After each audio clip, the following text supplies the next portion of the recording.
Frankenstein, or The Modern Prometheus, by Mary Wollstonecraft Godwin Shelley. Letter 1. To Mrs. Seville, England. Street. Petersburg, Dec. 11th, 17. You will rejoice to hear that no disaster has accompanied the commencement of an enterprise which you have regarded with such evil forebodings. I arrived here yesterday, and my first task is to assure my dear sister of my welfare and increasing confidence in the success of my undertaking. I am already far north of London, and as I walk in the streets of Petersburg, I feel a cold northern breeze play upon my cheeks, which braces my nerves and fills me with delight. Do you understand this feeling? This breeze, which has traveled from the regions towards which I am advancing, gives me a foretaste of those icy climes. Inspirited by this wind of promise, my daydreams become more fervent and vivid. I try in vain to be persuaded that the pole is the seat of frost and desolation. It ever presents itself to my imagination as the region of beauty and delight. There, Margaret, the sun is forever visible, its broad disk just skirting the horizon and diffusing a perpetual splendor. Therefore, with your leave, my sister, I will put some trust in preceding navigators there. Snow and frost are banished and, sailing over a calm sea, we may be wafted to a land surpassing in wonders and in beauty every region hitherto discovered on the habitable globe. Its productions and features may be without example, as the phenomena of the heavenly bodies undoubtedly are in those undiscovered solitudes.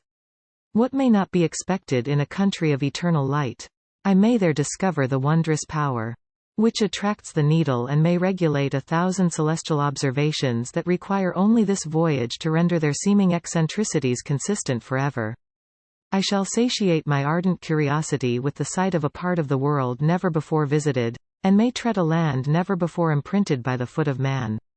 These are my enticements, and they are sufficient to conquer all fear of danger or death and to induce me to commence this laborious voyage with the joy a child feels when he embarks in a little boat, with his holidaymates, on an expedition of discovery up his native river.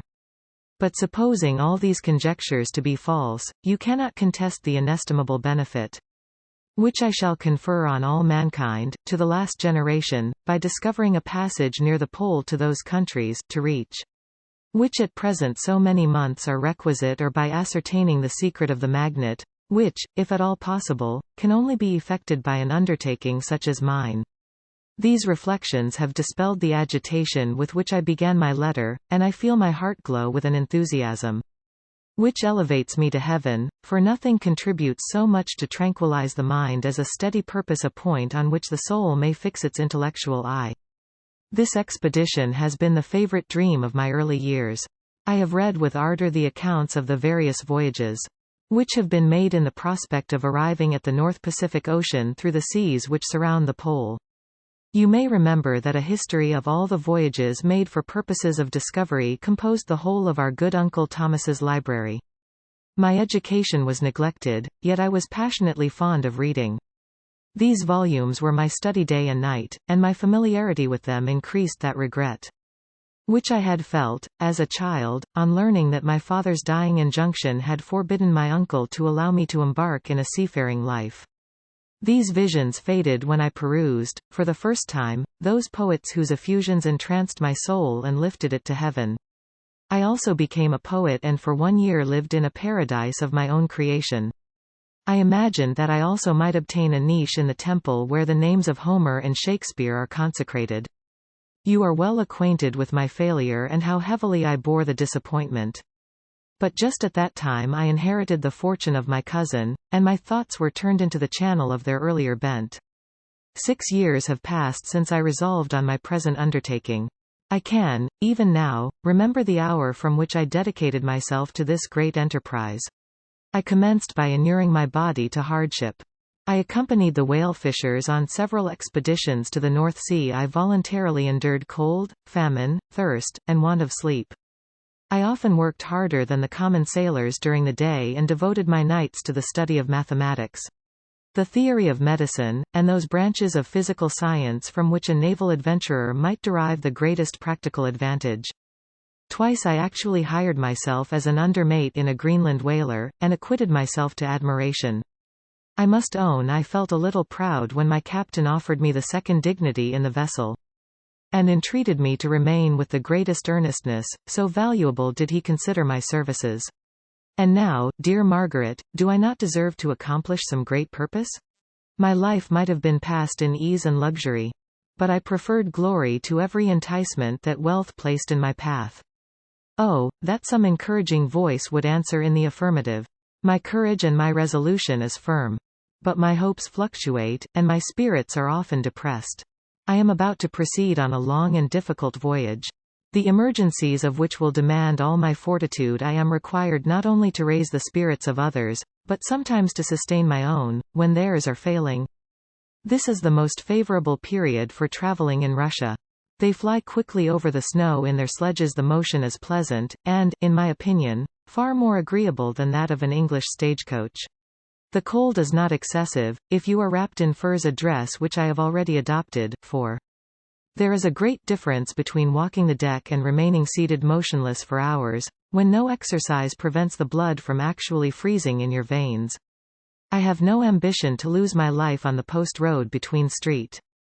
Petersburg and Archangel. I shall depart for the latter town in a fortnight or 3 weeks, and my intention is to hire a ship there. Which can easily be done by paying the insurance for the owner, and to engage as many sailors as I think necessary among those who are accustomed to the whale fishing. I do not intend to sail until the month of June, and when shall I return? Ah, dear sister, how can I answer this question? If I succeed, many, many months, perhaps years, will pass before you and I may meet. If I fail, you will see me again soon, or never. Farewell, my dear, excellent Margaret. Heaven shower down blessings on you, and save me, that I may again and again testify my gratitude for all your love and kindness. Your affectionate brother, R. Walton. Letter 2. To Mrs. Seville, England. Archangel, 28 March 17. How slowly the time passes here, encompassed as I am by frost and snow. Yet a second step is taken towards my enterprise. I have hired a vessel and am occupied in collecting my sailors. Those whom I have already engaged appear to be men on whom I can depend and are certainly possessed of dauntless courage. But I have one want which I have never yet been able to satisfy, and the absence of the object of which I now feel as a most severe evil. I have no friend, Margaret, when I am glowing with the enthusiasm of success.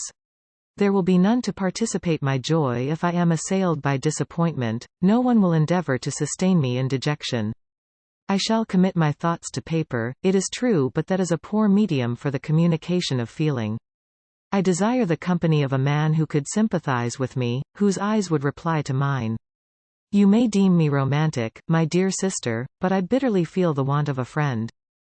I have no one near me, gentle yet courageous, possessed of a cultivated as well as of a capacious mind, whose tastes are like my own, to approve or amend my plans.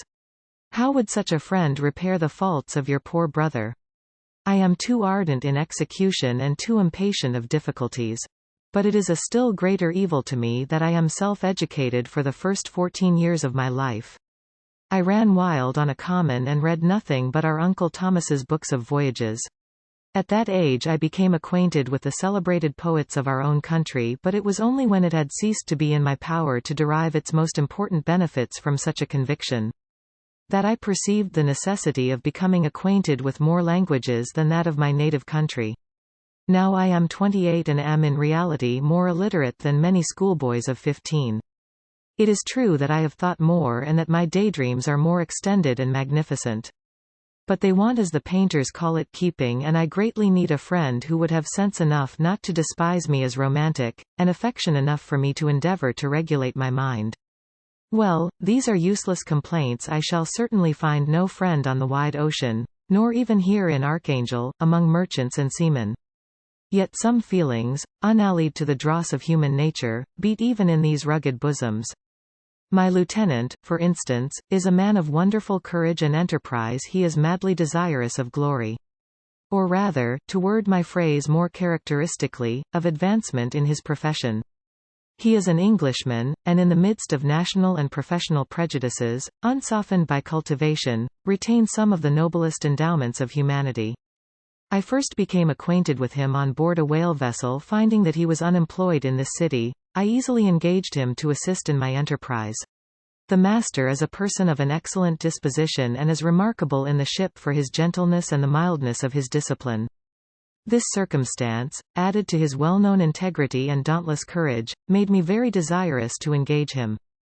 A youth passed in solitude, my best years spent under your gentle and feminine fosterage, has so refined the groundwork of my character that I cannot overcome an intense distaste to the usual brutality exercised on board ship. I have never believed it to be necessary. And when I heard of a mariner equally noted for his kindliness of heart and the respect and obedience paid to him by his crew, I felt myself peculiarly fortunate in being able to secure his services. I heard of him first in rather a romantic manner, from a lady who owes to him the happiness of her life. This, briefly, is his story. Some years ago he loved a young Russian lady of moderate fortune, and having amassed a considerable sum in prize money, the father of the girl consented to the match. He saw his mistress once before the destined ceremony, but she was bathed in tears, and throwing herself at his feet, entreated him to spare her, confessing at the same time that she loved another, but that he was poor, and that her father would never consent to the union. My generous friend reassured the suppliant, and on being informed of the name of her lover, instantly abandoned his pursuit. He had already bought a farm with his money, on which he had designed to pass the remainder of his life, but he bestowed the whole on his rival, together with the remains of his prize money to purchase stock, and then himself solicited the young woman's father to consent to her marriage with her lover. But the old man decidedly refused, thinking himself bound in honor to my friend, who, when he found the father inexorable, quitted his country, nor returned until he heard that his former mistress was married according to her inclinations. What a noble fellow! You will exclaim. He is so, but then he is wholly uneducated, he is as silent as a Turk, and a kind of ignorant carelessness attends him, which, while it renders his conduct the more astonishing, detracts from the interest and sympathy which otherwise he would command. Yet do not suppose, because I complain a little or because I can conceive a consolation for my toils, which I may never know, that I am wavering in my resolutions. Those are as fixed as fate, and my voyage is only now delayed until the weather shall permit my embarkation. The winter has been dreadfully severe, but the spring promises well, and it is considered as a remarkably early season, so that perhaps I may sail sooner than I expected. I shall do nothing rashly. You know me sufficiently to confide in my prudence and considerateness whenever the safety of others is committed to my care. I cannot describe to you my sensations on the near prospect of my undertaking. It is impossible to communicate to you a conception of the trembling sensation, half pleasurable and half fearful, with which I am preparing to depart. I am going to unexplored regions, to the land of mist and snow, but I shall kill no albatross. Therefore do not be alarmed for my safety, or if I should come back to you as worn and woeful as the ancient mariner. You will smile at my illusion, but I will disclose a secret. I have often attributed my attachment to, my passionate enthusiasm for, the dangerous mysteries of ocean, to that production of the most imaginative of modern poets. There is something at work in my soul which I do not understand. I am practically industrious, painstaking, a workman to execute with perseverance and labor, but besides this, there is a love for the marvelous, a belief in the marvelous, intertwined in all my projects, which hurries me out of the common pathways of men, even to the wild sea and unvisited regions I am about to explore. But to return to dearer considerations. Shall I meet you again, after having traversed immense seas, and returned by the most southern cape of Africa or America? I dare not expect such success, yet I cannot bear to look on the reverse of the picture. Continue for the present to write to me by every opportunity. I may receive your letters on some occasions when I need them most to support my spirits. I love you very tenderly. Remember me with affection, should you never hear from me again. Your affectionate brother, Robert Walton. Letter 3. To Mrs. Seville, England. July 7, 17. My dear sister. I write a few lines in haste to say that I am safe and well advanced on my voyage. This letter will reach England by a merchantman now on its homeward voyage from Archangel. More fortunate than I, who may not see my native land, perhaps, for many years. I am, however, in good spirits. My men are bold and apparently firm of purpose. Nor do the floating sheets of ice that continually pass us, indicating the dangers of the region towards which we are advancing, appear to dismay them. We have already reached a very high latitude, but it is the height of summer, and although not so warm as in England. The southern gales, which blow us speedily towards those shores which I so ardently desire to attain, breathe a degree of renovating warmth which I had not expected. No incidents have hitherto befallen us that would make a figure in a letter. 1 or 2 stiff gales and the springing of a leak are accidents which experienced navigators scarcely remember to record. And I shall be well content if nothing worse happen to us during our voyage. Adieu, my dear Margaret. Be assured that for my own sake, as well as yours, I will not rashly encounter danger. I will be cool, persevering, and prudent. But success shall crown my endeavors. Wherefore not? Thus far I have gone, tracing a secure way over the pathless seas, the very stars themselves being witnesses and testimonies of my triumph. Why not still proceed over the untamed yet obedient element? What can stop the determined heart and resolved will of man? My swelling heart involuntarily pours itself out thus. But I must finish. Heaven bless my beloved sister. R.W. Letter 4. To Mrs. Seville, England. August 5, 17. So strange an accident has happened to us that I cannot forbear recording it. Although it is very probable that you will see me before these papers can come into your possession. Last Monday, July 31, we were nearly surrounded by ice, which closed in the ship on all sides, scarcely leaving her the sea room in which she floated. Our situation was somewhat dangerous, especially as we were compassed round by a very thick fog. We accordingly lay to, hoping that some change would take place in the atmosphere and weather. About 2 o'clock the mist cleared away, and we beheld, stretched out in every direction, vast and irregular plains of ice, which seemed to have no end. Some of my comrades groaned, and my own mind began to grow watchful with anxious thoughts. When a strange sight suddenly attracted our attention and diverted our solicitude from our own situation. We perceived a low carriage, fixed on a sledge and drawn by dogs, pass on towards the north, at the distance of half a mile. A being which had the shape of a man, but apparently of gigantic stature, sat in the sledge and guided the dogs. We watched the rapid progress of the traveler with our telescopes until he was lost among the distant inequalities of the ice. This appearance excited our unqualified wonder. We were, as we believed, many hundred miles from any land, but this apparition seemed to denote that it was not, in reality, so distant as we had supposed. Shut in, however, by ice, it was impossible to follow his track, which we had observed with the greatest attention. About 2 hours after this occurrence we heard the ground sea, and before night the ice broke and freed our ship. We, however, lay to until the morning, fearing to encounter in the dark those large loose masses which float about after the breaking up of the ice. I profited of this time to rest for a few hours. In the morning, however, as soon as it was light, I went upon deck and found all the sailors busy on one side of the vessel, apparently talking to someone in the sea. It was, in fact, a sledge, like that we had seen before, which had drifted towards us in the night on a large fragment of ice. Only one dog remained alive, but there was a human being within it whom the sailors were persuading to enter the vessel. He was not, as the other traveler seemed to be, a savage inhabitant of some undiscovered island, but a European.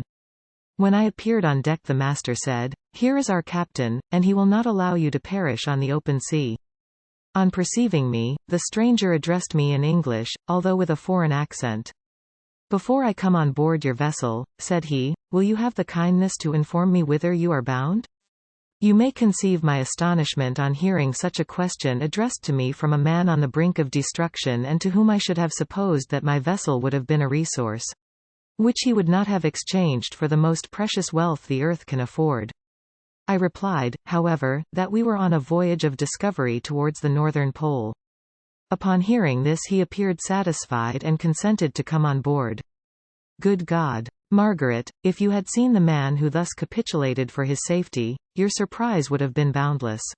His limbs were nearly frozen, and his body dreadfully emaciated by fatigue and suffering. I never saw a man in so wretched a condition. We attempted to carry him into the cabin, but as soon as he had quitted the fresh air he fainted.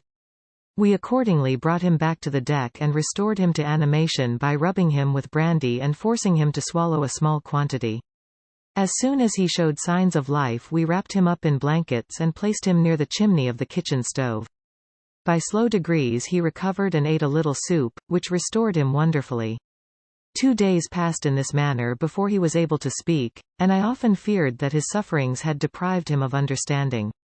When he had in some measure recovered, I removed him to my own cabin and attended on him as much as my duty would permit. I never saw a more interesting creature. His eyes have generally an expression of wildness, and even madness, but there are moments when, if anyone performs an act of kindness towards him or does him any the most trifling service, his whole countenance is lighted up, as it were, with a beam of benevolence and sweetness that I never saw equalled. But he is generally melancholy and despairing, and sometimes he gnashes his teeth, as if impatient of the weight of woes that oppresses him. When my guest was a little recovered, I had great trouble to keep off the men, who wished to ask him 1,000 questions. But I would not allow him to be tormented by their idle curiosity, in a state of body and mind whose restoration evidently depended upon entire repose. Once, however, the lieutenant asked why he had come so far upon the ice in so strange a vehicle. His countenance instantly assumed an aspect of the deepest gloom, and he replied, "To seek one who fled from me." "And did the man whom you pursued travel in the same fashion?" "Yes." "Then I fancy we have seen him, for the day before we picked you up we saw some dogs drawing a sledge, with a man in it, across the ice." This aroused the stranger's attention, and he asked a multitude of questions concerning the route which the demon, as he called him, had pursued. Soon after, when he was alone with me, he said, "I have, doubtless, excited your curiosity, as well as that of these good people. But you are too considerate to make inquiries. Certainly it would indeed be very impertinent and inhuman in me to trouble you with any inquisitiveness of mine. And yet you rescued me from a strange and perilous situation. You have benevolently restored me to life." Soon after this he inquired if I thought that the breaking up of the ice had destroyed the other sledge. I replied that I could not answer with any degree of certainty, for the ice had not broken until near midnight. And the traveler might have arrived at a place of safety before that time, but of this I could not judge. From this time a new spirit of life animated the decaying frame of the stranger. He manifested the greatest eagerness to be upon deck to watch for the sledge, which had before appeared, but I have persuaded him to remain in the cabin, for he is far too weak to sustain the rawness of the atmosphere. I have promised that someone should watch for him and give him instant notice if any new object should appear in sight. Such is my journal of what relates to this strange occurrence up to the present day. The stranger has gradually improved in health but is very silent and appears uneasy when anyone except myself enters his cabin. Yet his manners are so conciliating and gentle that the sailors are all interested in him, although they have had very little communication with him. For my own part, I begin to love him as a brother, and his constant and deep grief fills me with sympathy and compassion. He must have been a noble creature in his better days, being even now in wreck so attractive and amiable. I said in one of my letters, "My dear Margaret, that I should find no friend on the wide ocean. Yet I have found a man who, before his spirit had been broken by misery, I should have been happy to have possessed as the brother of my heart." I shall continue my journal concerning the stranger at intervals, should I have any fresh incidents to record.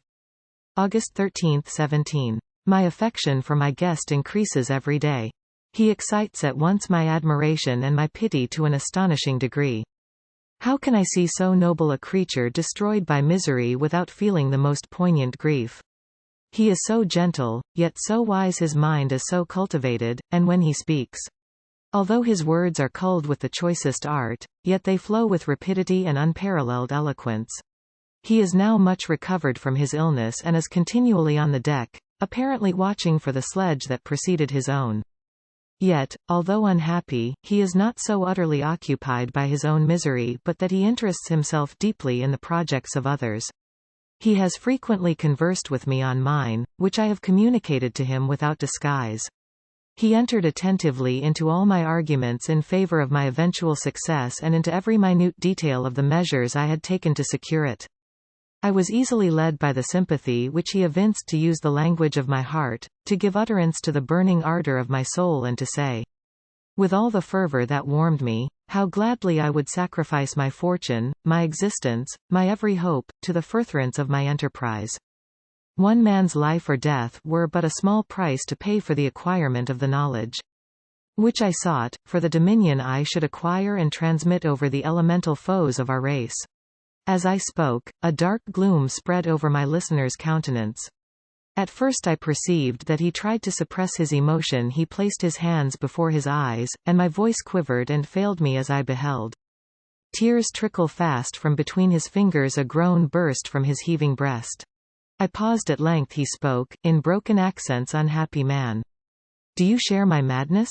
Have you drunk also of the intoxicating draught? Hear me, let me reveal my tale, and you will dash the cup from your lips. Such words, you may imagine, strongly excited my curiosity, but the paroxysm of grief that had seized the stranger overcame his weakened powers. And many hours of repose and tranquil conversation were necessary to restore his composure. Having conquered the violence of his feelings, he appeared to despise himself for being the slave of passion and quelling the dark tyranny of despair. He led me again to converse concerning myself personally. He asked me the history of my earlier years. The tale was quickly told, but it awakened various trains of reflection. I spoke of my desire of finding a friend, of my thirst for a more intimate sympathy with a fellow mind than had ever fallen to my lot, and expressed my conviction that a man could boast of little happiness who did not enjoy this blessing. I agree with you, replied the stranger. We are unfashioned creatures, but half made up. If one wiser, better, dearer than ourselves such a friend ought to be, do not lend his aid to perfectionate our weak and faulty natures. I once had a friend, the most noble of human creatures, and am entitled, therefore, to judge respecting friendship.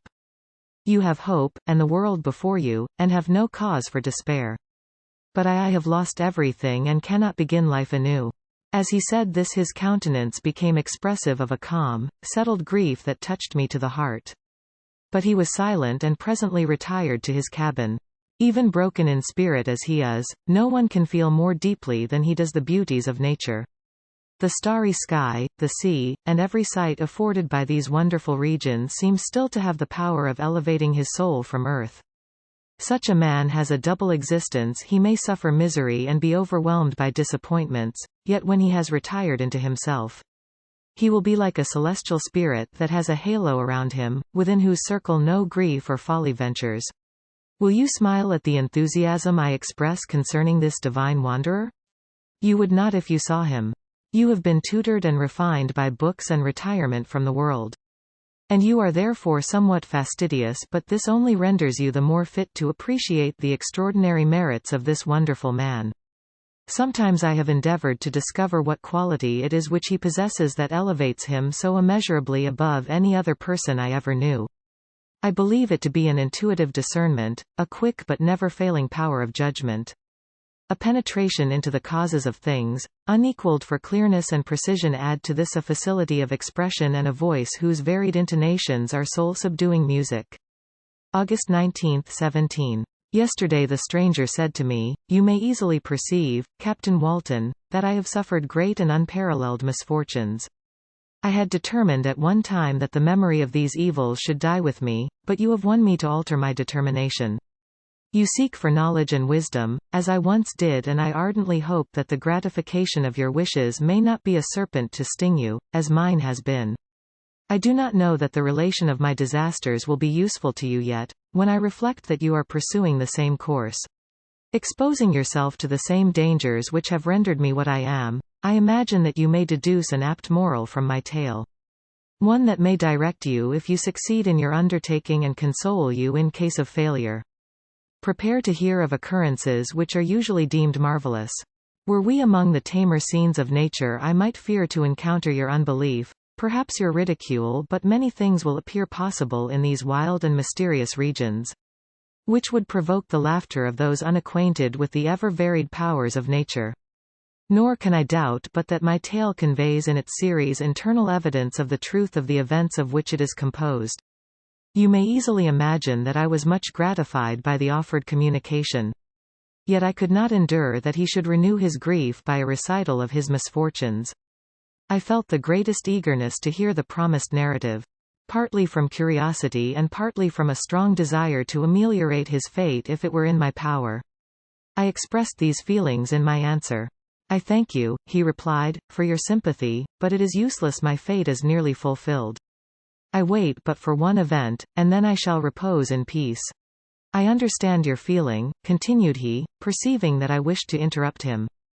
"But you are mistaken, my friend, if thus you will allow me to name you. Nothing can alter my destiny. Listen to my history, and you will perceive how irrevocably it is determined." He then told me that he would commence his narrative the next day when I should be at leisure. This promise drew from me the warmest thanks. I have resolved every night, when I am not imperatively occupied by my duties, to record, as nearly as possible, in his own words, what he has related during the day. If I should be engaged, I will at least make notes. This manuscript will doubtless afford you the greatest pleasure, but to me, who know him, and who hear it from his own lips, with what interest and sympathy shall I read it in some future day? Even now, as I commence my task, his full-toned voice swells in my ears, his lustrous eyes dwell on me with all their melancholy sweetness.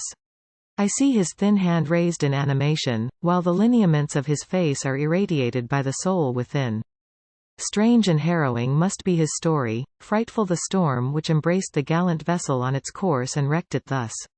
Chapter 1. I am by birth a Genoese, and my family is one of the most distinguished of that republic. My ancestors had been for many years councillors and syndics, and my father had filled several public situations with honor and reputation. He was respected by all who knew him for his integrity and indefatigable attention to public business. He passed his younger days perpetually occupied by the affairs of his country. A variety of circumstances had prevented his marrying early, nor was it until the decline of life that he became a husband and the father of a family. As the circumstances of his marriage illustrate his character, I cannot refrain from relating them. One of his most intimate friends was a merchant who, from a flourishing state, fell, through numerous mischances, into poverty. This man, whose name was Beaufort, was of a proud and unbending disposition and could not bear to live in poverty and oblivion in the same country, where he had formerly been distinguished for his rank and magnificence. Having paid his debts, therefore, in the most honorable manner, he retreated with his daughter to the town of Lucerne, where he lived unknown and in wretchedness. My father loved Beaufort with the truest friendship and was deeply grieved by his retreat in these unfortunate circumstances. He bitterly deplored the false pride which led his friend to a conduct so little worthy of the affection that united them. He lost no time in endeavoring to seek him out, with the hope of persuading him to begin the world again through his credit and assistance. Beaufort had taken effectual measures to conceal himself, and it was 10 months before my father discovered his abode. Overjoyed at this discovery, he hastened to the house, which was situated in a mean street near the Reuss. But when he entered, misery and despair alone welcomed him. Beaufort had saved but a very small sum of money from the wreck of his fortunes, but it was sufficient to provide him with sustenance for some months, and in the meantime he hoped to procure some respectable employment in a merchant's house. The interval was, consequently, spent in inaction. His grief only became more deep and rankling when he had leisure for reflection. And at length it took so fast hold of his mind that at the end of 3 months he lay on a bed of sickness, incapable of any exertion. His daughter attended him with the greatest tenderness. But she saw with despair that their little fund was rapidly decreasing and that there was no other prospect of support. But Caroline Beaufort possessed a mind of an uncommon mould, and her courage rose to support her in her adversity. She procured plain work, she plaited straw, and by various means contrived to earn a pittance scarcely sufficient to support life. Several months passed in this manner. Her father grew worse, her time was more entirely occupied in attending him, her means of subsistence decreased. And in the 10th month her father died in her arms, leaving her an orphan and a beggar. This last blow overcame her, and she knelt by Beaufort's coffin weeping bitterly, when my father entered the chamber. He came like a protecting spirit to the poor girl, who committed herself to his care, and after the interment of his friend, he conducted her to Geneva and placed her under the protection of a relation. 2 years after this event Caroline became his wife. There was a considerable difference between the ages of my parents, but this circumstance seemed to unite them only closer in bonds of devoted affection. There was a sense of justice in my father's upright mind which rendered it necessary that he should approve highly to love strongly. Perhaps during former years he had suffered from the late discovered unworthiness of one beloved and so was disposed to set a greater value on tried worth. There was a show of gratitude and worship in his attachment to my mother, differing wholly from the doting fondness of age, for it was inspired by reverence for her virtues and a desire to be the means of, in some degree, recompensing her for the sorrows she had endured, but which gave inexpressible grace to his behavior to her. Everything was made to yield to her wishes and her convenience. He strove to shelter her, as a fair exotic is sheltered by the gardener, from every rougher wind and to surround her with all that could tend to excite pleasurable emotion in her soft and benevolent mind. Her health, and even the tranquillity of her hitherto constant spirit, had been shaken by what she had gone through. During the 2 years that had elapsed previous to their marriage, my father had gradually relinquished all his public functions, and immediately after their union, they sought the pleasant climate of Italy, and the change of scene and interest attendant on a tour through that land of wonders, as a restorative for her weakened frame. From Italy they visited Germany and France. I, their eldest child, was born at Naples, and as an infant accompanied them in their rambles. I remained for several years their only child. Much as they were attached to each other, they seemed to draw inexhaustible stores of affection from a very mine of love to bestow them upon me. My mother's tender caresses and my father's smile of benevolent pleasure while regarding me are my first recollections. I was their plaything and their idol, and something better their child, the innocent and helpless creature bestowed on them by heaven, whom to bring up to good, and whose future lot it was in their hands to direct to happiness or misery, according as they fulfilled their duties towards me. With this deep consciousness of what they owed towards the being to which they had given life, added to the active spirit of tenderness that animated both, it may be imagined that while during every hour of my infant life I received a lesson of patience, of charity, and of self-control, I was so guided by a silken cord that all seemed but one train of enjoyment to me. For a long time I was their only care. My mother had much desired to have a daughter, but I continued their single offspring. When I was about 5 years old, while making an excursion beyond the frontiers of Italy, they passed a week on the shores of the Lake of Como. Their benevolent disposition often made them enter the cottages of the poor. This, to my mother, was more than a duty, it was a necessity. A passion, remembering what she had suffered, and how she had been relieved, for her to act in her turn the guardian angel to the afflicted. During one of their walks a poor cot in the foldings of a veil attracted their notice as being singularly disconsolate. While the number of half-clothed children gathered about it spoke of penury in its worst shape. One day, when my father had gone by himself to Milan, my mother, accompanied by me, visited this abode. She found a peasant and his wife, hard-working, bent down by care and labor, distributing a scanty meal to 5 hungry babes. Among these there was one which attracted my mother far above all the rest. She appeared of a different stock. The 4 others were dark-eyed, hardy little vagrants. This child was thin and very fair. Her hair was the brightest living gold, and despite the poverty of her clothing, seemed to set a crown of distinction on her head.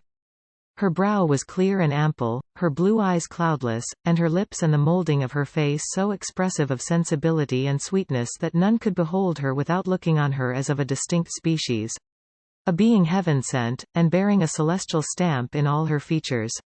The peasant woman, perceiving that my mother fixed eyes of wonder and admiration on this lovely girl, eagerly communicated her history. She was not her child, but the daughter of a Milanese nobleman. Her mother was a German and had died on giving her birth. The infant had been placed with these good people to nurse. They were better off then. They had not been long married, and their eldest child was but just born. The father of their charge was one of those Italians nursed in the memory of the antique glory of Italy, one among the Schiavi Ogner Frementi, who exerted himself to obtain the liberty of his country. He became the victim of its weakness. Whether he had died or still lingered in the dungeons of Austria was not known. His property was confiscated. His child became an orphan and a beggar. She continued with her foster parents and bloomed in their rude abode, fairer than a garden rose among dark-leaved brambles. When my father returned from Milan, he found playing with me in the hall of our villa a child fairer than pictured. Cherub, a creature who seemed to shed radiance from her looks and whose form and motions were lighter than the chamois of the hills. The apparition was soon explained. With his permission, my mother prevailed on her rustic guardians to yield their charge to her. They were fond of the sweet orphan.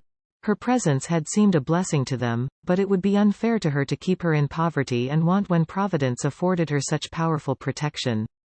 They consulted their village priest, and the result was that Elizabeth Lavenza became the inmate of my parents' house, my more than sister, the beautiful and adored companion of all my occupations and my pleasures.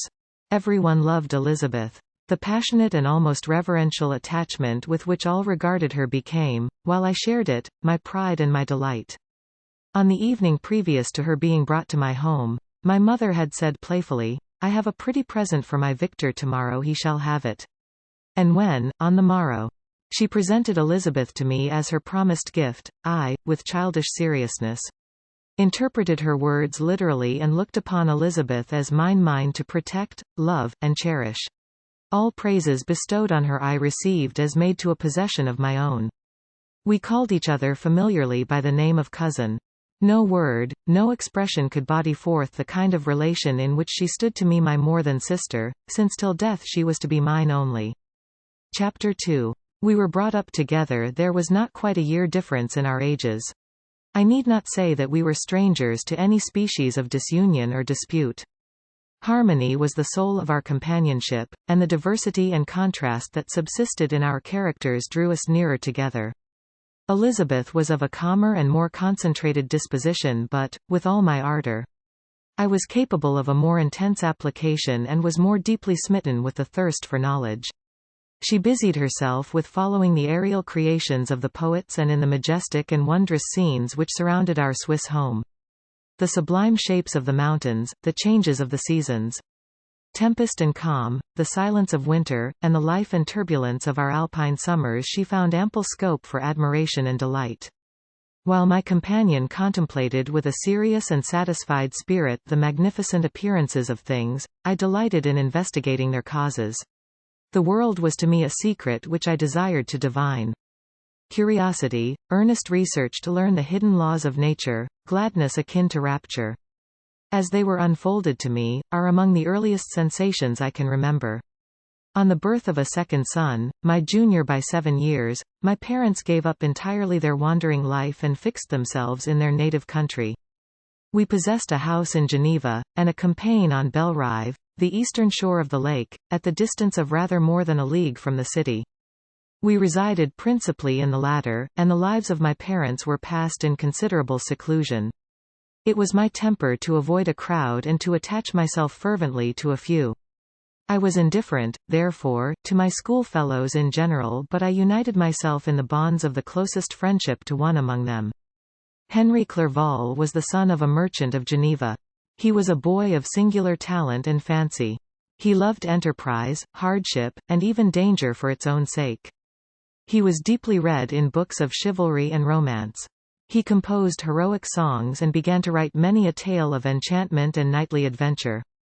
He tried to make us act plays and to enter into masquerades, in which the characters were drawn from the heroes of Roncesvalles, of the Round Table of King Arthur, and the chivalrous train, who shed their blood to redeem the Holy Sepulchre from the hands of the infidels. No human being could have passed a happier childhood than myself. My parents were possessed by the very spirit of kindness and indulgence. We felt that they were not the tyrants to rule our lot according to their caprice, but the agents and creators of all the many delights which we enjoyed. When I mingled with other families I distinctly discerned how peculiarly fortunate my lot was, and gratitude assisted the development of filial love. My temper was sometimes violent, and my passions vehement, but by some law in my temperature they were turned not towards childish pursuits, but to an eager desire to learn, and not to learn all things indiscriminately. I confess that neither the structure of languages, nor the code of governments, nor the politics of various states possessed attractions for me. It was the secrets of heaven and earth that I desired to learn, and whether it was the outward substance of things or the inner spirit of nature and the mysterious soul of man that occupied me, still, My inquiries were directed to the metaphysical, or in its highest sense, the physical secrets of the world. Meanwhile Clerval occupied himself, so to speak, with the moral relations of things. The busy stage of life, the virtues of heroes, and the actions of men were his theme and his hope. And his dream was to become one among those whose names are recorded in story as the gallant and adventurous benefactors of our species. The saintly soul of Elizabeth shone like a shrine-dedicated lamp in our peaceful home. Her sympathy was ours, her smile, her soft voice, the sweet glance of her celestial eyes, were ever there to bless and animate us. She was the living spirit of love to soften and attract. I might have become sullen in my study, rough through the ardor of my nature. But that she was there to subdue me to a semblance of her own gentleness. And Clerval could aught ill entrench on the noble spirit of Clerval? Yet he might not have been so perfectly humane, so thoughtful in his generosity, so full of kindness and tenderness amidst his passion for adventurous exploit. Had she not unfolded to him the real loveliness of beneficence and made the doing good the end and aim of his soaring ambition? I feel exquisite pleasure in dwelling on the recollections of childhood. Before misfortune had tainted my mind and changed its bright visions of extensive usefulness into gloomy and narrow reflections upon self.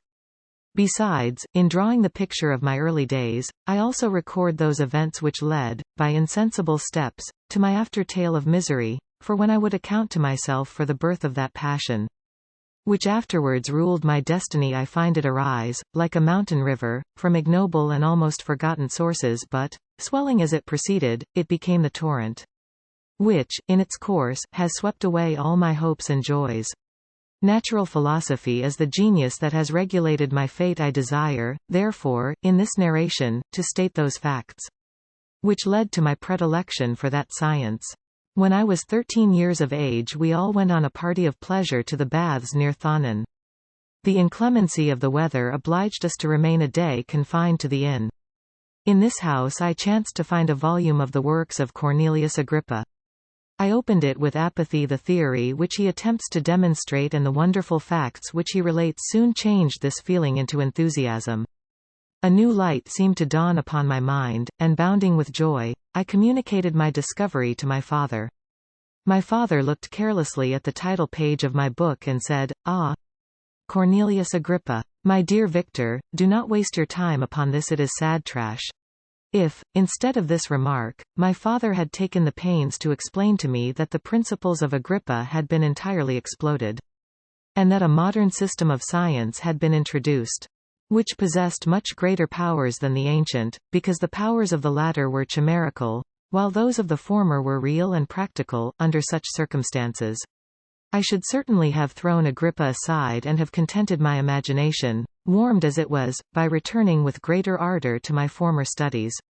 It is even possible that the train of my ideas would never have received the fatal impulse that led to my ruin.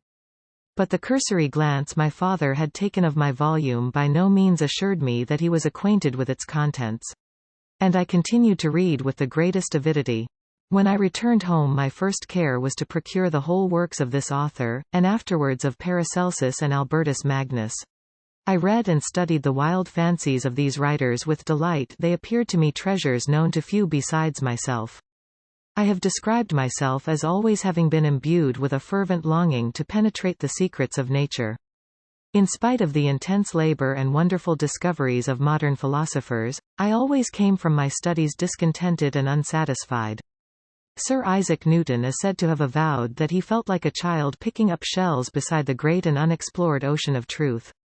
Those of his successors in each branch of natural philosophy, with whom I was acquainted, appeared even to my boy's apprehensions as tyros engaged in the same pursuit.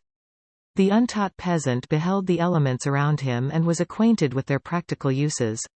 The most learned philosopher knew little more. He had partially unveiled the face of nature, but her immortal lineaments were still a wonder and a mystery. He might dissect, anatomize, and give names, but, not to speak of a final cause, causes in their secondary and tertiary grades were utterly unknown to him. I had gazed upon the fortifications and impediments that seemed to keep human beings from entering the citadel of nature. And rashly and ignorantly I had repined. But here were books, and here were men who had penetrated deeper and knew more. I took their word for all that they averred, and I became their disciple. It may appear strange that such should arise in the 18th century, but while I followed the routine of education in the schools of Geneva, I was, to a great degree, self-taught with regard to my favorite studies. My father was not scientific, and I was left to struggle with a child's blindness, added to a student's thirst for knowledge. Under the guidance of my new preceptors, I entered with the greatest diligence into the search of the philosopher's stone and the elixir of life. But the latter soon obtained my undivided attention. Wealth was an inferior object, but what glory would attend the discovery?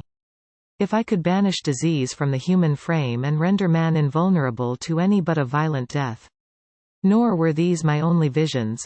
The raising of ghosts or devils was a promise liberally accorded by my favorite authors, the fulfillment of which I most eagerly sought, and if my incantations were always unsuccessful, I attributed the failure rather to my own inexperience and mistake than to a want of skill or fidelity in my instructors. And thus for a time I was occupied by exploded systems, mingling, like an unadept, 1,000 contradictory theories and floundering desperately in a very slough of multifarious knowledge, guided by an ardent imagination and childish reasoning, till an accident again changed the current of my ideas. When I was about 15 years old, we had retired to our house near Belrive, when we witnessed a most violent and terrible thunderstorm. It advanced from behind the mountains of Jura, and the thunder burst at once with frightful loudness from various quarters of the heavens. I remained, while the storm lasted, watching its progress with curiosity and delight. As I stood at the door, on a sudden I beheld a stream of fire issue from an old and beautiful oak, which stood about 20 yards from our house, and so soon as the dazzling light vanished, the oak had disappeared, and nothing remained but a blasted stump. When we visited it the next morning, we found the tree shattered in a singular manner. It was not splintered by the shock, but entirely reduced to thin ribbons of wood. I never beheld anything so utterly destroyed. Before this I was not unacquainted with the more obvious laws of electricity. On this occasion a man of great research in natural philosophy was with us, and excited by this catastrophe. He entered on the explanation of a theory which he had formed on the subject of electricity and galvanism, which was at once new and astonishing to me. All that he said threw greatly into the shade Cornelius Agrippa, Albertus Magnus, and Paracelsus, the lords of my imagination, but by some fatality the overthrow of these men disinclined me to pursue my accustomed studies. It seemed to me as if nothing would or could ever be known. All that had so long engaged my attention suddenly grew despicable. By one of those caprices of the mind which we are perhaps most subject to in early youth, I at once gave up my former occupations, set down natural history and all its progeny as a deformed and abortive creation, and entertained the greatest disdain for a would-be science, which could never even step within the threshold of real knowledge. In this mood of mind I betook myself to the mathematics and the branches of study appertaining to that science, as being built upon secure foundations, and so worthy of my consideration. Thus strangely are our souls constructed, and by such slight ligaments are we bound to prosperity or ruin. When I look back, it seems to me as if this almost miraculous change of inclination and will was the immediate suggestion of the guardian angel of my life, the last effort made by the spirit of preservation to avert the storm that was even then hanging in the stars and ready to envelop me.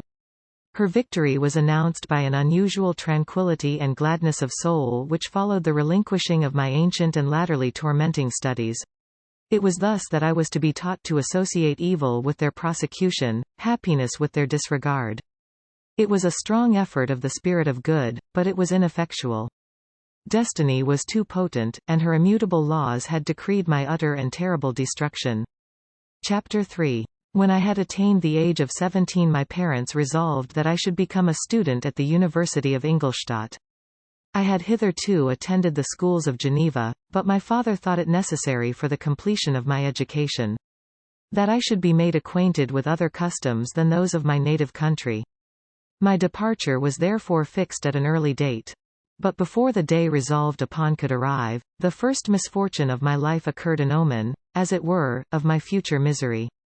Elizabeth had caught the scarlet fever. Her illness was severe, and she was in the greatest danger. During her illness many arguments had been urged to persuade my mother to refrain from attending upon her. She had at first yielded to our entreaties, but when she heard that the life of her favourite was menaced, she could no longer control her anxiety. She attended her sickbed. Her watchful attentions triumphed over the malignity of the distemper. Elizabeth was saved. But the consequences of this imprudence were fatal to her preserver. On the third day my mother sickened. Her fever was accompanied by the most alarming symptoms, and the looks of her medical attendants prognosticated the worst event. On her deathbed the fortitude and benignity of this best of women did not desert her. She joined the hands of Elizabeth and myself. "My children," she said, "my firmest hopes of future happiness were placed on the prospect of your union. This expectation will now be the consolation of your father. Elizabeth, my love, you must supply my place to my younger children. Alas! I regret that I am taken from you and, happy and beloved as I have been, is it not hard to quit you all? But these are not thoughts befitting me. I will endeavor to resign myself cheerfully to death and will indulge a hope of meeting you in another world." She died calmly, and her countenance expressed affection even in death. I need not describe the feelings of those whose dearest ties are rent by that most irreparable evil. The void that presents itself to the soul, and the despair that is exhibited on the countenance. It is so long before the mind can persuade itself that she whom we saw every day, and whose very existence appeared a part of our own, can have departed forever, that the brightness of a beloved eye can have been extinguished, and the sound of a voice so familiar and dear to the ear can be hushed, never more to be heard. These are the reflections of the first days, but when the lapse of time proves the reality of the evil, then the actual bitterness of grief commences. Yet from whom has not that rude hand rent away some dear connection? And why should I describe a sorrow which all have felt, and must feel? The time at length arrives when grief is rather an indulgence than a necessity, and the smile that plays upon the lips, although it may be deemed a sacrilege, is not banished. My mother was dead, but we had still duties which we ought to perform. We must continue our course with the rest and learn to think ourselves fortunate whilst one remains whom the spoiler has not seized. My departure for Ingolstadt, which had been deferred by these events, was now again determined upon. I obtained from my father a respite of some weeks. It appeared to me sacrilege so soon to leave the repose, akin to death, of the house of mourning and to rush into the thick of life. I was new to sorrow, but it did not the less alarm me. I was unwilling to quit the sight of those that remained to me, and above all, I desired to see my sweet Elizabeth in some degree consoled. She indeed veiled her grief and strove to act the comforter to us all. She looked steadily on life and assumed its duties with courage and zeal. She devoted herself to those whom she had been taught to call her uncle and cousins. Never was she so enchanting as at this time, when she recalled the sunshine of her smiles and spent them upon us. She forgot even her own regret in her endeavours to make us forget. The day of my departure at length arrived. Clerval spent the last evening with us. He had endeavoured to persuade his father to permit him to accompany me and to become my fellow student, but in vain. His father was a narrow-minded trader and saw idleness and ruin in the aspirations and ambition of his son. Henry deeply felt the misfortune of being debarred from a liberal education.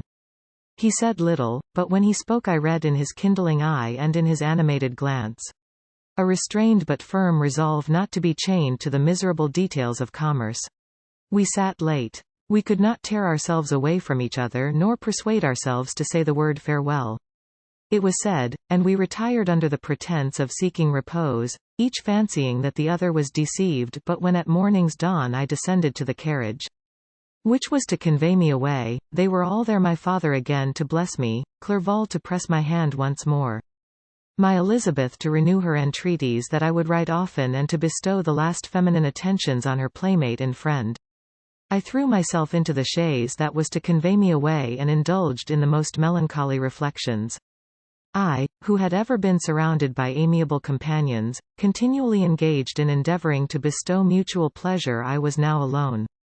In the university whither I was going I must form my own friends and be my own protector.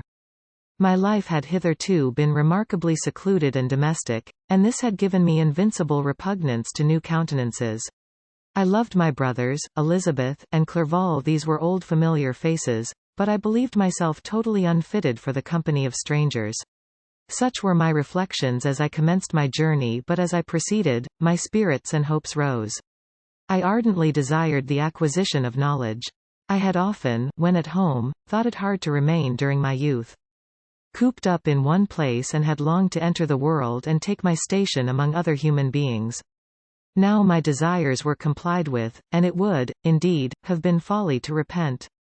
I had sufficient leisure for these and many other reflections during my journey to Ingolstadt, which was long and fatiguing. At length the high white steeple of the town met my eyes. I alighted and was conducted to my solitary apartment to spend the evening as I pleased.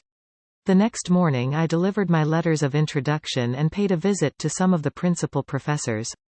Chance, or rather the evil influence, the angel of destruction, which asserted omnipotent sway over me from the moment I turned my reluctant steps from my father's door, led me first to M.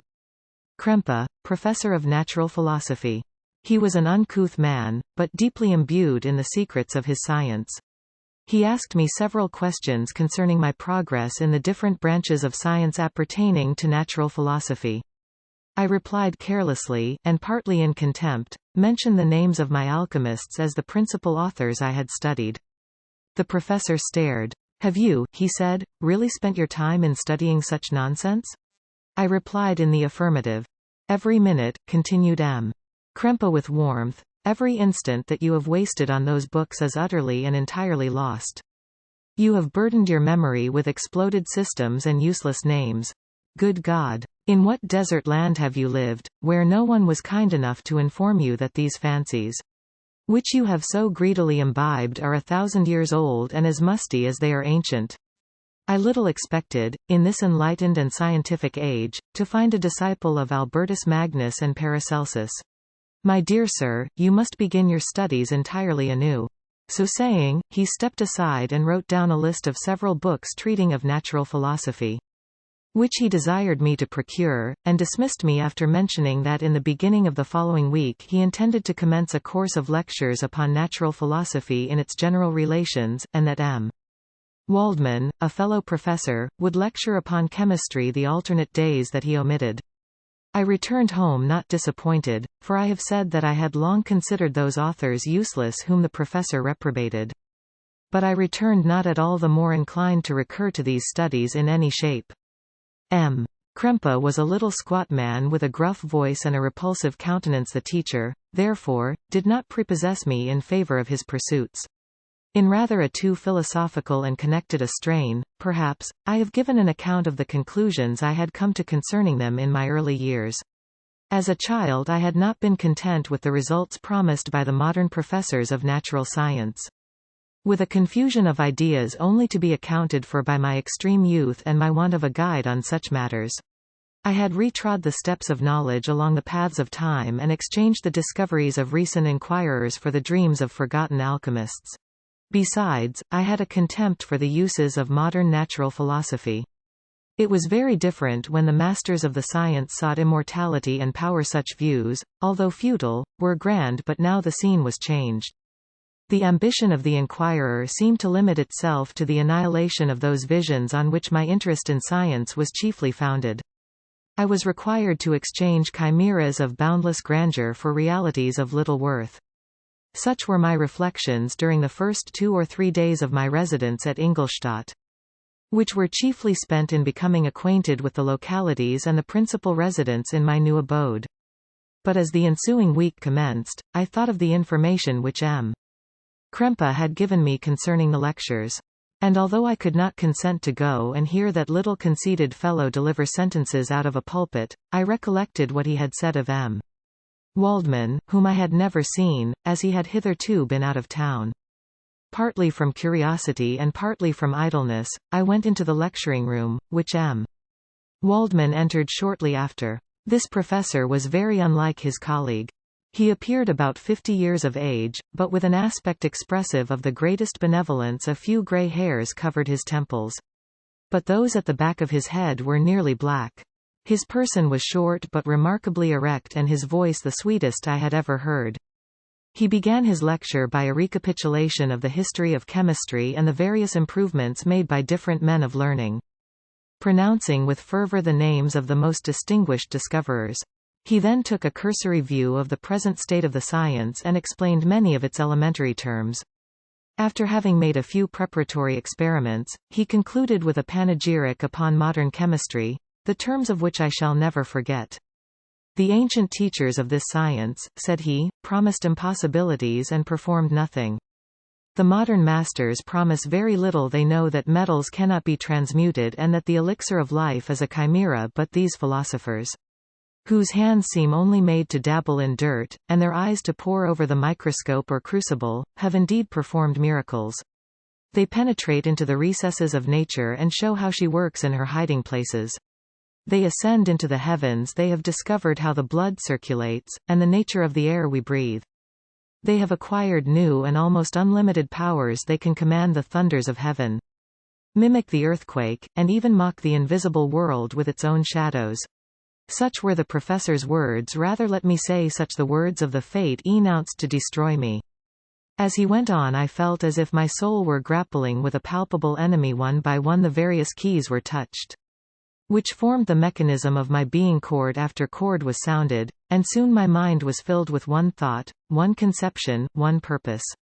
So much has been done, exclaimed the soul of Frankenstein. More, far more, will I achieve. Treading in the steps already marked, I will pioneer a new way, explore unknown powers, and unfold to the world the deepest mysteries of creation. I closed not my eyes that night. My internal being was in a state of insurrection and turmoil. I felt that order would thence arise, but I had no power to produce it. By degrees, after the morning's dawn, sleep came. I awoke, and my yesternight's thoughts were as a dream. There only remained a resolution to return to my ancient studies and to devote myself to a science for which I believed myself to possess a natural talent. On the same day I paid M. Waldman a visit. His manners in private were even more mild and attractive than in public, for there was a certain dignity in his mien during his lecture, which in his own house was replaced by the greatest affability and kindness. I gave him pretty nearly the same account of my former pursuits as I had given to his fellow professor. He heard with attention the little narration concerning my studies and smiled at the names of Cornelius Agrippa and Paracelsus, but without the contempt that M. Krempe had exhibited. He said that these were men to whose indefatigable zeal modern philosophers were indebted for most of the foundations of their knowledge. They had left to us, as an easier task, to give new names and arrange in connected classifications the facts, which they in a great degree had been the instruments of bringing to light. The labors of men of genius, however erroneously directed, scarcely ever fail in ultimately turning to the solid advantage of mankind. I listened to his statement, which was delivered without any presumption or affectation, and then added that his lecture had removed my prejudices against modern chemists. I expressed myself in measured terms, with the modesty and deference due from a youth to his instructor, without letting escape inexperience in life. Would have made me ashamed any of the enthusiasm which stimulated my intended labors. I requested his advice concerning the books I ought to procure. I am happy, said M. Waldman, to have gained a disciple, and if your application equals your ability, I have no doubt of your success. Chemistry is that branch of natural philosophy in which the greatest improvements have been and may be made. It is on that account that I have made it my peculiar study. But at the same time, I have not neglected the other branches of science. A man would make but a very sorry chemist if he attended to that department of human knowledge alone.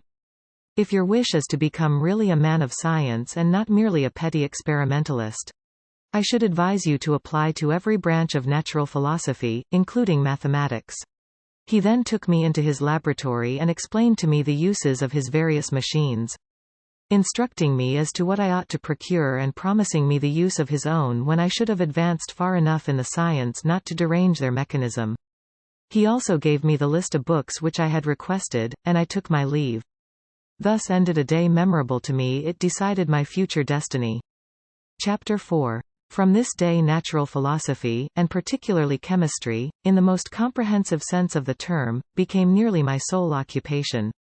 I read with ardor those works, so full of genius and discrimination, which modern inquirers have written on these subjects. I attended the lectures and cultivated the acquaintance of the men of science of the university, and I found even in M. Krempe a great deal of sound sense and real information, combined, it is true, with a repulsive physiognomy and manners. But not on that account the less valuable. In M. Waldman I found a true friend. His gentleness was never tinged by dogmatism, and his instructions were given with an air of frankness and good nature that banished every idea of pedantry. In 1,000 ways he smoothed for me the path of knowledge and made the most abstruse inquiries clear and facile to my apprehension. My application was at first fluctuating and uncertain, it gained strength. As I proceeded and soon became so ardent and eager that the stars often disappeared in the light of morning whilst I was yet engaged in my laboratory.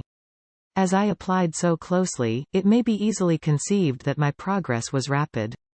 My ardor was indeed the astonishment of the students, and my proficiency that of the masters. Professor Krempe often asked me, with a sly smile, how Cornelius Agrippa went on, whilst M. Waldman expressed the most heartfelt exultation in my progress. 2 years passed in this manner, during which I paid no visit to Geneva, but was engaged, heart and soul, in the pursuit of some discoveries which I hoped to make. None but those who have experienced them can conceive of the enticements of science. In other studies you go as far as others have gone before you, and there is nothing more to know but in a scientific pursuit. There is continual food for discovery and wonder. A mind of moderate capacity which closely pursues one study must infallibly arrive at great proficiency in that study. And I, who continually sought the attainment of one object of pursuit and was solely wrapped up in this, improved so rapidly that at the end of 2 years, I made some discoveries in the improvement of some chemical instruments, which procured me great esteem and admiration at the university. When I had arrived at this point and had become as well acquainted with the theory and practice of natural philosophy as depended on the lessons of any of the professors at Ingolstadt, my residence there being no longer conducive to my improvements, I thought of returning to my friends and my native town, when an incident happened that protracted my stay. One of the phenomena which had peculiarly attracted my attention was the structure of the human frame, and, indeed, any animal endued with life. Whence, I often asked myself, did the principle of life proceed? It was a bold question, and one which has ever been considered as a mystery, yet with how many things are we upon the brink of becoming acquainted, if cowardice or carelessness did not restrain our inquiries. I revolved these circumstances in my mind and determined thenceforth to apply myself more particularly to those branches of natural philosophy which relate to physiology. Unless I had been animated by an almost supernatural enthusiasm, my application to this study would have been irksome and almost intolerable. To examine the causes of life, we must first have recourse to death. I became acquainted with the science of anatomy, but this was not sufficient. I must also observe the natural decay and corruption of the human body. In my education my father had taken the greatest precautions that my mind should be impressed with no supernatural horrors. As I applied so closely, it may be easily conceived that my progress was rapid. My ardor was indeed the astonishment of the students, and my proficiency that of the masters. Professor Krempe often asked me, with a sly smile, how Cornelius Agrippa went on, whilst M. Waldman expressed the most heartfelt exultation in my progress. 2 years passed in this manner, during which I paid no visit to Geneva, but was engaged, heart and soul, in the pursuit of some discoveries which I hoped to make. None but those who have experienced them can conceive of the enticements of science. In other studies you go as far as others have gone before you, and there is nothing more to know but in a scientific pursuit. There is continual food for discovery and wonder. A mind of moderate capacity which closely pursues one study must infallibly arrive at great proficiency in that study. And I, who continually sought the attainment of one object of pursuit and was solely wrapped up in this, improved so rapidly that at the end of 2 years, I made some discoveries in the improvement of some chemical instruments, which procured me great esteem and admiration at the university. When I had arrived at this point and had become as well acquainted with the theory and practice of natural philosophy as depended on the lessons of any of the professors at Ingolstadt, my residence there being no longer conducive to my improvements, I thought of returning to my friends and my native town, when an incident happened that protracted my stay. One of the phenomena which had peculiarly attracted my attention was the structure of the human frame, and, indeed, any animal endued with life. Whence, I often asked myself, did the principle of life proceed? It was a bold question. And one which has ever been considered as a mystery, yet with how many things are we upon the brink of becoming acquainted, if cowardice or carelessness did not restrain our inquiries. I revolved these circumstances in my mind and determined thenceforth to apply myself more particularly to those branches of natural philosophy which relate to physiology. Unless I had been animated by an almost supernatural enthusiasm, my application to this study would have been irksome and almost intolerable. To examine the causes of life, we must first have recourse to death. I became acquainted with the science of anatomy, but this was not sufficient. I must also observe the natural decay and corruption of the human body. In my education, my father had taken the greatest precautions that my mind should be impressed with no supernatural horrors. I do not ever remember to have trembled at a tale of superstition or to have feared the apparition of a spirit. Darkness had no effect upon my fancy, and a churchyard was to me merely the receptacle of bodies deprived of life, which, from being the seat of beauty and strength, had become food for the worm. Now I was led to examine the cause and progress of this decay and forced to spend days and nights in vaults and charnel houses. My attention was fixed upon every object the most insupportable to the delicacy of the human feelings. I saw how the fine form of man was degraded and wasted. I beheld the corruption of death succeed to the blooming cheek of life. I saw how the worm inherited the wonders of the eye and brain. I paused, examining and analyzing all the minutiae of causation, as exemplified in the change from life to death, and death to life, until from the midst of this darkness, a sudden light broke in upon me, a light so brilliant and wondrous, yet so simple, that while I became dizzy with the immensity of the prospect which it illustrated, I was surprised that among so many men of genius, who had directed their inquiries towards the same science, that I alone should be reserved to discover so astonishing a secret. Remember, I am not recording the vision of a madman. The sun does not more certainly shine in the heavens than that which I now affirm is true. Some miracle might have produced it, yet the stages of the discovery were distinct and probable. After days and nights of incredible labor and fatigue, I succeeded in discovering the cause of generation and life, nay, more, I became myself capable of bestowing animation upon lifeless matter. The astonishment which I had at first experienced on this discovery soon gave place to delight and rapture.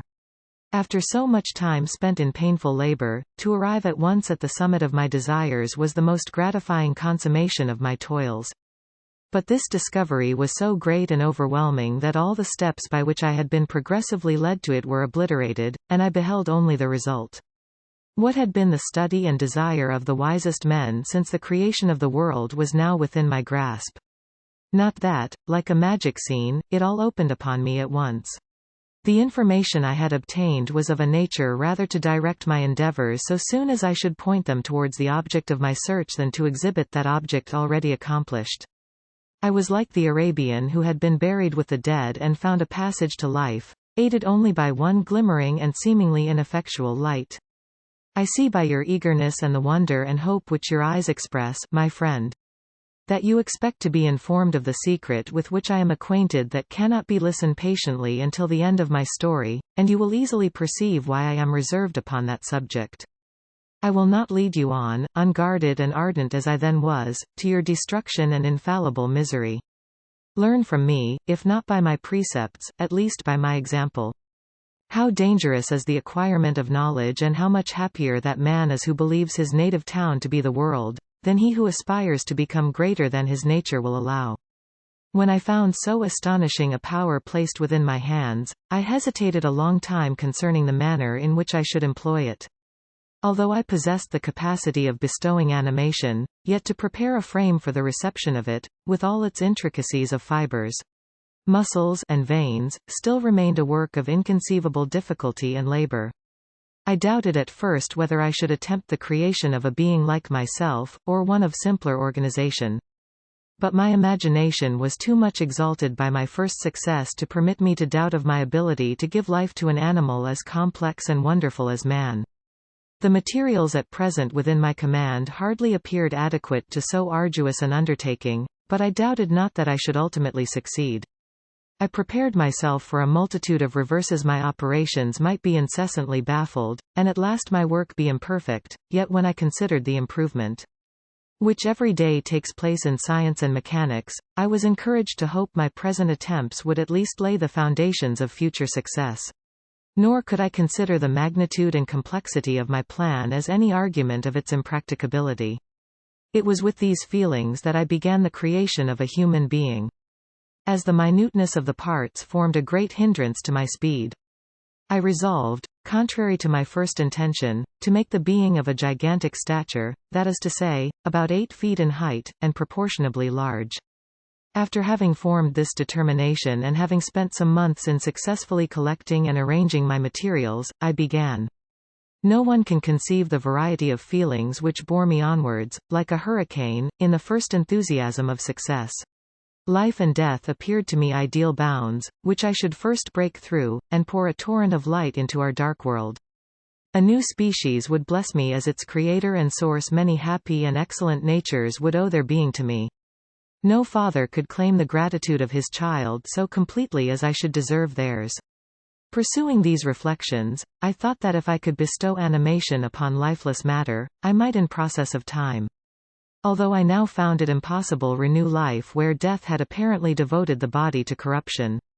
These thoughts supported my spirits, while I pursued my undertaking with unremitting ardor. My cheek had grown pale with study, and my person had become emaciated with confinement. Sometimes, on the very brink of certainty, I failed, yet still I clung to the hope which the next day or the next hour might realize.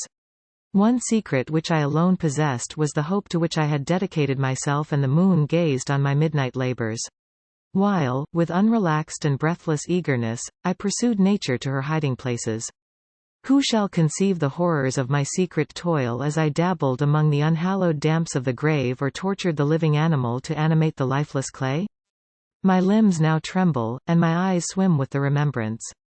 But then a resistless and almost frantic impulse urged me forward. I seemed to have lost all soul or sensation but for this one pursuit.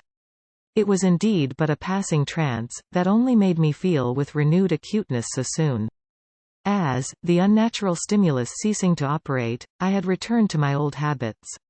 I collected bones from charnel houses and disturbed, with profane fingers, the tremendous secrets of the human frame. In a solitary chamber, or rather cell, at the top of the house, and separated from all the other apartments by a gallery and staircase, I kept my workshop of filthy creation. My eyeballs were starting from their sockets in attending to the details of my employment. The dissecting room and the slaughterhouse furnished many of my materials, and often did my human nature turn with loathing from my occupation, whilst, still urged on by an eagerness which perpetually increased, I brought my work near to a conclusion. The summer months passed while I was thus engaged, heart and soul, in one pursuit. It was a most beautiful season. Never did the fields bestow a more plentiful harvest or the vines yield a more luxuriant vintage. But my eyes were insensible to the charms of nature. And the same feelings which made me neglect the scenes around me caused me also to forget those friends who were so many miles absent, and whom I had not seen for so long a time. I knew my silence disquieted them, and I well remembered the words of my father. I know that while you are pleased with yourself, you will think of us with affection, and we shall hear regularly from you. You must pardon me if I regard any interruption in your correspondence as a proof that your other duties are equally neglected. I knew well therefore what would be my father's feelings. But I could not tear my thoughts from my employment, loathsome in itself, but which had taken an irresistible hold of my imagination. I wished, as it were, to procrastinate all that related to my feelings of affection until the great object, which swallowed up every habit of my nature, should be completed. I then thought that my father would be unjust if he ascribed my neglect to vice or faultiness on my part. But I am now convinced that he was justified in conceiving that I should not be altogether free from blame. A human being in perfection ought always to preserve a calm and peaceful mind and never to allow passion or a transitory desire to disturb his tranquility. I do not think that the pursuit of knowledge is an exception to this rule. if the study to which you apply yourself has a tendency to weaken your affections, and to destroy your taste for those simple pleasures in which no alloy can possibly mix, then that study is certainly unlawful, that is to say, not befitting the human mind. If this rule were always observed, if no man allowed any pursuit whatsoever to interfere with the tranquility of his domestic affections, Greece had not been enslaved, Caesar would have spared his country, America would have been discovered more gradually, and the empires of Mexico and Peru had not been destroyed. But I forget that I am moralizing in the most interesting part of my tale, and your looks remind me to proceed. My father made no reproach in his letters and only took notice of my silence by inquiring into my occupations more particularly than before. Winter, spring, and summer passed away during my labors, but I did not watch the blossom or the expanding leaves sights, which before always yielded me supreme delight, so deeply was I engrossed in my occupation. The leaves of that year had withered before my work drew near to a close, and now every day showed me more plainly how well I had succeeded. But my enthusiasm was checked by my anxiety, and I appeared rather like one doomed by slavery to toil in the mines, or any other unwholesome trade than an artist occupied by his favorite employment. Every night I was oppressed by a slow fever, and I became nervous to a most painful degree. The fall of a leaf startled me, and I shunned my fellow creatures as if I had been guilty of a crime. Sometimes I grew alarmed at the wreck I perceived that I had become. The energy of my purpose alone sustained me. My labors would soon end. And I believed that exercise and amusement would then drive away incipient disease, and I promised myself both of these when my creation should be complete. Chapter 5. It was on a dreary night of November that I beheld the accomplishment of my toils. With an anxiety that almost amounted to agony, I collected the instruments of life around me, that I might infuse a spark of being into the lifeless thing that lay at my feet. It was already 1 in the morning. The rain pattered dismally against the panes, and my candle was nearly burnt out, when, by the glimmer of the half-extinguished light, I saw the dull yellow eye of the creature open. It breathed hard, and a convulsive motion agitated its limbs. How can I describe my emotions at this catastrophe, or how delineate the wretch, whom with such infinite pains and care I had endeavored to form? His limbs were in proportion, and I had selected his features as beautiful. Beautiful! Great God! His yellow skin scarcely covered the work of muscles and arteries beneath. His hair was of a lustrous black, and flowing. His teeth of a pearly whiteness. But these luxuriances only formed a more horrid contrast with his watery eyes, that seemed almost of the same color as the dun white sockets in which they were set, his shriveled complexion and straight black lips. The different accidents of life are not so changeable as the feelings of human nature. I had worked hard for nearly 2 years, for the sole purpose of infusing life into an inanimate body. For this I had deprived myself of rest and health. I had desired it with an ardor that far exceeded moderation. But now that I had finished, the beauty of the dream vanished, and breathless horror and disgust filled my heart. Unable to endure the aspect of the being I had created, I rushed out of the room and continued a long time traversing my bedchamber, unable to compose my mind to sleep. At length lassitude succeeded to the tumult I had before endured, and I threw myself on the bed in my clothes, endeavoring to seek a few moments of forgetfulness. But it was in vain. I slept, indeed, but I was disturbed by the wildest dreams. I thought I saw Elizabeth, in the bloom of health, walking in the streets of Ingolstadt. Delighted and surprised, I embraced her, but as I imprinted the first kiss on her lips, they became livid with the hue of death. Her features appeared to change, and I thought that I held the corpse of my dead mother in my arms. A shroud enveloped her form, and I saw the grave worms crawling in the folds of the flannel. I started from my sleep with horror. A cold dew covered my forehead, my teeth chattered, and every limb became convulsed when, by the dim and yellow light of the moon, as it forced its way through the window shutters, I beheld the wretch, the miserable monster whom I had created. He held up the curtain of the bed, and his eyes, if eyes they may be called, were fixed on me. His jaws opened, and he muttered some inarticulate sounds, while a grin wrinkled his cheeks. He might have spoken, but I did not hear. One hand was stretched out, seemingly to detain me, but I escaped and rushed downstairs. I took refuge in the courtyard belonging to the house which I inhabited, where I remained during the rest of the night. walking up and down in the greatest agitation, listening attentively, catching and fearing each sound. As if it were to announce the approach of the demoniacal corpse to which I had so miserably given life. Oh, no mortal could support the horror of that countenance. A mummy again endued with animation could not be so hideous as that wretch. I had gazed on him while unfinished he was ugly then, but when those muscles and joints were rendered capable of motion, it became a thing such as even Dante could not have conceived. I passed the night wretchedly. Sometimes my pulse beat so quickly and hardly that I felt the palpitation of every artery at others. I nearly sank to the ground through languor and extreme weakness. Mingled with this horror, I felt the bitterness of disappointment. Dreams that had been my food and pleasant rest for so long. A space were now become a hell to me, and the change was so rapid, the overthrow so complete. Morning, dismal and wet, at length dawned and discovered to my sleepless and aching eyes the church of Ingolstadt. Its white steeple and clock, which indicated the 6th hour. The porter opened the gates of the court, which had that night been my asylum, and I issued into the streets, pacing them with quick steps, as if I sought to avoid the wretch whom I feared every turning of the street would present to my view. I did not dare return to the apartment which I inhabited, but felt impelled to hurry on, although drenched by the rain, which poured from a black and comfortless sky. I continued walking in this manner for some time, endeavoring by bodily exercise to ease the load that weighed upon my mind. I traversed the streets without any clear conception of where I was or what I was doing. My heart palpitated in the sickness of fear, and I hurried on with irregular steps, not daring to look about me. Like one who, on a lonely road, doth walk in fear and dread, and, having once turned round, walks on, and turns no more. His head because he knows a frightful fiend doth close behind him tread. Coleridge's Ancient Mariner. Continuing thus, I came at length opposite to the inn at which the various diligences and carriages usually stopped. Here I paused, I knew not why, but I remained some minutes with my eyes fixed on a coach that was coming towards me from the other end of the street. As it drew nearer I observed that it was the Swiss diligence. It stopped just where I was standing, and on the door being opened, I perceived Henry Clerval, who, on seeing me, instantly sprung out. "My dear Frankenstein," exclaimed he, "how glad I am to see you! How fortunate that you should be here at the very moment of my alighting!"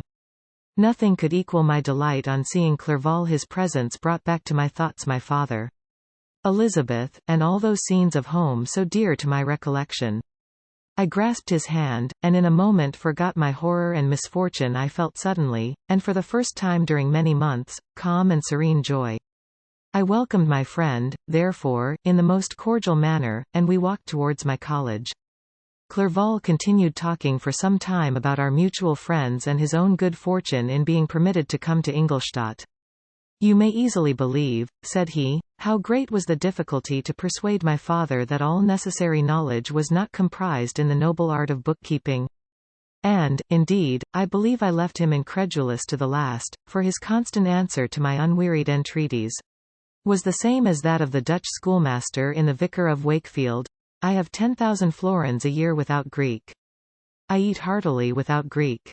But his affection for me at length overcame his dislike of learning, and he has permitted me to undertake a voyage of discovery to the land of knowledge. It gives me the greatest delight to see you, but tell me how you left my father, brothers, and Elizabeth. "Very well, and very happy, only a little uneasy that they hear from you so seldom. By the by, I mean to lecture you a little upon their account myself. But, my dear Frankenstein," continued he, stopping short and gazing full in my face, "I did not before remark how very ill you appear, so thin and pale. You look as if you had been watching for several nights. You have guessed right. I have lately been so deeply engaged in one occupation that I have not allowed myself sufficient rest, as you see. But I hope, I sincerely hope, that all these employments are now at an end and that I am at length free." I trembled excessively. I could not endure to think of, and far less to allude to, the occurrences of the preceding night. I walked with a quick pace, and we soon arrived at my college. I then reflected, and the thought made me shiver, that the creature whom I had left in my apartment might still be there, alive and walking about. I dreaded to behold this monster, but I feared still more that Henry should see him. Entreating him, therefore, to remain a few minutes at the bottom of the stairs, I darted up towards my own room. My hand was already on the lock of the door before I recollected myself. I then paused, and a cold shivering came over me. I threw the door forcibly open, as children are accustomed to do when they expect a spectre to stand in waiting for them on the other side, but nothing appeared. I stepped fearfully in. The apartment was empty, and my bedroom was also freed from its hideous guest. I could hardly believe that so great a good fortune could have befallen me, but when I became assured that my enemy had indeed fled, I clapped my hands for joy and ran down to Clerval. We ascended into my room, and the servant presently brought breakfast, but I was unable to contain myself. It was not joy only that possessed me. I felt my flesh tingle with excessive sensitiveness, and my pulse beat rapidly. I was unable to remain for a single instant in the same place. I jumped over the chairs, clapped my hands, and laughed aloud. Clerval at first attributed my unusual spirits to joy on his arrival, but when he observed me more attentively, he saw a wildness in my eyes for which he could not account, and my loud, unrestrained, heartless laughter frightened and astonished him. "My dear Victor," cried he, "what, for God's sake, is the matter? Do not laugh in that manner. How ill you are! What is the cause of all this?" "Do not ask me," cried I, putting my hands before my eyes, for I thought I saw the dreaded spectre glide into the room. "He can tell. Oh, save me! Save me!" I imagined that the monster seized me. I struggled furiously and fell down in a fit. Poor Clerval! What must have been his feelings? A meeting, which he anticipated with such joy, so strangely turned to bitterness. But I was not the witness of his grief, for I was lifeless and did not recover my senses for a long, long time. This was the commencement of a nervous fever which confined me for several months. During all that time Henry was my only nurse. I afterwards learned that, knowing my father's advanced age and unfitness for so long a journey, and how wretched my sickness would make Elizabeth, he spared them this grief by concealing the extent of my disorder. He knew that I could not have a more kind and attentive nurse than himself, and, firm in the hope he felt of my recovery, he did not doubt that, instead of doing harm, he performed the kindest action that he could towards them. But I was in reality very ill, and surely nothing but the unbounded and unremitting attentions of my friend could have restored me to life. The form of the monster on whom I had bestowed existence was forever before my eyes, and I raved incessantly concerning him. Doubtless my words surprised Henry. He at first believed them to be the wanderings of my disturbed imagination. But the pertinacity with which I continually recurred to the same subject persuaded him that my disorder indeed owed its origin to some uncommon and terrible event. By very slow degrees, and with frequent relapses that alarmed and grieved my friend, I recovered. I remember the first time I became capable of observing outward objects with any kind of pleasure. I perceived that the fallen leaves had disappeared and that the young buds were shooting forth from the trees that shaded my window. It was a divine spring, and the season contributed greatly to my convalescence. I felt also sentiments of joy and affection revive in my bosom. My gloom disappeared, and in a short time I became as cheerful as before I was attacked by the fatal passion. "Dearest Clerval," exclaimed I, "how kind, how very good you are to me! You will repay me entirely if you do not discompose yourself, but get well as fast as you can, and since you appear in such good spirits, I may speak to you on one subject, may I not?" I trembled. One subject. What could it be? Could he allude to an object on whom I dared not even think? "Compose yourself," said Clerval, who observed my change of color. "I will not mention it if it agitates you. But your father and cousin would be very happy if they received a letter from you in your own handwriting. They hardly know how ill you have been and are uneasy at your long silence. Is that all, my dear Henry? How could you suppose that my first thought would not fly towards those dear, dear friends, whom I love and who are so deserving of my love?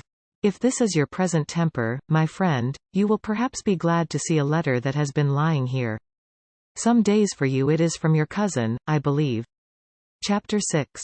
Clerval then put the following letter into my hands. It was from my own Elizabeth. "My dearest cousin, you have been ill, very ill, and even the constant letters of dear kind Henry are not sufficient to reassure me on your account. You are forbidden to write to hold a pen, yet one word from you, dear Victor, is necessary to calm our apprehensions.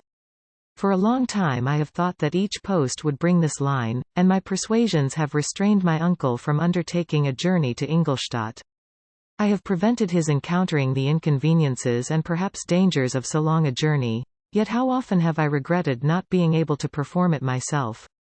I figure to myself that the task of attending on your sickbed has devolved on some mercenary old nurse, who could never guess your wishes nor minister to them with the care and affection of your poor cousin. Yet that is over now. Clerval writes that indeed you are getting better. I eagerly hope that you will confirm this intelligence soon in your own handwriting. Get well and return to us.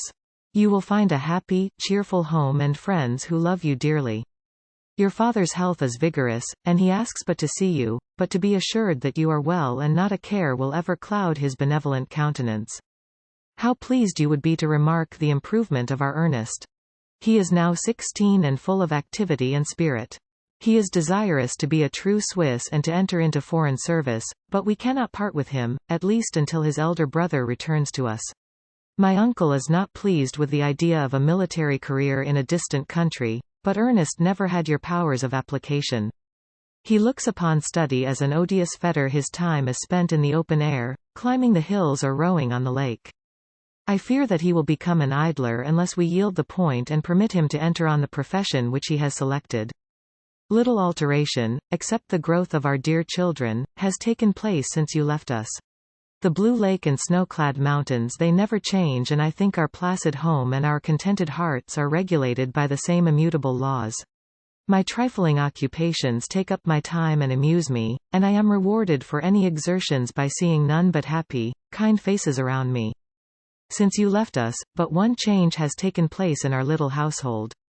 Do you remember on what occasion Justine Moritz entered our family? Probably you do not. I will relate her history, therefore, in a few words. Madame Moritz, her mother, was a widow with 4 children, of whom Justine was the third. This girl had always been the favorite of her father, but through a strange perversity, her mother could not endure her, and after the death of M. Moritz, treated her very ill. My aunt observed this, and when Justine was 12 years of age, prevailed on her mother to allow her to live at our house. The republican institutions of our country have produced simpler and happier manners than those which prevail in the great monarchies that surround it. Hence there is less distinction between the several classes of its inhabitants and the lower orders, being neither so poor nor so despised, their manners are more refined and moral. A servant in Geneva does not mean the same thing as a servant in France and England. Justine, thus received in our family, learned the duties of a servant. A condition which, in our fortunate country, does not include the idea of ignorance and a sacrifice of the dignity of a human being. Justine, you may remember, was a great favorite of yours, and I recollect you once remarked that if you were in an ill humor, one glance from Justine could dissipate it, for the same reason that Ariosto gives concerning the beauty of Angelica. She looked so frank-hearted and happy. My aunt conceived a great attachment for her, by which she was induced to give her an education superior to that which she had at first intended. This benefit was fully repaid. Justine was the most grateful little creature in the world. I do not mean that she made any professions. I never heard one pass her lips. But you could see by her eyes that she almost adored her protectress. Although her disposition was gay and in many respects inconsiderate, yet she paid the greatest attention to every gesture of my aunt. She thought her the model of all excellence and endeavored to imitate her phraseology and manners, so that even now she often reminds me of her. When my dearest aunt died, everyone was too much occupied in their own grief to notice poor Justine, who had attended her during her illness with the most anxious affection. Poor Justine was very ill, but other trials were reserved for her. One by one, her brothers and sister died, and her mother, with the exception of her neglected daughter, was left childless. The conscience of the woman was troubled. She began to think that the deaths of her favorites was a judgment from heaven to chastise her partiality. She was a Roman Catholic, and I believe her confessor confirmed the idea which she had conceived. Accordingly, a few months after your departure for Ingolstadt, Justine was called home by her repentant mother. Poor girl! She wept when she quitted our house. She was much altered since the death of my Aunt Grief. had given softness and a winning mildness to her manners, which had before been remarkable for vivacity. Nor was her residence at her mother's house of a nature to restore her gaiety. The poor woman was very vacillating in her repentance. She sometimes begged Justine to forgive her unkindness, but much oftener accused her of having caused the deaths of her brothers and sister. Perpetual fretting at length threw Madame Moritz into a decline, which at first increased her irritability, but she is now at peace forever. She died on the first approach of cold weather, at the beginning of this last winter. Justine has just returned to us, and I assure you I love her tenderly. She is very clever and gentle, and extremely pretty as I mentioned before. Her mien and her expression continually remind me of my dear aunt. I must say also a few words to you, my dear cousin, of little darling William. I wish you could see him. He is very tall of his age, with sweet laughing blue eyes, dark eyelashes, and curling hair. When he smiles, 2 little dimples appear on each cheek, which are rosy with health. He has already had 1 or 2 little wives, but Louisa Byron is his favorite, a pretty little girl of 5 years of age. Now, dear Victor, I dare say you wish to be indulged in a little gossip concerning the good people of Geneva. The pretty Miss Mansfield has already received the congratulatory visits on her approaching marriage with a young Englishman, John Melbourne, esq. Her ugly sister, Manon, married M. du Vallard, the rich banker, last autumn. Your favorite schoolfellow, Louis Manoir, has suffered several misfortunes since the departure of Clerval from Geneva. But he has already recovered his spirits, and is reported to be on the point of marrying a lively pretty Frenchwoman, Madame Tavernier. She is a widow, and much older than Manoir, but she is very much admired, and a favorite with everybody. I have written myself into better spirits, dear cousin, but my anxiety returns upon me as I conclude. Write, dearest Victor, 1 line 1 word will be a blessing to us. 10,000 thanks to Henry for his kindness, his affection, and his many letters. We are sincerely grateful. Adieu. My cousin, take care of yourself and, I entreat you, write. Elizabeth Lavenza. Geneva, March 18, 17. Dear, dear Elizabeth. I exclaimed, when I had read her letter. I will write instantly and relieve them from the anxiety they must feel. I wrote, and this exertion greatly fatigued me, but my convalescence had commenced, and proceeded regularly. In another fortnight I was able to leave my chamber. One of my first duties on my recovery was to introduce Clerval to the several professors of the university.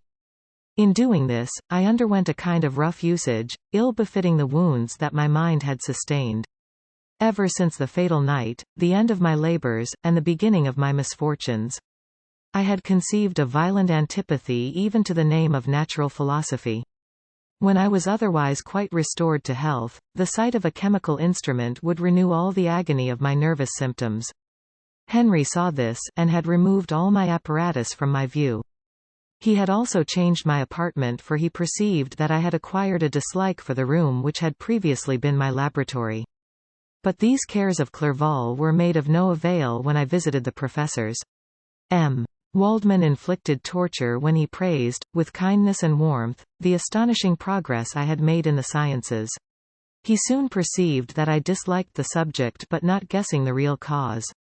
He attributed my feelings to modesty, and changed the subject from my improvement, to the science itself, with a desire, as I evidently saw, of drawing me out. What could I do? He meant to please, and he tormented me. I felt as if he had placed carefully, one by one, in my view those instruments which were to be afterwards used in putting me to a slow and cruel death. I writhed under his words, yet dared not exhibit the pain I felt. Clerval, whose eyes and feelings were always quick in discerning the sensations of others, declined the subject, alleging, in excuse, his total ignorance, and the conversation took a more general turn. I thanked my friend from my heart, but I did not speak. I saw plainly that he was surprised, but he never attempted to draw my secret from me, and although I loved him with a mixture of affection and reverence that knew no bounds, yet I could never persuade myself to confide in him that event, which was so often present to my recollection, but which I feared the detail to another would only impress more deeply. M. Krempe was not equally docile, and in my condition at that time, of almost insupportable sensitiveness. His harsh blunt encomiums gave me even more pain than the benevolent approbation of M. Waldman. D.N. the fellow! Cried he. Why, M. Clerval, I assure you he has outstripped us all. I, stare if you please, but it is nevertheless true. A youngster who, but a few years ago, believed in Cornelius Agrippa as firmly as in the Gospel, has now set himself at the head of the university, and if he is not soon pulled down, we shall all be out of countenance. I, continued he, observing my face expressive of suffering, M. Frankenstein is modest and excellent quality in a young man. Young men should be diffident of themselves, you know, M. Clerval. I was myself when young, but that wears out in a very short time. M. Krempe had now commenced an eulogy on himself, which happily turned the conversation from a subject that was so annoying to me. Clerval had never sympathized in my tastes for natural science, and his literary pursuits differed wholly from those which had occupied me. He came to the university with the design of making himself complete master of the Oriental languages. And thus he should open a field for the plan of life he had marked out for himself. Resolved to pursue no inglorious career, he turned his eyes toward the East, as affording scope for his spirit of enterprise. The Persian, Arabic, and Sanskrit languages engaged his attention, and I was easily induced to enter on the same studies. Idleness had ever been irksome to me, and now that I wished to fly from reflection, and hated my former studies, I felt great relief in being the fellow pupil with my friend, and found not only instruction but consolation in the works of the Orientalists.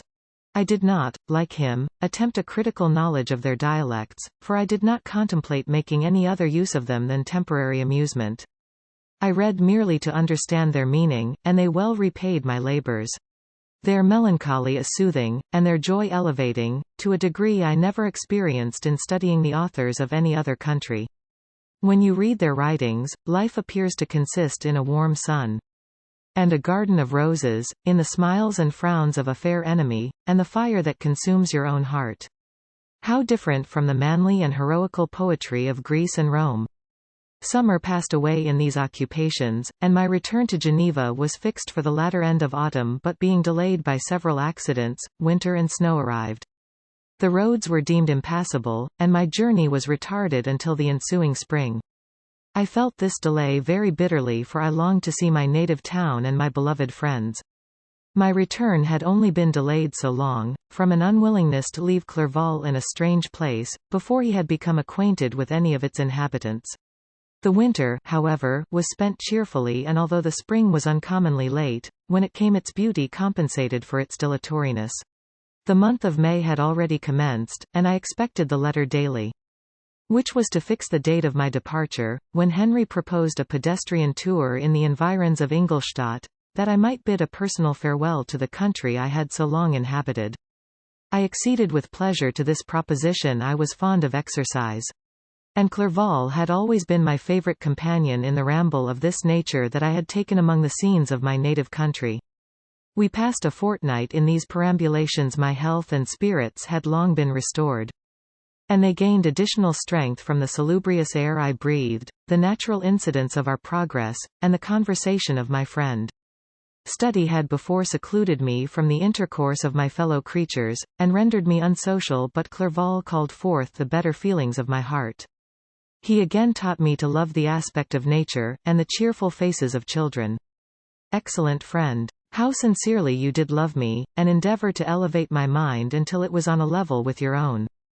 A selfish pursuit had cramped and narrowed me, until your gentleness and affection warmed and opened my senses. I became the same happy creature who, a few years ago, loved and beloved by all, had no sorrow or care.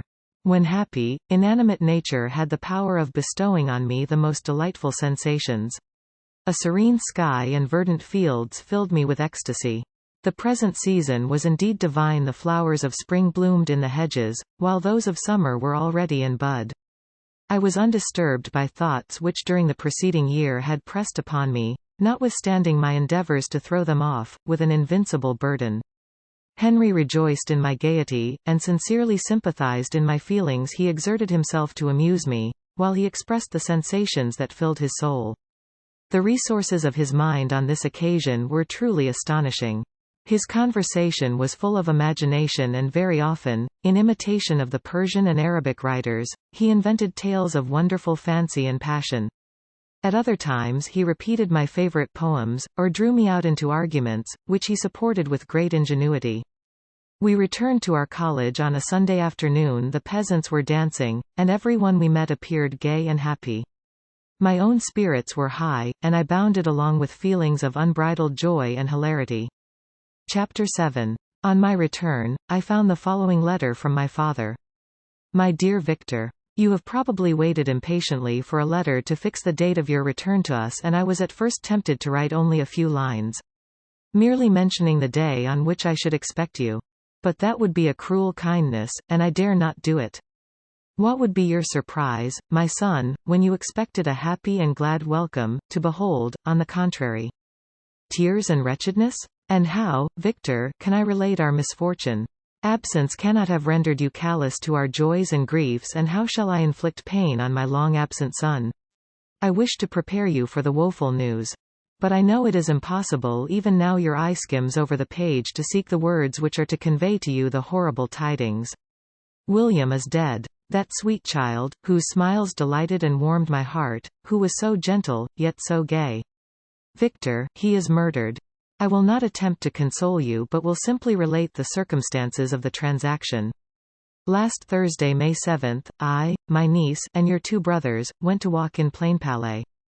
The evening was warm and serene, and we prolonged our walk farther than usual. It was already dusk before we thought of returning, and then we discovered that William and Ernest, who had gone on before, were not to be found. We accordingly rested on a seat until they should return. Presently Ernest came, and inquired if we had seen his brother. He said, that he had been playing with him, that William had run away to hide himself, and that he vainly sought for him, and afterwards waited for a long time, but that he did not return. This account rather alarmed us, and we continued to search for him until night fell, when Elizabeth conjectured that he might have returned to the house. He was not there. We returned again, with torches, for I could not rest, when I thought that my sweet boy had lost himself, and was exposed to all the damps and dews of night. Elizabeth also suffered extreme anguish. About 5 in the morning I discovered my lovely boy, whom the night before I had seen blooming and active in health, stretched on the grass. Livid and motionless, the print of the murder's finger was on his neck. He was conveyed home, and the anguish that was visible in my countenance betrayed the secret to Elizabeth. She was very earnest to see the corpse. At first I attempted to prevent her, but she persisted, and entering the room where it lay, hastily examined the neck of the victim, and clasping her hands exclaimed, "O God! I have murdered my darling child."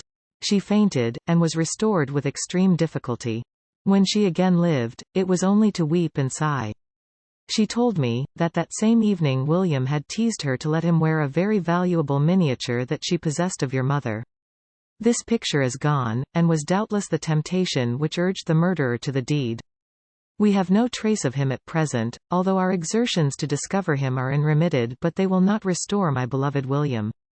Come, dearest Victor, you alone can console Elizabeth. She weeps continually, and accuses herself unjustly as the cause of his death. Her words pierce my heart. We are all unhappy, but will not that be an additional motive for you, my son, to return and be our comforter? Your dear mother. Alas, Victor! I now say, thank God she did not live to witness the cruel, miserable death of her youngest darling. Come, Victor, not brooding thoughts of vengeance against the assassin, but with feelings of peace and gentleness, that will heal, instead of festering, the wounds of our minds. Enter the house of mourning, my friend, but with kindness and affection for those who love you, and not with hatred for your enemies. Your affectionate and afflicted father, Alphonse Frankenstein. Geneva, May 12, 17. Clerval, who had watched my countenance as I read this letter, was surprised to observe the despair that succeeded the joy I at first expressed on receiving news from my friends. I threw the letter on the table, and covered my face with my hands. My dear Frankenstein, exclaimed Henry, when he perceived me weep with bitterness, are you always to be unhappy? My dear friend, what has happened? I motioned him to take up the letter, while I walked up and down the room in the extremest agitation. Tears also gushed from the eyes of Clerval, as he read the account of my misfortune. I can offer you no consolation, my friend, said he. Your disaster is irreparable. What do you intend to do? To go instantly to Geneva. Come with me, Henry, to order the horses. During our walk, Clerval endeavoured to say a few words of consolation. He could only express his heartfelt sympathy. Poor William, said he, dear lovely child, he now sleeps with his angel mother. Who that had seen him bright and joyous in his young beauty? But must weep over his untimely loss. To die so miserably, to feel the murderer's grasp. How much more a murdered that could destroy radiant innocence? Poor little fellow. One only consolation have we, his friends mourn and weep, but he is at rest. The pang is over, his sufferings are at an end forever. A sod covers his gentle form, and he knows no pain. He can no longer be a subject for pity. We must reserve that for his miserable survivors. Clerval spoke thus as we hurried through the streets. The words impressed themselves on my mind, and I remembered them afterwards in solitude. But now, as soon as the horses arrived, I hurried into a cabriolet, and bade farewell to my friend. My journey was very melancholy. At first I wished to hurry on, for I longed to console and sympathize with my loved and sorrowing friends. But when I drew near my native town, I slackened my progress. I could hardly sustain the multitude of feelings that crowded into my mind. I passed through scenes familiar to my youth, but which I had not seen for nearly 6 years. How altered everything might be during that time! One sudden and desolating change had taken place, but 1,000 little circumstances might have by degrees worked other alterations, which, although they were done more tranquilly, might not be the less decisive. Fear overcame me. I dared no advance, dreading 1,000 nameless evils that made me tremble, although I was unable to define them. I remained 2 days at Lausanne, in this painful state of mind. I contemplated the lake. The waters were placid, all around was calm, and the snowy mountains, the palaces of nature, were not changed. By degrees the calm and heavenly scene restored me, and I continued my journey towards Geneva. The road ran by the side of the lake, which became narrower as I approached my native town. I discovered more distinctly the black sides of Jura, and the bright summit of Mont Blanc. I wept like a child. Dear mountains! My own beautiful lake! How do you welcome your wanderer? Your summits are clear, the sky and lake are blue and placid. Is this to prognosticate peace, or to mock at my unhappiness? I fear, my friend, that I shall render myself tedious by dwelling on these preliminary circumstances. But they were days of comparative happiness, and I think of them with pleasure. My country, my beloved country! Who but a native can tell the delight I took in again beholding thy streams, thy mountains, and, more than all, thy lovely lake? Yet, as I drew nearer home, grief and fear again overcame me. Night also closed around, and when I could hardly see the dark mountains, I felt still more gloomily. The picture appeared a vast and dim scene of evil, and I foresaw obscurely that I was destined to become the most wretched of human beings. Alas! I prophesied truly, and failed only in one single circumstance, that in all the misery I imagined and dreaded, I did not conceive the 100th part of the anguish I was destined to endure. It was completely dark when I arrived in the environs of Geneva. The gates of the town were already shut, and I was obliged to pass the night at Secherin, a village at the distance of half a league from the city. The sky was serene, and, as I was unable to rest, I resolved to visit the spot where my poor William had been murdered. As I could not pass through the town, I was obliged to cross the lake in a boat to arrive at Plainpalais. During this short voyage I saw the lightning playing on the summit of Mont Blanc in the most beautiful figures. The storm appeared to approach rapidly, and, on landing, I ascended a low hill, that I might observe its progress. It advanced, the heavens were clouded, and I soon felt the rain coming slowly in large drops, but its violence quickly increased. I quitted my seat, and walked on, although the darkness and storm increased every minute, and the thunder burst with a terrific crash over my head. It was echoed from Salive, the Jurus, and the Alps of Savoy. Vivid flashes of lightning dazzled my eyes, illuminating the lake, making it appear like a vast sheet of fire. Then for an instant everything seemed of a pitchy darkness, until the eye recovered itself from the preceding flash. The storm, as is often the case in Switzerland, appeared at once in various parts of the heavens. The most violent storm hung exactly north of the town, over the part of the lake which lies between the promontory of Belrive and the village of Copet. Another storm enlightened Jura with faint flashes, and another darkened and sometimes disclosed the Mole, a peaked mountain to the east of the lake. While I watched the tempest, so beautiful yet terrific, I wandered on with a hasty step. This noble war in the sky elevated my spirits. I clasped my hands, and exclaimed aloud, "William, dear angel! This is thy funeral, this thy dirge." As I said these words, I perceived in the gloom a figure which stole from behind a clump of trees near me. I stood fixed, gazing intently. I could not be mistaken. A flash of lightning illuminated the object, and discovered its shape plainly to me. Its gigantic stature, and the deformity of its aspect more hideous than belongs to humanity, instantly informed me that it was the wretch, the filthy demon, to whom I had given life. What did he there? Could he be? I shuddered at the conception, the murderer of my brother? No sooner did that idea cross my imagination, than I became convinced of its truth. My teeth chattered, and I was forced to lean against a tree for support. The figure passed me quickly, and I lost it in the gloom. Nothing in human shape could have destroyed the fair child. He was the murderer. I could not doubt it. The mere presence of the idea was an irresistible proof of the fact. I thought of pursuing the devil, but it would have been in vain, for another flash discovered him to me. Hanging among the rocks of the nearly perpendicular ascent of Mont Salve, a hill that bounds Plainpalais on the south. He soon reached the summit, and disappeared. I remained motionless. The thunder ceased, but the rain still continued, and the scene was enveloped in an impenetrable darkness. I revolved in my mind the events which I had until now sought to forget, the whole train of my progress toward the creation. The appearance of the works of my own hands at my bedside, its departure. 2 years had now nearly elapsed since the night on which he first received life, and was this his first crime? Alas! I had turned loose into the world a depraved wretch, whose delight was in carnage and misery. Had he not murdered my brother? No one can conceive the anguish I suffered during the remainder of the night, which I spent, cold and wet, in the open air. But I did not feel the inconvenience of the weather. My imagination was busy in scenes of evil and despair. I considered the being whom I had cast among mankind, and endowed with the will and power to effect purposes of horror, such as the deed which he had now done, nearly in the light of my own vampire, my own spirit let loose from the grave, and forced to destroy all that was dear to me. Day dawned, and I directed my steps towards the town. The gates were open, and I hastened to my father's house. My first thought was to discover what I knew of the murderer, and cause instant pursuit to be made. But I paused when I reflected on the story that I had to tell. A being whom I myself had formed, and endued with life, had met me at midnight among the precipices of an inaccessible mountain. I remembered also the nervous fever with which I had been seized just at the time that I dated my creation, and which would give an air of delirium to a tale otherwise so utterly improbable.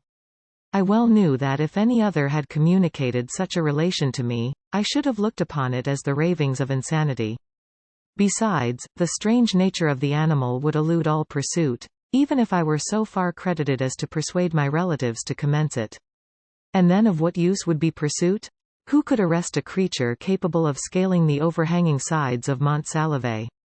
These reflections determined me, and I resolved to remain silent. It was about 5 in the morning when I entered my father's house. I told the servants not to disturb the family, and went into the library to attend their usual hour of rising. 6 years had elapsed, passed in a dream but for one indelible trace. And I stood in the same place where I had last embraced my father before my departure for Ingolstadt. Beloved and venerable parent. He still remained to me. I gazed on the picture of my mother, which stood over the mantelpiece. It was an historical subject, painted at my father's desire, and represented Caroline Beaufort in an agony of despair, kneeling by the coffin of her dead father. Her garb was rustic, and her cheek pale, but there was an air of dignity and beauty that hardly permitted the sentiment of pity.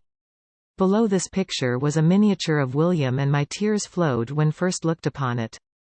While I was thus engaged, Ernest entered. He had heard me arrive, and hastened to welcome me. "Welcome, my dearest Victor," said he. "Ah, I wish you had come 3 months ago, and then you would have found us all joyous and delighted. You come to us now to share a misery which nothing can alleviate, yet your presence will, I hope, revive our father."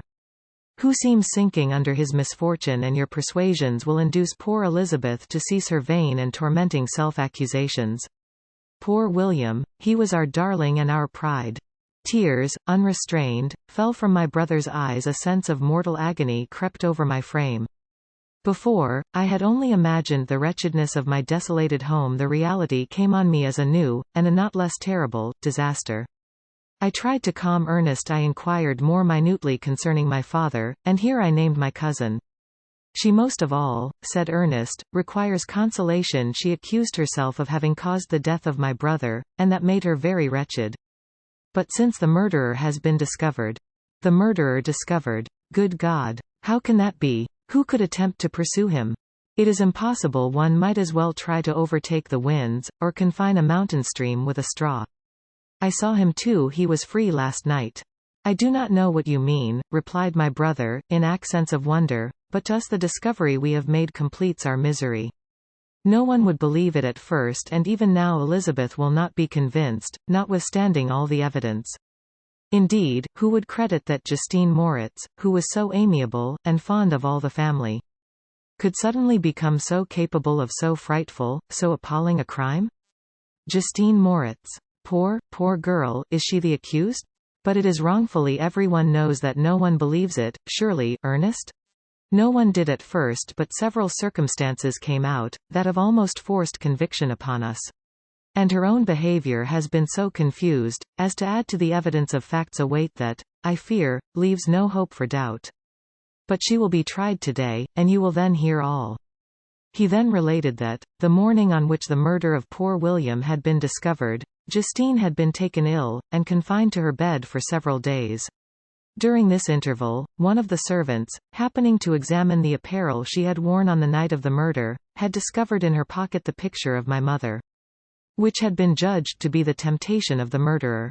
The servant instantly showed it to one of the others, who, without saying a word to any of the family, went to a magistrate and, upon their deposition, Justine was apprehended. On being charged with the fact, the poor girl confirmed the suspicion in a great measure by her extreme confusion of manner. This was a strange tale, but it did not shake my faith, and I replied earnestly, "You are all mistaken. I know the murderer. Justine, poor, good Justine, is innocent." At that instant my father entered. I saw unhappiness deeply impressed on his countenance, but he endeavored to welcome me cheerfully. And, after we had exchanged our mournful greeting, would have introduced some other topic than that of our disaster, had not Ernest exclaimed, "Good God! Papa! Victor says that he knows who was the murderer of poor William." "We do also, unfortunately," replied my father, "for indeed, I had rather have been forever ignorant than have discovered so much depravity and ungratitude in one I valued so highly. My dear father, you are mistaken. Justine is innocent. If she is, God forbid that she should suffer as guilty. She is to be tried today, and I hope, I sincerely hope, that she will be acquitted." This speech calmed me. I was firmly convinced in my own mind that Justine, and indeed every human being, was guiltless of this murder. I had no fear, therefore, that any circumstantial evidence could be brought forward strong enough to convict her. My tale was not one to announce publicly. Its astounding horror would be looked upon as madness by the vulgar. Did anyone indeed exist, except I, the Creator, who would believe, unless his senses convinced him, in the existence of the living monument of presumption and rash ignorance which I had let loose upon the world? We were soon joined by Elizabeth. Time had altered her since I last beheld her. It had endowed her with loveliness surpassing the beauty of her childish years. There was the same candor, the same vivacity, but it was allied to an expression more full of sensibility and intellect. She welcomed me with the greatest affection. "Your arrival, my dear cousin," said she, "fills me with hope. You perhaps will find some means to justify my poor guiltless Justine. Alas! Who is safe, if she be convicted of crime? I rely on her innocence as certainly as I do upon my own.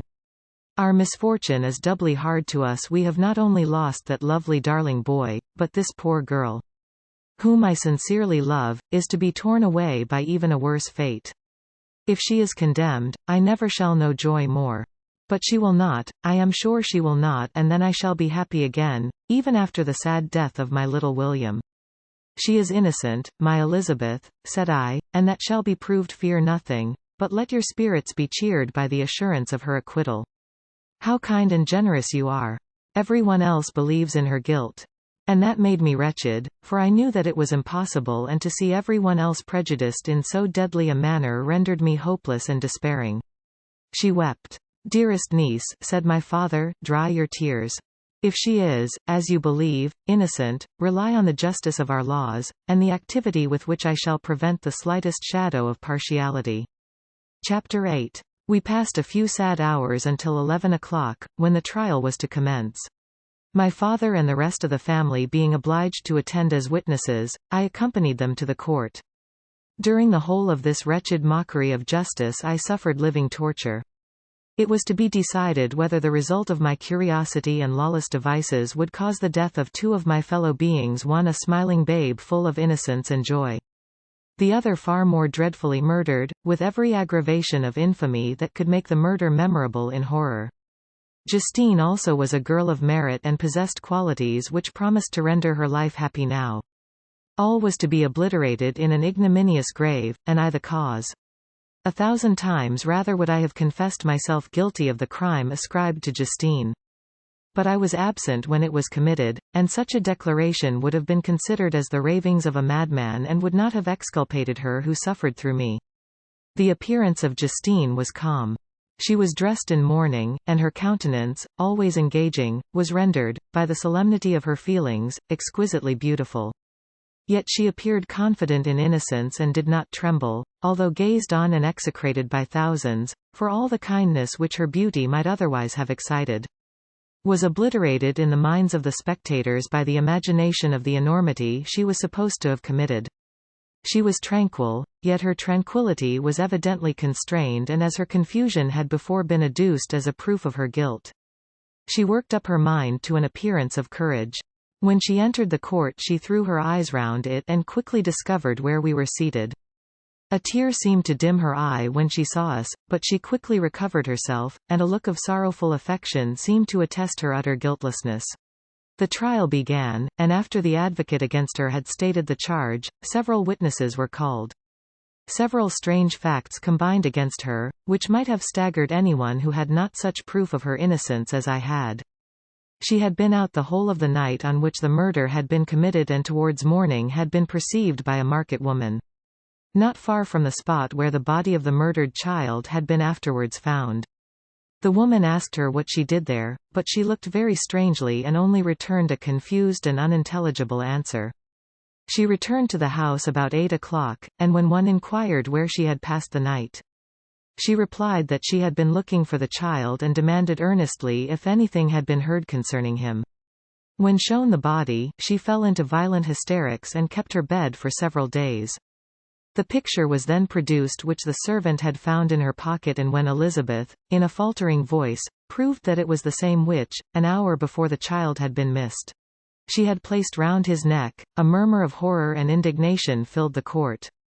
Justine was called on for her defense. As the trial had proceeded, her countenance had altered. Surprise, horror, and misery were strongly expressed. Sometimes she struggled with her tears, but when she was desired to plead, she collected her powers and spoke in an audible although variable voice. "God knows," she said, "how entirely I am innocent. But I do not pretend that my protestations should acquit me. I rest my innocence on a plain and simple explanation of the facts which have been adduced against me, and I hope the character I have always borne will incline my judges to a favorable interpretation where any circumstance appears doubtful or suspicious." She then related that, by the permission of Elizabeth, she had passed the evening of the night on which the murder had been committed at the house of an aunt at Chain, a village situated at about a league from Geneva. On her return, at about 9 o'clock, she met a man who asked her if she had seen anything of the child who was lost. She was alarmed by this account and passed several hours in looking for him, when the gates of Geneva were shut, and she was forced to remain several hours of the night in a barn belonging to a cottage, being unwilling to call up the inhabitants, to whom she was well known. Most of the night she spent here watching. Towards morning she believed that she slept for a few minutes. Some steps disturbed her, and she awoke. It was dawn, and she quitted her asylum, that she might again endeavor to find my brother. If she had gone near the spot where his body lay, it was without her knowledge. That she had been bewildered when questioned by the market-woman was not surprising, since she had passed a sleepless night. And the fate of poor William was yet uncertain. Concerning the picture she could give no account. I know, continued the unhappy victim, how heavily and fatally this one circumstance weighs against me, but I have no power of explaining it, and when I have expressed my utter ignorance, I am only left to conjecture concerning the probabilities by which it might have been placed in my pocket. But here also I am checked. I believe that I have no enemy on earth, and none surely would have been so wicked as to destroy me wantonly. Did the murderer place it there? I know of no opportunity afforded him for so doing. Or, if I had, why should he have stolen the jewel, to part with it again so soon? I commit my cause to the justice of my judges, yet I see no room for hope. I beg permission to have a few witnesses examined concerning my character, and if their testimony shall not overweigh my supposed guilt, I must be condemned, although I would pledge my salvation on my innocence. Several witnesses were called who had known her for many years. And they spoke well of her, but fear and hatred of the crime of which they supposed her guilty rendered them timorous and unwilling to come forward. Elizabeth saw even this last resource, her excellent dispositions and irreproachable conduct, about to fail the accused, when, although violently agitated, she desired permission to address the court. "I am," said she, "the cousin of the unhappy child who was murdered, or rather his sister. For I was educated by and have lived with his parents ever since and even long before his birth. It may therefore be judged indecent in me to come forward on this occasion, but when I see a fellow creature about to perish through the cowardice of her pretended friends, I wish to be allowed to speak, that I may say what I know of her character. I am well acquainted with the accused. I have lived in the same house with her, at one time for 5 and at another for nearly 2 years. During all that period she appeared to me the most amiable and benevolent of human creatures. She nursed Madame Frankenstein, my aunt, in her last illness, with the greatest affection and care, and afterwards attended her own mother during a tedious illness, in a manner that excited the admiration of all who knew her. After which she again lived in my uncle's house, where she was beloved by all the family. She was warmly attached to the child who is now dead and acted towards him like a most affectionate mother. For my own part, I do not hesitate to say that, notwithstanding all the evidence produced against her, I believe and rely on her perfect innocence. She had no temptation for such an action as to the bauble on which the chief proof rests, if she had earnestly desired it. I should have willingly given it to her, so much do I esteem and value her." A murmur of approbation followed Elizabeth's simple and powerful appeal, but it was excited by her generous interference, and not in favor of poor Justine, on whom the public indignation was turned with renewed violence, charging her with the blackest ingratitude. She herself wept as Elizabeth spoke, but she did not answer. My own agitation and anguish was extreme during the whole trial. I believed in her innocence, I knew it. Could the demon who had, I did not for a minute doubt, murdered my brother also in his hellish sport, have betrayed the innocent to death and ignominy? I could not sustain the horror of my situation. And when I perceived that the popular voice and the countenances of the judges had already condemned my unhappy victim, I rushed out of the court in agony. The tortures of the accused did not equal mine. She was sustained by innocence, but the fangs of remorse tore my bosom and would not forego their hold. I passed a night of unmingled wretchedness. In the morning I went to the court. My lips and throat were parched. I dared not ask the fatal question, but I was known, and the officer guessed the cause of my visit. The ballots had been thrown, they were all black, and Justine was condemned. I cannot pretend to describe what I then felt. I had before experienced sensations of horror, and I have endeavored to bestow upon them adequate expressions.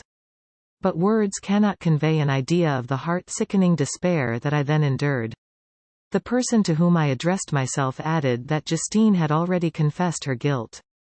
That evidence, he observed, was hardly required in so glaring a case. But I am glad of it, and, indeed, none of our judges like to condemn a criminal upon circumstantial evidence, be it ever so decisive. This was strange and unexpected intelligence. What could it mean? Had my eyes deceived me? And was I really as mad as the whole world would believe me to be if I disclosed the object of my suspicions? I hastened to return home, and Elizabeth eagerly demanded the result. My cousin, replied I, it is decided as you may have expected. All judges had rather that 10 innocent should suffer than that one guilty should escape. But she has confessed. This was a dire blow to poor Elizabeth, who had relied with firmness upon Justine's innocence. Alas, said she, how shall I ever again believe in human goodness? Justine, whom I loved and esteemed as my sister, how could she put on those smiles of innocence? Only to betray? Her mild eyes seemed incapable of any severity or guile, and yet she has committed a murder. Soon after we heard that the poor victim had expressed a desire to see my cousin. My father wished her not to go but said that he left it to her own judgment and feelings to decide. Yes, said Elizabeth, I will go, although she is guilty. And you, Victor, shall accompany me. I cannot go alone. The idea of this visit was torture to me, yet I could not refuse. We entered the gloomy prison chamber and beheld Justine sitting on some straw at the farther end. Her hands were manacled, and her head rested on her knees.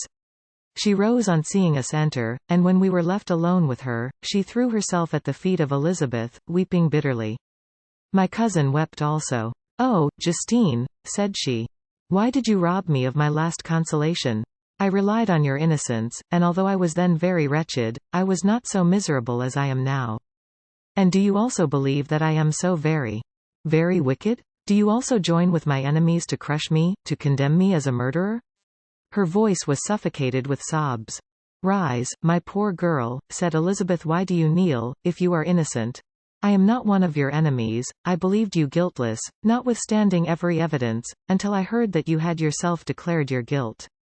That report, you say, is false, and be assured, dear Justine, that nothing can shake my confidence in you for a moment, but your own confession. I did confess, but I confessed a lie. I confessed that I might obtain absolution, but now that falsehood lies heavier at my heart than all my other sins. The God of heaven forgive me. Ever since I was condemned, my confessor has besieged me. He threatened and menaced, until I almost began to think that I was the monster that he said I was. He threatened excommunication and hellfire in my last moments if I continued obdurate. Dear lady, I had none to support me. All looked on me as a wretch doomed to ignominy and perdition. What could I do? In an evil hour I subscribed to a lie, and now only am I truly miserable. She paused, weeping, and then continued, I thought with horror, my sweet lady, that you should believe your Justine, whom your blessed aunt had so highly honored, and whom you loved, was a creature capable of a crime which none but the devil himself could have perpetrated. Dear William, dearest blessed child, I soon shall see you again in heaven, where we shall all be happy, and that consoles me, going as I am to suffer ignominy and death. Oh, Justine, forgive me for having for one moment distrusted you. Why did you confess? But do not mourn, dear girl. Do not fear. I will proclaim, I will prove your innocence. I will melt the stony hearts of your enemies by my tears and prayers. You shall not die. You, my playfellow, my companion, my sister, perish on the scaffold. No, no, I never could survive so horrible a misfortune. Justine shook her head mournfully. I do not fear to die, she said. That pang is past. God raises my weakness and gives me courage to endure the worst. I leave a sad and bitter world, and if you remember me and think of me as of one unjustly condemned, I am resigned to the fate awaiting me. Learn from me, dear lady, to submit in patience to the will of heaven. During this conversation I had retired to a corner of the prison room, where I could conceal the horrid anguish that possessed me. Despair. Who dared talk of that? The poor victim, who on the morrow was to pass the awful boundary between life and death, felt not, as I did, such deep and bitter agony. I gnashed my teeth and ground them together, uttering a groan that came from my inmost soul. Justine started. When she saw who it was, she approached me and said, Dear sir, you are very kind to visit me. You, I hope, do not believe that I am guilty? I could not answer. No, Justine, said Elizabeth, he is more convinced of your innocence than I was, for even when he heard that you had confessed, he did not credit it. I truly thank him. In these last moments I feel the sincerest gratitude towards those who think of me with kindness. How sweet is the affection of others to such a wretch as I am! It removes more than half my misfortune. And I feel as if I could die in peace now that my innocence is acknowledged by you, dear lady, and your cousin." Thus the poor sufferer tried to comfort others and herself. She indeed gained the resignation she desired. But I, the true murderer, felt the never-dying worm alive in my bosom, which allowed of no hope or consolation. Elizabeth also wept and was unhappy, but hers also was the misery of innocence, which, like a cloud that passes over the fair moon, for a while hides but cannot tarnish its brightness. Anguish and despair had penetrated into the core of my heart. I bore a hell within me which nothing could extinguish. We stayed several hours with Justine, and it was with great difficulty that Elizabeth could tear herself away. "I wish," cried she, "that I were to die with you. I cannot live in this world of misery." Justine assumed an air of cheerfulness, while she with difficulty repressed her bitter tears. She embraced Elizabeth and said in a voice of half-suppressed emotion, "Farewell, sweet lady, dearest Elizabeth. My beloved and only friend, may heaven, in its bounty, bless and preserve you. May this be the last misfortune that you will ever suffer. Live, and be happy, and make others so." And on the morrow Justine died. Elizabeth's heartrending eloquence failed to move the judges from their settled conviction in the criminality of the saintly sufferer. My passionate and indignant appeals were lost upon them. And when I received their cold answers and heard the harsh, unfeeling reasoning of these men, my purposed avowal died away on my lips. Thus I might proclaim myself a madman, but not revoke the sentence passed upon my wretched victim. She perished on the scaffold as a murderess. From the tortures of my own heart, I turned to contemplate the deep and voiceless grief of my Elizabeth. This also was my doing. And my father's woe, and the desolation of that late so smiling home, all was the work of my thrice accursed hands. Ye weep, unhappy ones. But these are not your last tears. Again shall you raise the funeral wail, and the sound of your lamentations shall again and again be heard. Frankenstein. Your son, your kinsman, your early, much-loved friend, he who would spend each vital drop of blood for your sakes. Who has no thought nor sense of joy except as it is mirrored also in your dear countenances. Who would fill the air with blessings and spend his life in serving you. He bids you weep, to shed countless tears happy beyond his hopes, if thus inexorable fate be satisfied, and if the destruction pause before the peace of the grave have succeeded to your sad torments. Thus spoke my prophetic soul, as, torn by remorse, horror, and despair, I beheld those I loved spend vain sorrow upon the graves of William and Justine, the first hapless victims to my unhallowed arts. Chapter 9. Nothing is more painful to the human mind than, after the feelings have been worked up by a quick succession of events, the dead calmness of inaction and certainty, which follows and deprives the soul both of hope and fear. Justine died, she rested, and I was alive. The blood flowed freely in my veins, but a weight of despair and remorse pressed on my heart which nothing could remove. Sleep fled from my eyes. I wandered like an evil spirit, for I had committed deeds of mischief beyond description. Horrible, and more, much more I persuaded myself was yet behind. Yet my heart overflowed with kindness and the love of virtue. I had begun life with benevolent intentions and thirsted for the moment when I should put them in practice and make myself useful to my fellow beings. Now all was blasted instead of that serenity of conscience which allowed me to look back upon the past with self-satisfaction, and from thence to gather promise of new hopes. I was seized by remorse and the sense of guilt, which hurried me away to a hell of intense tortures such as no language can describe. This state of mind preyed upon my health, which had perhaps never entirely recovered from the first shock it had sustained. I shunned the face of man. All sound of joy or complacency was torture to me. Solitude was my only consolation, deep, dark, death-like solitude. My father observed with pain the alteration perceptible in my disposition and habits, and endeavored by arguments deduced from the feelings of his serene conscience and guiltless life to inspire me with fortitude and awaken in me the courage to dispel the dark cloud which brooded over me. "Do you think, Victor," said he, "that I do not suffer also? No one could love a child more than I loved your brother." Tears came into his eyes as he spoke. "But is it not a duty to the survivors that we should refrain from augmenting their unhappiness by an appearance of a moderate grief? It is also a duty owed to yourself, for excessive sorrow prevents improvement or enjoyment. Or even the discharge of daily usefulness, without which no man is fit for society. This advice, although good, was totally inapplicable to my case. I should have been the first to hide my grief and console my friends. If remorse had not mingled its bitterness, and terror its alarm, with my other sensations. Now I could only answer my father with a look of despair and endeavor to hide myself from his view. About this time we retired to our house at Belrive. This change was particularly agreeable to me. The shutting of the gates regularly at 10 o'clock and the impossibility of remaining on the lake. After that hour had rendered our residence within the walls of Geneva very irksome to me. I was now free. Often, after the rest of the family had retired for the night, I took the boat and passed many hours upon the water. Sometimes, with my sails set, I was carried by the wind, and sometimes, after rowing into the middle of the lake, I left the boat to pursue its own course and gave way to my own miserable reflections. I was often tempted, when all was at peace around me, and I the only unquiet thing that wandered restless in a scene so beautiful and heavenly, if I except some bat, or the frogs, whose harsh and interrupted croaking was heard only when I approached the shore often. I say, I was tempted to plunge into the silent lake, that the waters might close over me and my calamities forever. But I was restrained, when I thought of the heroic and suffering Elizabeth, whom I tenderly loved, and whose existence was bound up in mine. I thought also of my father and surviving brother. Should I by my base desertion leave them exposed and unprotected to the malice of the fiend whom I had let loose among them? At these moments I wept bitterly and wished that peace would revisit my mind, only that I might afford them consolation and happiness. But that could not be.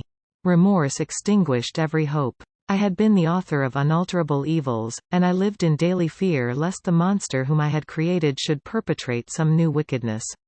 I had an obscure feeling that all was not over and that he would still commit some signal crime, which by its enormity should almost efface the recollection of the past. There was always scope for fear so long as anything I loved remained behind. My abhorrence of this fiend cannot be conceived. When I thought of him I gnashed my teeth, my eyes became inflamed, and I ardently wished to extinguish that life which I had so thoughtlessly bestowed. When I reflected on his crimes and malice, my hatred and revenge burst all bounds of moderation. I would have made a pilgrimage to the highest peak of the Andes, could I, when there, have precipitated him to their base. I wished to see him again, that I might wreak the utmost extent of abhorrence on his head and avenge the deaths of William and Justine. Our house was the house of mourning. My father's health was deeply shaken by the horror of the recent events. Elizabeth was sad and desponding. She no longer took delight in her ordinary occupations. All pleasure seemed to her sacrilege toward the dead. Eternal woe and terror, she then thought, was the just tribute she should pay to innocence so blasted and destroyed. She was no longer that happy creature who in earlier youth wandered with me on the banks of the lake and talked with ecstasy of our future prospects. The first of those sorrows which are sent to wean us from the earth had visited her, and its dimming influence quenched her dearest smiles. When I reflect, my dear cousin, said she, on the miserable death of Justine Moritz, I no longer see the world and its works as they before appeared to me. Before, I looked upon the accounts of vice and injustice that I read in books or heard from others as tales of ancient days or imaginary evils. At least they were remote and more familiar to reason than to the imagination. But now misery has come home, and men appear to me as monsters thirsting for each other's blood. Yet I am certainly unjust.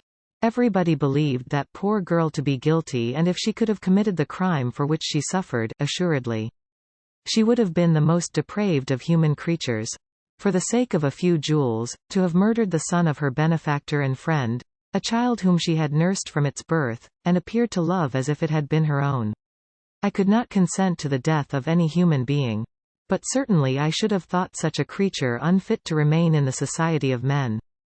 But she was innocent. I feel she was innocent. You are of the same opinion, and that confirms me. Alas, Victor, when falsehood can look so like the truth, who can assure themselves of certain happiness? I feel as if I were walking on the edge of a precipice, towards which thousands are crowding and endeavoring to plunge me into the abyss. William and Justine were assassinated, and the murderer escapes. He walks about the world free, and perhaps respected. But even if I were condemned to suffer on the scaffold for the same crimes, I would not change places with such a wretch. I listened to this discourse with the extremest agony. I, not in deed, but in effect, was the true murderer. Elizabeth read my anguish in my countenance, and kindly taking my hand, said, "My dearest friend, you must calm yourself. These events have affected me, God knows how deeply, but I am not so wretched as you are. There is an expression of despair, and sometimes of revenge, in your countenance that makes me tremble. Dear Victor, banish these dark passions. Remember the friends around you, who center all their hopes in you. Have we lost the power of rendering you happy? Ah! While we love, while we are true to each other, here in this land of peace and beauty, your native country, we may reap every tranquil blessing. What can disturb our peace? And could not such words from her whom I fondly prized before every other gift of fortune suffice to chase away the fiend that lurked in my heart?" Even as she spoke, I drew near to her, as if in terror, lest at that very moment the destroyer had been near to rob me of her. Thus not the tenderness of friendship, nor the beauty of earth, nor of heaven, could redeem my soul from woe. The very accents of love were ineffectual. I was encompassed by a cloud which no beneficial influence could penetrate. The wounded deer dragging its fainting limbs to some untrodden brake, there to gaze upon the arrow which had pierced it, and to die, was but a type of me. Sometimes I could cope with the sullen despair that overwhelmed me. But sometimes the whirlwind passions of my soul drove me to seek, by bodily exercise and by change of place, some relief from my intolerable sensations. It was during an access of this kind that I suddenly left my home, and bending my steps towards the near alpine valleys, sought in the magnificence, the eternity of such scenes, to forget myself and my ephemeral, because human, sorrows. My wanderings were directed towards the valley of Chamonix. I had visited it frequently during my boyhood. 6 years had passed since then. I was a wreck, but naught had changed in those savage and enduring scenes. I performed the first part of my journey on horseback. I afterwards hired a mule, as the more sure-footed and least liable to receive injury on these rugged roads. The weather was fine. It was about the middle of the month of August. Nearly 2 months after the death of Justine, that miserable epoch from which I dated all my woe. The weight upon my spirit was sensibly lightened as I plunged yet deeper in the ravine of Arve. The immense mountains and precipices that overhung me on every side, the sound of the river raging among the rocks, and the dashing of the waterfalls around, spoke of a power mighty as omnipotence, and I ceased to fear or to bend before any being less almighty than that which had created and ruled the elements, here displayed in their most terrific guise. Still, as I ascended higher, the valley assumed a more magnificent and astonishing character. Ruined castles hanging on the precipices of pinny mountains, the impetuous Arve, and cottages every here and there peeping forth from among the trees formed a scene of singular beauty. But it was augmented and rendered sublime by the mighty Alps, whose white and shining pyramids and domes towered above all, as belonging to another earth, the habitations of another race of beings. I passed the bridge of Pélissier, where the ravine, which the river forms, opened before me, and I began to ascend the mountain that overhangs it. Soon after, I entered the valley of Chamonix. This valley is more wonderful and sublime, but not so beautiful and picturesque as that of Servox, through which I had just passed. The high and snowy mountains were its immediate boundaries, but I saw no more ruined castles and fertile fields. Immense glaciers approached the road. I heard the rumbling thunder of the falling avalanche and marked the smoke of its passage. Mont Blanc, the supreme and magnificent Mont Blanc, raised itself from the surrounding aiguilles, and its tremendous dome overlooked the valley. A tingling, long-lost sense of pleasure often came across me during this journey.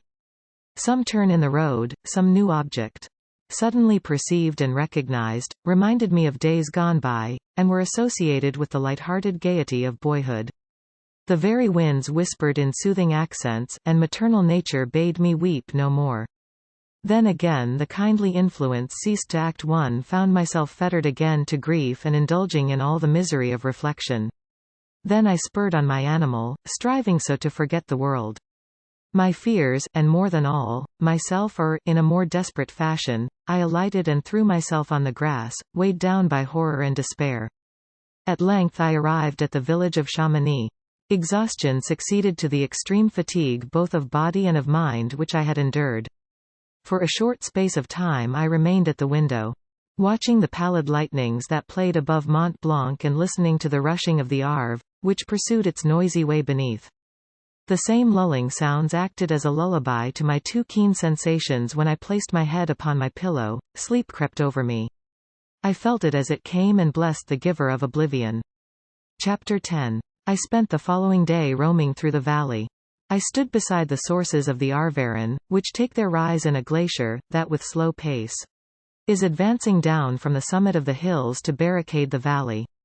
The abrupt sides of vast mountains were before me, the icy wall of the glacier overhung me, a few shattered pines were scattered around, and the solemn silence of this glorious presence chamber of imperial nature was broken only by the brawling waves or the fall of some vast fragment. The thunder sound of the avalanche or the cracking, reverberated along the mountains, of the accumulated ice, which, through the silent working of immutable laws, was ever and anon rent and torn, as if it had been but a plaything in their hands. These sublime and magnificent scenes afforded me the greatest consolation that I was capable of receiving. They elevated me from all littleness of feeling, and although they did not remove my grief, they subdued and tranquilized it. In some degree, also, they diverted my mind from the thoughts over which it had brooded for the last month. I retired to rest at night, my slumbers, as it were, waited on and ministered to by the assemblance of grand shapes which I had contemplated during the day. They congregated round me, the unstained snowy mountain top, the glittering pinnacle, the pine woods, and ragged bare ravine, the eagle, soaring amidst the clouds. They all gathered round me and bade me be at peace. Where had they fled when the next morning I awoke? All of soul inspiriting fled with sleep, and dark melancholy clouded every thought. The rain was pouring in torrents, and thick mists hid the summits of the mountains, so that I even saw not the faces of those mighty friends. Still I would penetrate their misty veil and seek them in their cloudy retreats. What were rain and storm to me?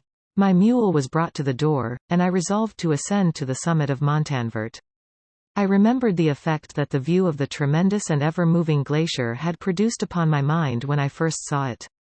It had then filled me with a sublime ecstasy that gave wings to the soul and allowed it to soar from the obscure world to light and joy. The sight of the awful and majestic in nature had indeed always the effect of solemnizing my mind and causing me to forget the passing cares of life. I determined to go without a guide, for I was well acquainted with the path, and the presence of another would destroy the solitary grandeur of the scene. The ascent is precipitous, but the path is cut into continual and short windings, which enable you to surmount the perpendicularity of the mountain. It is a scene terrifically desolate. In 1,000 spots the traces of the winter avalanche may be perceived, where trees lie broken and strewed on the ground, some entirely destroyed, others bent, leaning upon the jutting rocks of the mountain or transversely upon other trees. The path, as you ascend higher, is intersected by ravines of snow, down which stones continually roll from above. One of them is particularly dangerous, as the slightest sound, such as even speaking in a loud voice, produces a concussion of air sufficient to draw destruction upon the head of the speaker. The pines are not tall or luxuriant, but they are somber and add an air of severity to the scene. I looked on the valley beneath. Vast mists were rising from the rivers which ran through it and curling in thick wreaths around the opposite mountains, whose summits were hid in the uniform clouds, while rain poured from the dark sky and added to the melancholy impression I received from the objects around me. Alas! Why does man boast of sensibilities superior to those apparent in the brute? It only renders them more necessary beings. If our impulses were confined to hunger, thirst, and desire, we might be nearly free. But now we are moved by every wind that blows and a chance word or scene that word may convey to us. We rest. A dream has power to poison sleep. We rise. One wandering thought pollutes the day. We feel, conceive, or reason, laugh or weep, embrace fond woe, or cast our cares away. It is the same for, be it joy or sorrow, the path of its departure still is free. Man's yesterday may ne'er be like his morrow, naught may endure but mutability. It was nearly noon when I arrived at the top of the ascent. For some time I sat upon the rock that overlooks the sea of ice. A mist covered both that and the surrounding mountains. Presently a breeze dissipated the cloud, and I descended upon the glacier. The surface is very uneven, rising like the waves of a troubled sea, descending low, and interspersed by rifts that sink deep. The field of ice is almost a league in width, but I spent nearly 2 hours in crossing it. The opposite mountain is a bare perpendicular rock. From the side where I now stood Montanvert was exactly opposite, at the distance of a league, and above it rose Mont Blanc, in awful majesty. I remained in a recess of the rock, gazing on this wonderful and stupendous scene. The sea, or rather the vast river of ice, wound among its dependent mountains, whose aerial summits hung over its recesses. Their icy and glittering peaks shone in the sunlight over the clouds. My heart, which was before sorrowful, now swelled with something like joy. I exclaimed, "Wandering spirits, if indeed ye wander, and do not rest in your narrow beds, allow me this faint happiness, or take me, as your companion, away from the joys of life." As I said this, I suddenly beheld the figure of a man, at some distance, advancing towards me with superhuman speed. He bounded over the crevices in the ice, among which I had walked with caution. His stature, also, as he approached, seemed to exceed that of man. I was troubled. A mist came over my eyes, and I felt a faintness seize me, but I was quickly restored by the cold gale of the mountains. I perceived, as the shape came nearer sight tremendous and abhorred, that it was the wretch whom I had created. I trembled with rage and horror, resolving to wait his approach and then close with him in mortal combat. He approached. His countenance bespoke bitter anguish, combined with disdain and malignity, while its unearthly ugliness rendered it almost too horrible for human eyes. But I scarcely observed this rage and hatred had at first deprived me of utterance. And I recovered only to overwhelm him with words expressive of furious detestation and contempt. "Devil," I exclaimed, "do you dare approach me? And do not you fear the fierce vengeance of my arm wreaked on your miserable head? Begone, vile insect. Or rather, stay, that I may trample you to dust. And, oh, that I could, with the extinction of your miserable existence, restore those victims whom you have so diabolically murdered." "I expected this reception," said the demon. "All men hate the wretched. How, then, must I be hated, who am miserable beyond all living things? Yet you, my Creator, detest and spurn me, thy creature, to whom thou art bound by ties only dissoluble by the annihilation of one of us. You purpose to kill me. How dare you sport thus with life? Do your duty towards me, and I will do mine towards you and the rest of mankind. If you will comply with my conditions, I will leave them and you at peace. But if you refuse, I will glut the maw of death, until it be satiated with the blood of your remaining friends. Abhorred monster! Fiend that thou art! The tortures of hell are too mild a vengeance for thy crimes. Wretched devil! You reproach me with your creation. Come on, then, that I may extinguish the spark which I so negligently bestowed." My rage was without bounds. I sprang on him, impelled by all the feelings which can arm one being against the existence of another. He easily eluded me and said, "Be calm. I entreat you to hear me before you give vent to your hatred on my devoted head. Have I not suffered enough, that you seek to increase my misery? Life, although it may only be an accumulation of anguish, is dear to me, and I will defend it. Remember, thou hast made me more powerful than thyself. My height is superior to thine, my joints more supple. But I will not be tempted to set myself in opposition to thee. I am thy creature, and I will be even mild and docile to my natural lord and king if thou wilt also perform thy part, the which thou owest me. O, Frankenstein, be not equitable to every other and trample upon me alone, to whom thy justice, and even thy clemency and affection, is most due. Remember that I am thy creature. I ought to be thy Adam, but I am rather the fallen angel, whom thou drivest from joy for no misdeed. Everywhere I see bliss, from which I alone am irrevocably excluded. I was benevolent and good. Misery made me a fiend. Make me happy, and I shall again be virtuous. Begone. I will not hear you. There can be no community between you and me. We are enemies. Begone, or let us try our strength in a fight, in which one must fall. How can I move thee? Will no entreaties cause thee to turn a favorable eye upon thy creature, who implores thy goodness and compassion? Believe me, Frankenstein, I was benevolent. My soul glowed with love and humanity. But am I not alone, miserably alone? You, my Creator, abhor me. What hope can I gather from your fellow creatures, who owe me nothing? They spurn and hate me. The desert mountains and dreary glaciers are my refuge. I have wandered here many days. The caves of ice, which I only do not fear, are a dwelling to me, and the only one which man does not grudge. These bleak skies I hail, for they are kinder to me than your fellow beings. If the multitude of mankind knew of my existence, they would do as you do, and arm themselves for my destruction. Shall I not then hate them who abhor me? I will keep no terms with my enemies. I am miserable, and they shall share my wretchedness. Yet it is in your power to recompense me, and deliver them from an evil, which it only remains for you to make so great, that not only you and your family, but thousands of others, shall be swallowed up in the whirlwinds of its rage.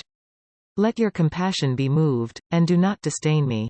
Listen to my tale when you have heard that, abandon or commiserate me, as you shall judge that I deserve. But hear me. The guilty are allowed, by human laws, bloody as they are, to speak in their own defense before they are condemned. Why do you call to my remembrance, I rejoined, circumstances of which I shudder to reflect, that I have been the miserable origin and author? Cursed be the day, abhorred devil, in which you first saw light. Cursed. Although I curse myself be the hands that formed you. You have made me wretched beyond expression. You have left me no power to consider whether I am just to you or not. Be gone. Relieve me from the sight of your detested form. Thus I relieve thee, my Creator, he said, and placed his hated hands before my eyes, which I flung from me with violence. Thus I take from thee a sight which you abhor. Still thou canst listen to me and grant me thy compassion. By the virtues that I once possessed, I demand this from you. Hear my tale. It is long and strange, and the temperature of this place is not fitting to your fine sensations. Come to the hut upon the mountain. The sun is yet high in the heavens before it descends to hide itself behind your snowy precipices and illuminate another world. You will have heard my story and can decide. On you it rests, whether I quit forever the neighborhood of man and lead a harmless life, or become the scourge of your fellow creatures and the author of your own speedy ruin. As he said this, he led the way across the ice. I followed. My heart was full, and I did not answer him, but as I proceeded, I weighed the various arguments that he had used and determined at least to listen to his tale. I was partly urged by curiosity, and compassion confirmed my resolution. I had hitherto supposed him to be the murderer of my brother, and I eagerly sought a confirmation or denial of this opinion. For the first time, also, I felt what the duties of a creator towards his creature were, and that I ought to render him happy before I complained of his wickedness. These motives urged me to comply with his demand. We crossed the ice, therefore, and ascended the opposite rock. The air was cold, and the rain again began to descend. We entered the hut, the fiend with an air of exultation, I with a heavy heart and depressed spirits. But I consented to listen, and seating myself by the fire which my odious companion had lighted, he thus began his tale. Chapter 11. It is with considerable difficulty that I remember the original era of my being. All the events of that period appear confused and indistinct. A strange multiplicity of sensations seized me, and I saw, felt, heard, and smelt at the same time. And it was, indeed, a long time before I learned to distinguish between the operations of my various senses. By degrees, I remember, a stronger light pressed upon my nerves, so that I was obliged to shut my eyes. Darkness then came over me and troubled me, but hardly had I felt this when, by opening my eyes, as I now suppose, the light poured in upon me again. I walked and, I believe, descended, but I presently found a great alteration in my sensations. Before, dark and opaque bodies had surrounded me, impervious to my touch or sight. But I now found that I could wander on at liberty, with no obstacles which I could not either surmount or avoid. The light became more and more oppressive to me, and the heat wearying me as I walked, I sought a place where I could receive shade. This was the forest near Ingolstadt, and here I lay by the side of a brook resting from my fatigue, until I felt tormented by hunger and thirst. This roused me from my nearly dormant state, and I ate some berries which I found hanging on the trees or lying on the ground. I slaked my thirst at the brook, and then lying down, was overcome by sleep. It was dark when I awoke. I felt cold also, and half frightened, as it were, instinctively, finding myself so desolate. Before I had quitted your apartment, on a sensation of cold, I had covered myself with some clothes. But these were insufficient to secure me from the dews of night. I was a poor, helpless, miserable wretch I knew, and could distinguish, nothing but feeling pain invade me on all sides. I sat down and wept. Soon a gentle light stole over the heavens and gave me a sensation of pleasure. I started up and beheld a radiant form rise from among the trees. The moon I gazed with a kind of wonder.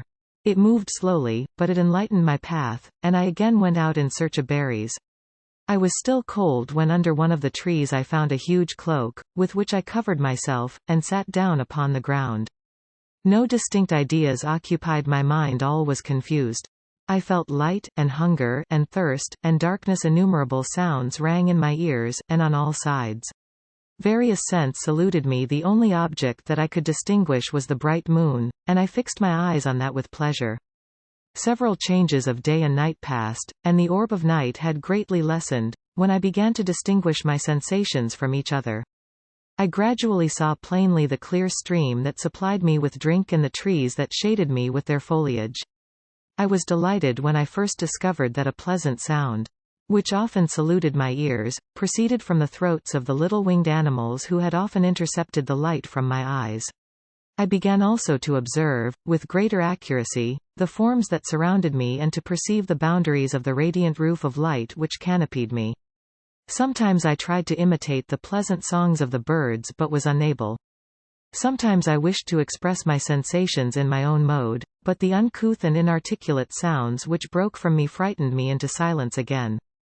The moon had disappeared from the night, and again, with a lessened form, showed itself, while I still remained in the forest. My sensations had by this time become distinct, and my mind received every day additional ideas. My eyes became accustomed to the light and to perceive objects in their right forms. I distinguished the insect from the herb, and by degrees, one herb from another. I found that the sparrow uttered none but harsh notes, whilst those of the blackbird and thrush were sweet and enticing. One day, when I was oppressed by cold, I found a fire, which had been left by some wandering beggars, and was overcome with delight at the warmth I experienced from it. In my joy I thrust my hand into the live embers, but quickly drew it out again with a cry of pain. How strange, I thought, that the same cause should produce such opposite effects. I examined the materials of the fire, and to my joy found it to be composed of wood. I quickly collected some branches, but they were wet and would not burn. I was pained at this and sat still watching the operation of the fire. The wet wood which I had placed near the heat dried and itself became inflamed. I reflected on this, and by touching the various branches, I discovered the cause and busied myself in collecting a great quantity of wood, that I might dry it and have a plentiful supply of fire. When night came on and brought sleep with it, I was in the greatest fear lest my fire should be extinguished. I covered it carefully with dry wood and leaves and placed wet branches upon it, and then, spreading my cloak, I lay on the ground and sank into sleep. It was morning when I awoke, and my first care was to visit the fire. I uncovered it, and a gentle breeze quickly fanned it into a flame. I observed this also and contrived a fan of branches, which roused the embers when they were nearly extinguished. When night came again I found, with pleasure, that the fire gave light as well as heat, and that the discovery of this element was useful to me in my food, for I found some of the offals that the travelers had left had been roasted, and tasted much more savory than the berries I gathered from the trees. I tried, therefore, to dress my food in the same manner, placing it on the live embers. I found that the berries were spoiled by this operation, and the nuts and roots much improved. Food, however, became scarce, and I often spent the whole day searching in vain for a few acorns to assuage the pangs of hunger. When I found this, I resolved to quit the place that I had hitherto inhabited, to seek for one where the few wants I experienced would be more easily satisfied. In this emigration I exceedingly lamented the loss of the fire which I had obtained through accident and knew not how to reproduce it. I gave several hours to the serious consideration of this difficulty. But I was obliged to relinquish all attempt to supply it, and wrapping myself up in my cloak, I struck across the wood towards the setting sun. I passed 3 days in these rambles and at length discovered the open country. A great fall of snow had taken place the night before, and the fields were of one uniform white. The appearance was disconsolate. And I found my feet chilled by the cold damp substance that covered the ground. It was about 7 in the morning, and I longed to obtain food and shelter at length. I perceived a small hut, on a rising ground, which had doubtless been built for the convenience of some shepherd. This was a new sight to me, and I examined the structure with great curiosity. Finding the door open, I entered. An old man sat in it, near a fire, over which he was preparing his breakfast. He turned on hearing a noise, and perceiving me, shrieked loudly, and quitting the hut, ran across the fields with a speed of which his debilitated form hardly appeared capable. His appearance, different from any I had ever before seen, and his flight somewhat surprised me. But I was enchanted by the appearance of the hut. Here the snow and rain could not penetrate, the ground was dry. And it presented to me then as exquisite and divine a retreat as pandemonium appeared to the demons of hell after their sufferings in the lake of fire. I greedily devoured the remnants of the shepherd's breakfast, which consisted of bread, cheese, milk, and wine. The latter, however, I did not like. Then, overcome by fatigue, I lay down among some straw and fell asleep. It was noon when I awoke, and allured by the warmth of the sun, which shone brightly on the white ground, I determined to recommence my travels and, depositing the remains of the peasant's breakfast in a wallet I found, I proceeded across the fields for several hours, until at sunset I arrived at a village. How miraculous did this appear! The huts, the neater cottages, and stately houses engaged my admiration by turns. The vegetables in the gardens, the milk and cheese that I saw placed at the windows of some of the cottages, allured my appetite. One of the best of these I entered, but I had hardly placed my foot within the door before the children shrieked, and one of the women fainted. The whole village was roused, some fled, some attacked me, until, grievously bruised by stones and many other kinds of missile weapons, I escaped to the open country and fearfully took refuge in a low hovel, quite bare, and making a wretched appearance after the palaces I had beheld in the village. This hovel, however, joined a cottage of a neat and pleasant appearance, but after my late dearly bought experience, I dared not enter it. My place of refuge was constructed of wood, but so low that I could with difficulty sit upright in it. No wood, however, was placed on the earth, which formed the floor, but it was dry, and although the wind entered it by innumerable chinks, I found it an agreeable asylum from the snow and rain. Here, then, I retreated and lay down, happy to have found a shelter, however miserable, from the inclemency of the season, and still more from the barbarity of man.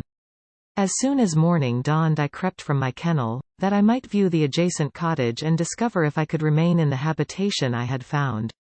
It was situated against the back of the cottage and surrounded on the sides, which were exposed by a pig-sty and a clear pool of water. One part was open, and by that I had crept in, but now I covered every crevice by which I might be perceived with stones and wood.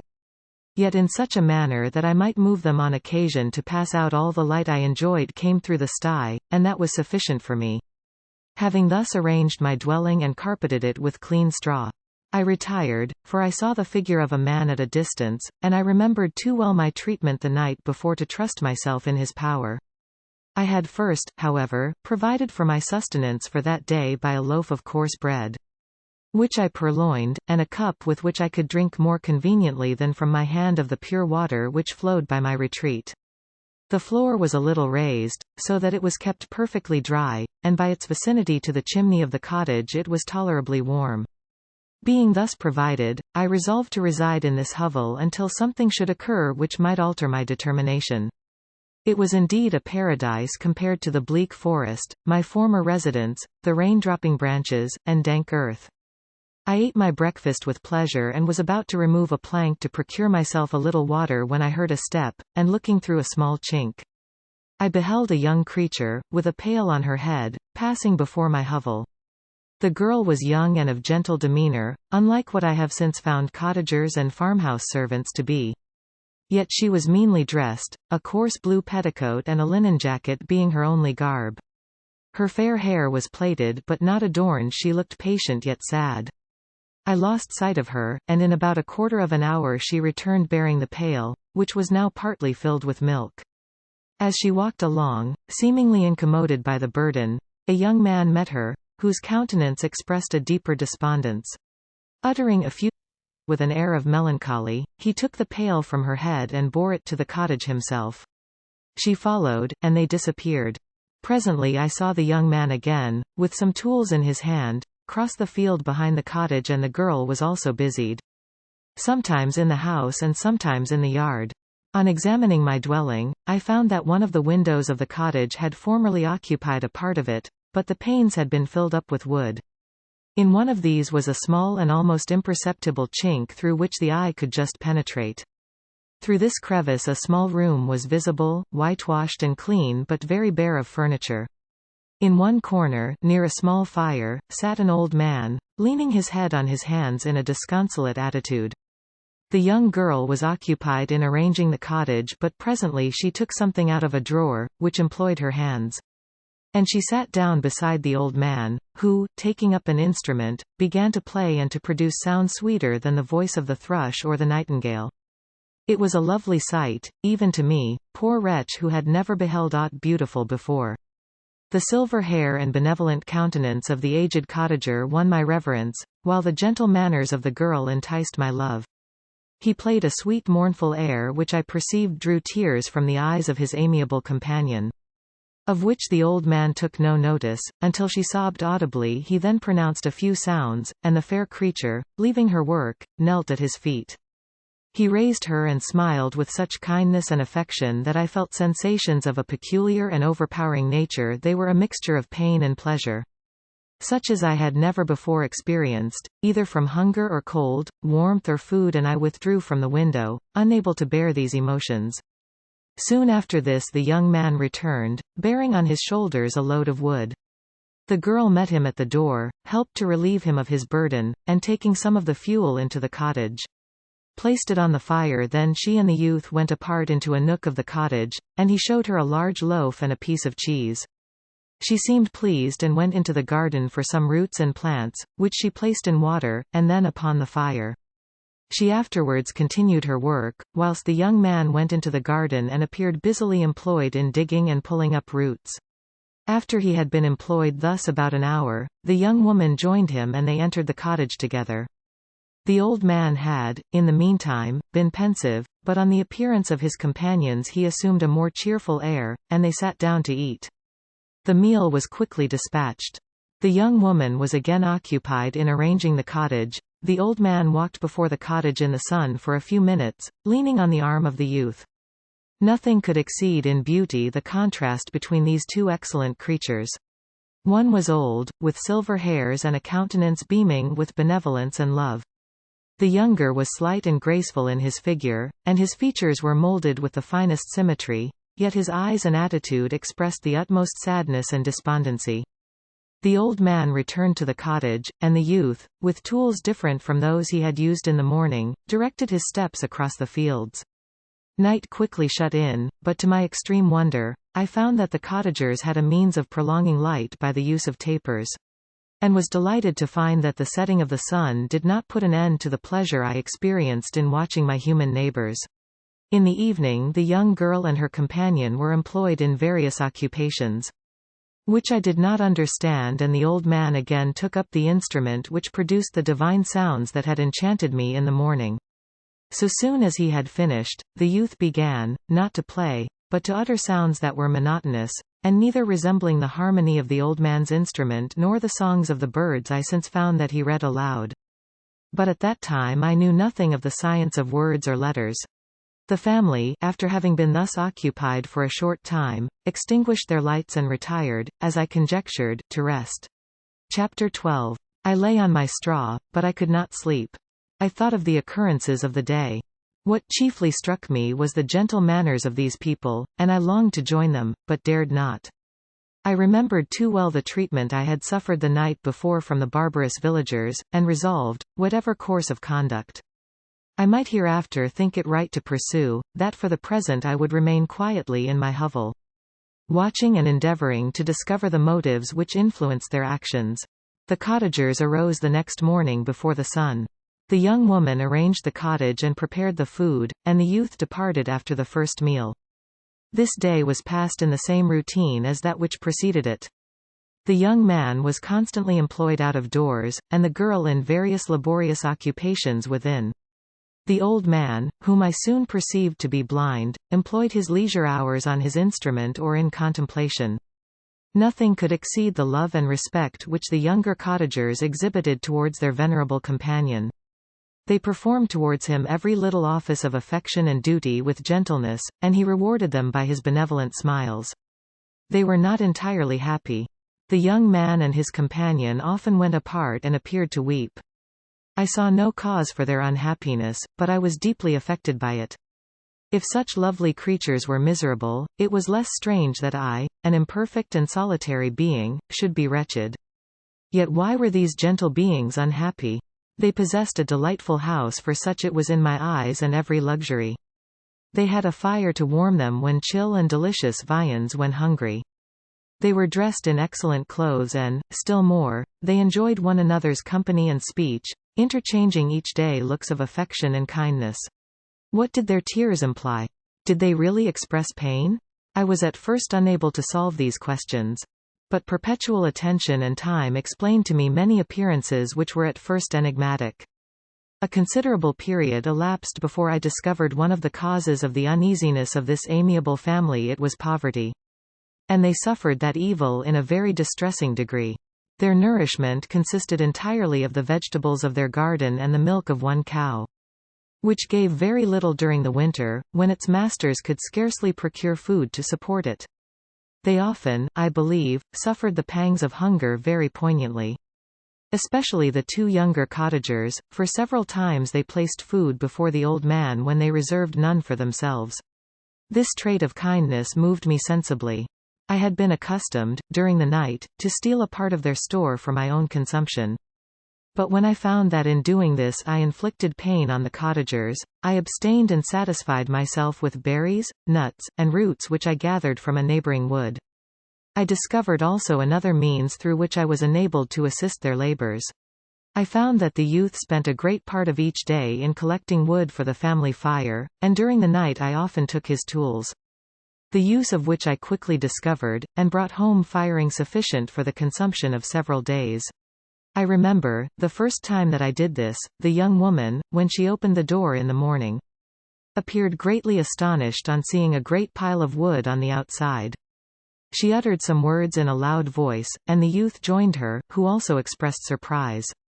I observed, with pleasure, that he did not go to the forest that day, but spent it in repairing the cottage and cultivating the garden. By degrees I made a discovery of still greater moment. I found that these people possessed a method of communicating their experience and feelings to one another by articulate sounds. I perceived that the words they spoke sometimes produced pleasure or pain, smiles or sadness, in the minds and countenances of the hearers. This was indeed a godlike science, and I ardently desired to become acquainted with it. But I was baffled in every attempt I made for this purpose. Their pronunciation was quick, and the words they uttered, not having any apparent connection with visible objects. I was unable to discover any clue by which I could unravel the mystery of their reference. By great application, however, and after having remained during the space of several revolutions of the moon in my hovel, I discovered the names that were given to some of the most familiar objects of discourse. I learned and applied the words, fire, milk, bread, and wood. I learned also the names of the cottagers themselves.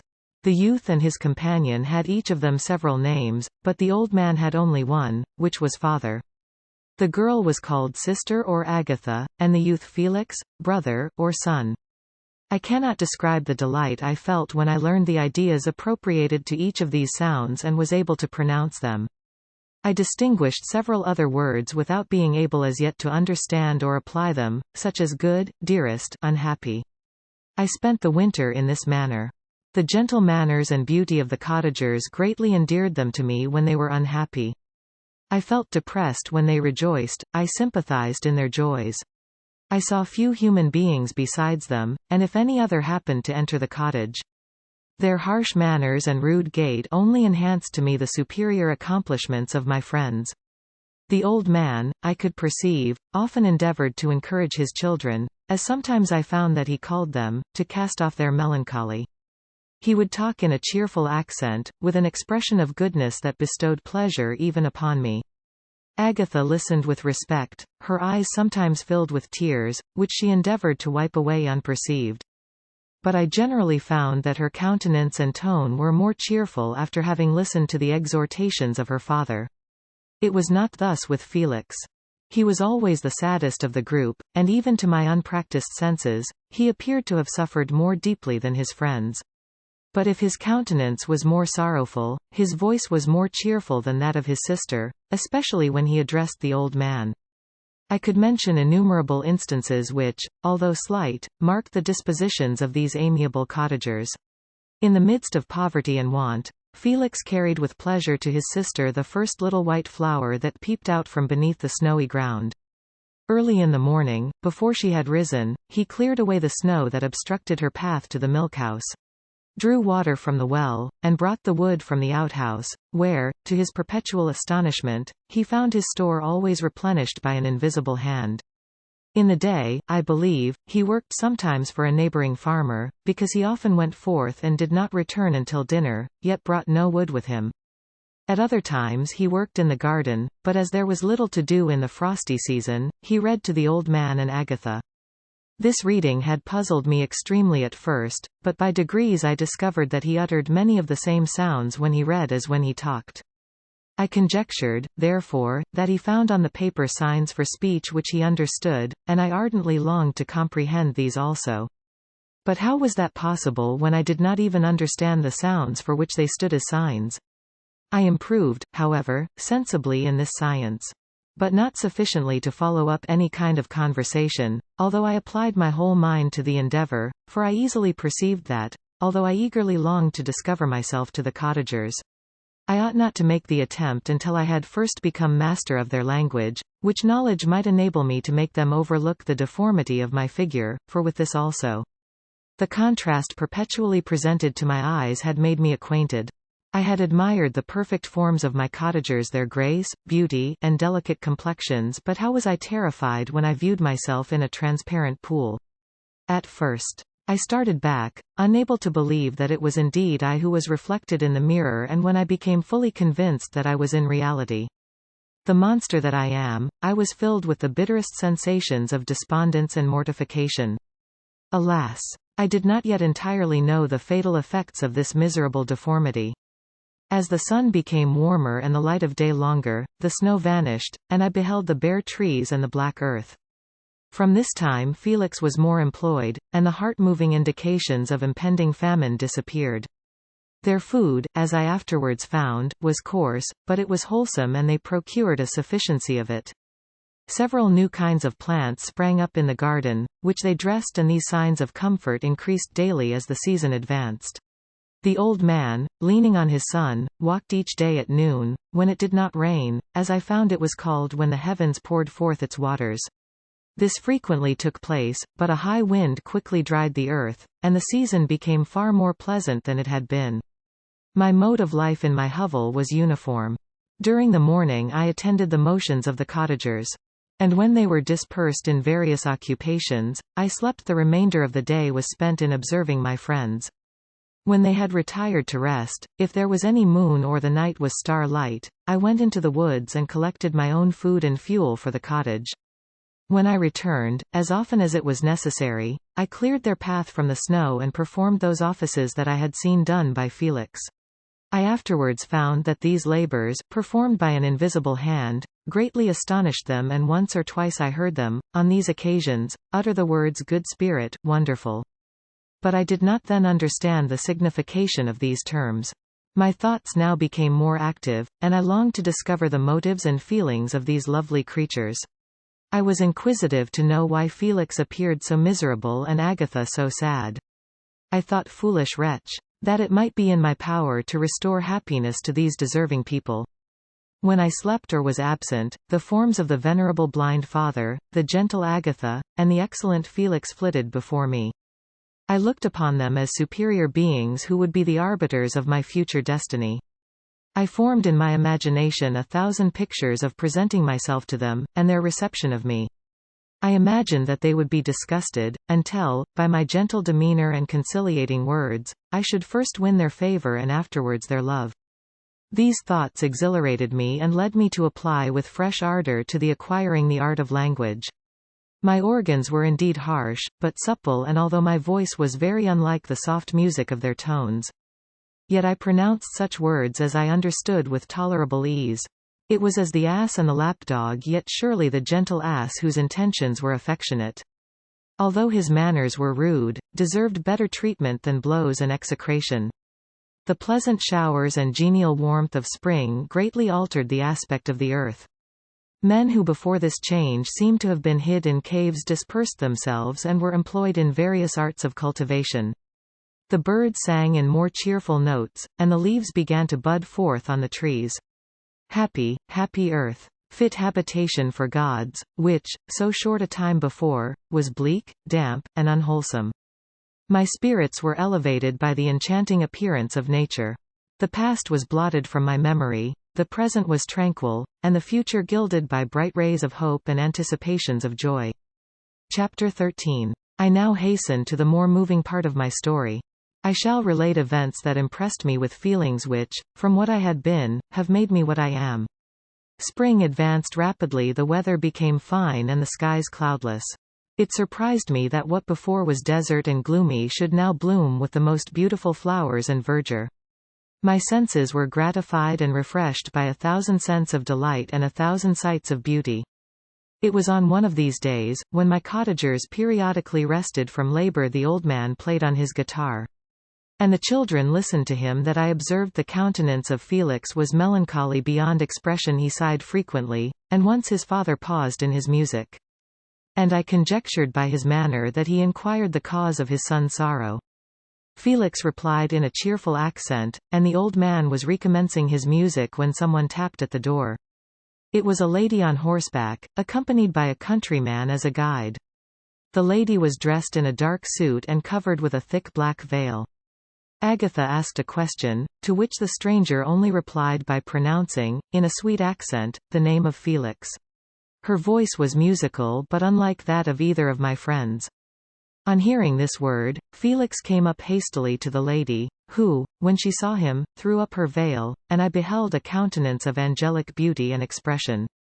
Her hair of a shining raven black, and curiously braided, her eyes were dark but gentle, although animated, her features of irregular proportion, and her complexion wondrously fair, each cheek tinged with a lovely pink.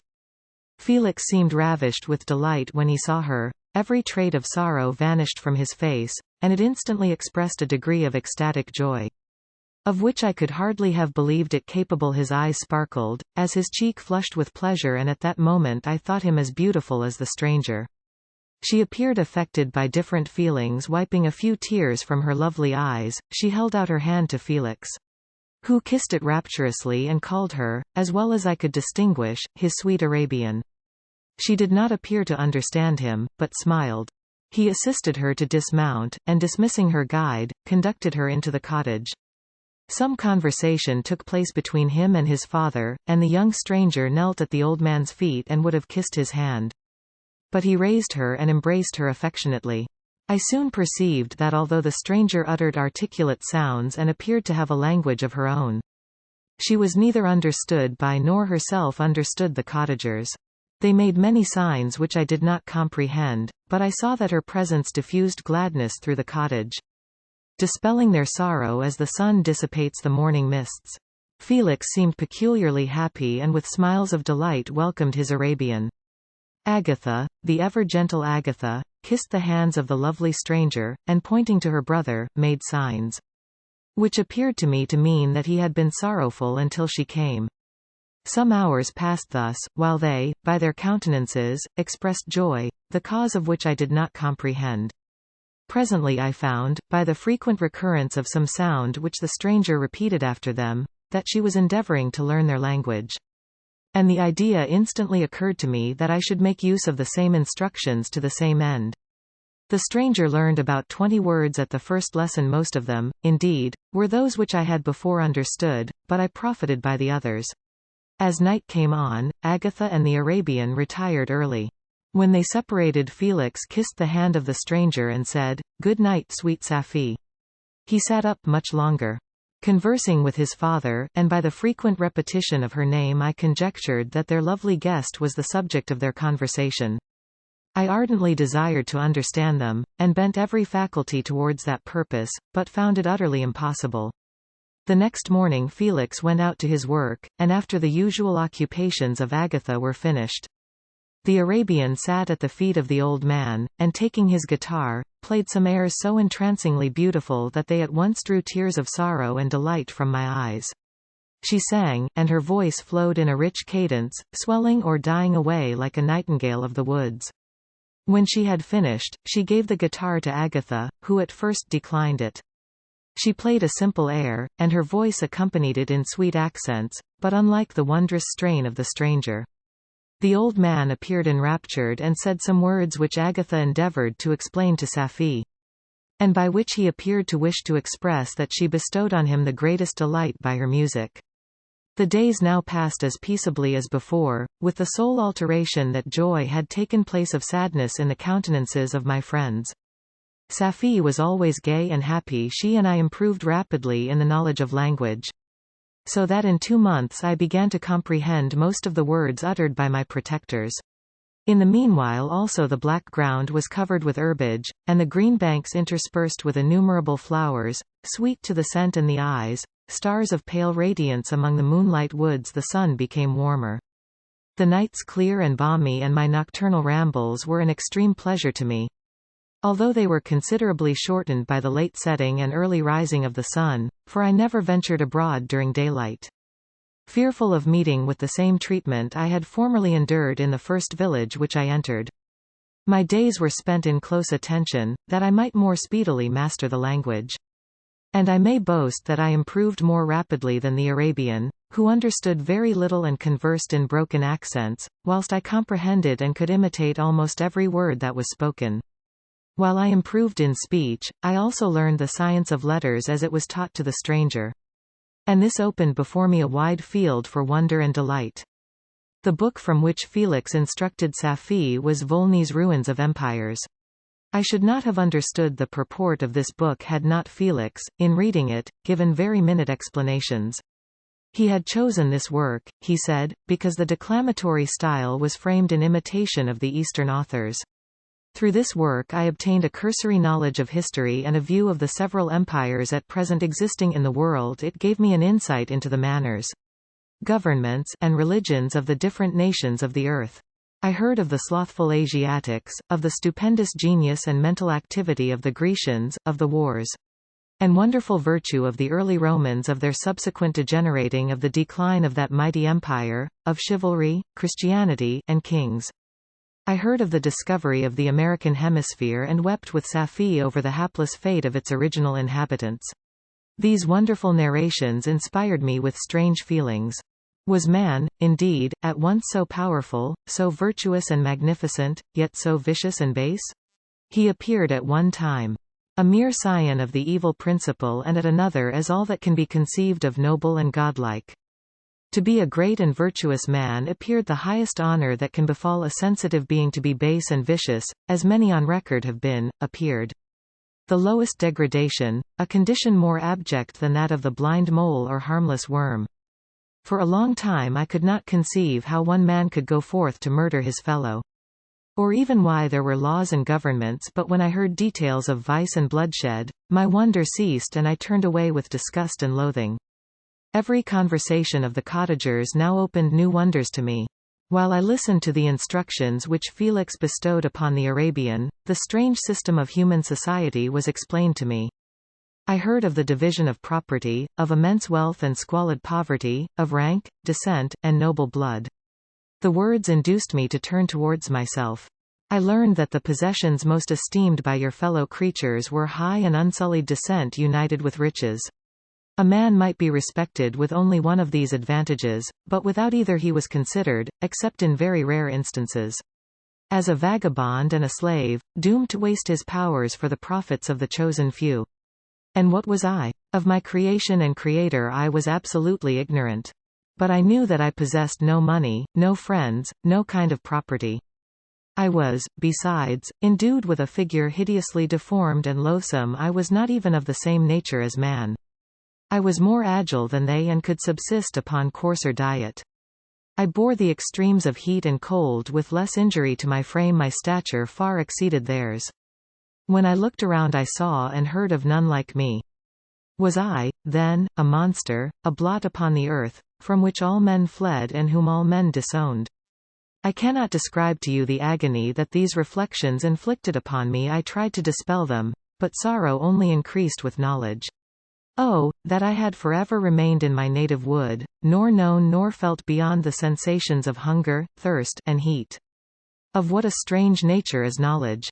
It clings to the mind when it has once seized on it like a lichen on the rock. I wished sometimes to shake off all thought and feeling, but I learned that there was but one means to overcome the sensation of pain. And that was death, a state which I feared yet did not understand. I admired virtue and good feelings and loved the gentle manners and amiable qualities of my cottagers. But I was shut out from intercourse with them, except through means which I obtained by stealth, when I was unseen and unknown, and which rather increased than satisfied the desire I had of becoming one among my fellows. The gentle words of Agatha and the animated smiles of the charming Arabian were not for me. The mild exhortations of the old man and the lively conversation of the loved Felix were not for me. Miserable, unhappy wretch! Other lessons were impressed upon me even more deeply. I heard of the difference of sexes, and the birth and growth of children. How the father doted on the smiles of the infant, and the lively sallies of the older child, how all the life and cares of the mother were wrapped up in the precious charge. How the mind of youth expanded and gained knowledge, of brother, sister, and all the various relationships which bind one human being to another in mutual bonds. But where were my friends and relations? No father had watched my infant days. No mother had blessed me with smiles and caresses, or if they had, all my past life was now a blot, a blind vacancy in which I distinguished nothing. From my earliest remembrance I had been as I then was in height and proportion. I had never yet seen a being resembling me or who claimed any intercourse with me. What was I? The question again recurred, to be answered only with groans. I will soon explain to what these feelings tended. But allow me now to return to the cottagers, whose story excited in me such various feelings of indignation, delight, and wonder. But which all terminated in additional love and reverence for my protectors, for so I loved, in an innocent, half-painful self-deceit, to call them. Chapter 14. Some time elapsed before I learned the history of my friends. It was one which could not fail to impress itself deeply on my mind, unfolding as it did a number of circumstances, each interesting and wonderful to one so utterly inexperienced as I was. The name of the old man was de Lacy. He was descended from a good family in France, where he had lived for many years in affluence, respected by his superiors and beloved by his equals. His son was bred in the service of his country, and Agatha had ranked with ladies of the highest distinction. A few months before my arrival they had lived in a large and luxurious city called Paris. Surrounded by friends and possessed of every enjoyment which virtue, refinement of intellect, or taste, accompanied by a moderate fortune, could afford. The father of Safi had been the cause of their ruin. He was a Turkish merchant and had inhabited Paris for many years, when, for some reason which I could not learn, he became obnoxious to the government. He was seized and cast into prison the very day that Safi arrived from Constantinople to join him. He was tried and condemned to death. The injustice of his sentence was very flagrant. All Paris was indignant, and it was judged that his religion and wealth, rather than the crime alleged against him, had been the cause of his condemnation. Felix had accidentally been present at the trial. His horror and indignation were uncontrollable when he heard the decision of the court. He made, at that moment, a solemn vow to deliver him and then looked around for the means. After many fruitless attempts to gain admittance to the prison, he found a strongly grated window in an unguarded part of the building, which lighted the dungeon of the unfortunate Muhammadan, who, loaded with chains, waited in despair the execution of the barbarous sentence. Felix visited the grate at night and made known to the prisoner his intentions in his favor. The Turk, amazed and delighted, endeavored to kindle the zeal of his deliverer by promises of reward and wealth. Felix rejected his offers with contempt, yet when he saw the lovely Safie, who was allowed to visit her father and who by her gestures expressed her lively gratitude, the youth could not help owning to his own mind that the captive possessed a treasure which would fully reward his toil and hazard. The Turk quickly perceived the impression that his daughter had made on the heart of Felix and endeavored to secure him more entirely in his interests by the promise of her hand in marriage, so soon as he should be conveyed to a place of safety. Felix was too delicate to accept this offer, yet he looked forward to the probability of the event as to the consummation of his happiness. During the ensuing days, while the preparations were going forward for the escape of the merchant, the zeal of Felix was warmed by several letters that he received from this lovely girl, who found means to express her thoughts in the language of her lover by the aid of an old man, a servant of her father who understood French. She thanked him in the most ardent terms for his intended services towards her parent, and at the same time she gently deplored her own fate. I have copies of these letters, for I found means, during my residence in the hovel, to procure the implements of writing. And the letters were often in the hands of Felix or Agatha. Before I depart I will give them to you. They will prove the truth of my tale, but at present, as the sun is already far declined, I shall only have time to repeat the substance of them to you. Safie related that her mother was a Christian Arab, seized and made a slave by the Turks recommended by her beauty. She had won the heart of the father of Safie, who married her. The young girl spoke in high and enthusiastic terms of her mother, who, born in freedom, spurned the bondage to which she was now reduced. She instructed her daughter in the tenets of her religion, and taught her to aspire to higher powers of intellect and an independence of spirit forbidden to the female followers of Muhammad. This lady died, but her lessons were indelibly impressed on the mind of Safie, who sickened at the prospect of again returning to Asia and being immured within the walls of a harem, allowed only to occupy herself with infantile amusements, ill-suited to the temper of her soul, now accustomed to grand ideas and a noble emulation for virtue. The prospect of marrying a Christian and remaining in a country where women were allowed to take a rank in society was enchanting to her. The day for the execution of the Turk was fixed, but on the night previous to it he quitted his prison and before morning was distant many leagues from Paris. Felix had procured passports in the name of his father, sister, and himself. He had previously communicated his plan to the former, who aided the deceit by quitting his house, under the pretense of a journey, and concealed himself, with his daughter, in an obscure part of Paris. Felix conducted the fugitives through France to Lyons and across Mont-Cenis to Leghorn, where the merchant had decided to wait a favorable opportunity of passing into some part of the Turkish dominions. Safie resolved to remain with her father until the moment of his departure, before which time the Turk renewed his promise that she should be united to his deliverer. And Felix remained with them in expectation of that event, and in the meantime, he enjoyed the society of the Arabian, who exhibited towards him the simplest and tenderest affection. They conversed with one another through the means of an interpreter, and sometimes with the interpretation of looks, and Safie sang to him the divine airs of her native country. The Turk allowed this intimacy to take place and encouraged the hopes of the youthful lovers, while in his heart he had formed far other plans. He loathed the idea that his daughter should be united to a Christian, but he feared the resentment of Felix if he should appear lukewarm. For he knew that he was still in the power of his deliverer if he should choose to betray him to the Italian state which they inhabited. He revolved 1,000 plans by which he should be enabled to prolong the deceit, until it might be no longer necessary, and secretly to take his daughter with him when he departed. His plans were facilitated by the news which arrived from Paris. The government of France were greatly enraged at the escape of their victim and spared no pains to detect and punish his deliverer. The plot of Felix was quickly discovered, and de Lacy and Agatha were thrown into prison. The news reached Felix and roused him from his dream of pleasure. His blind and aged father and his gentle sister lay in a noisome dungeon while he enjoyed the free air and the society of her whom he loved. This idea was torture to him.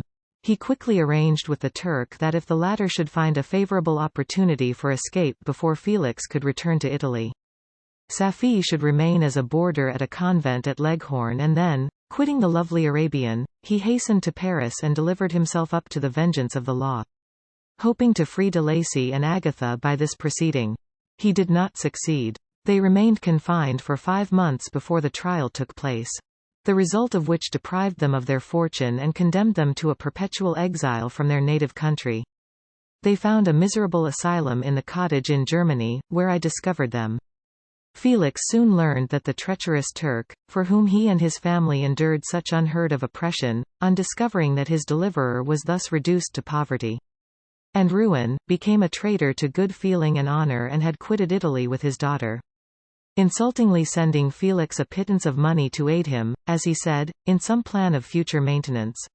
Such were the events that preyed on the heart of Felix and rendered him, when I first saw him, the most miserable of his family.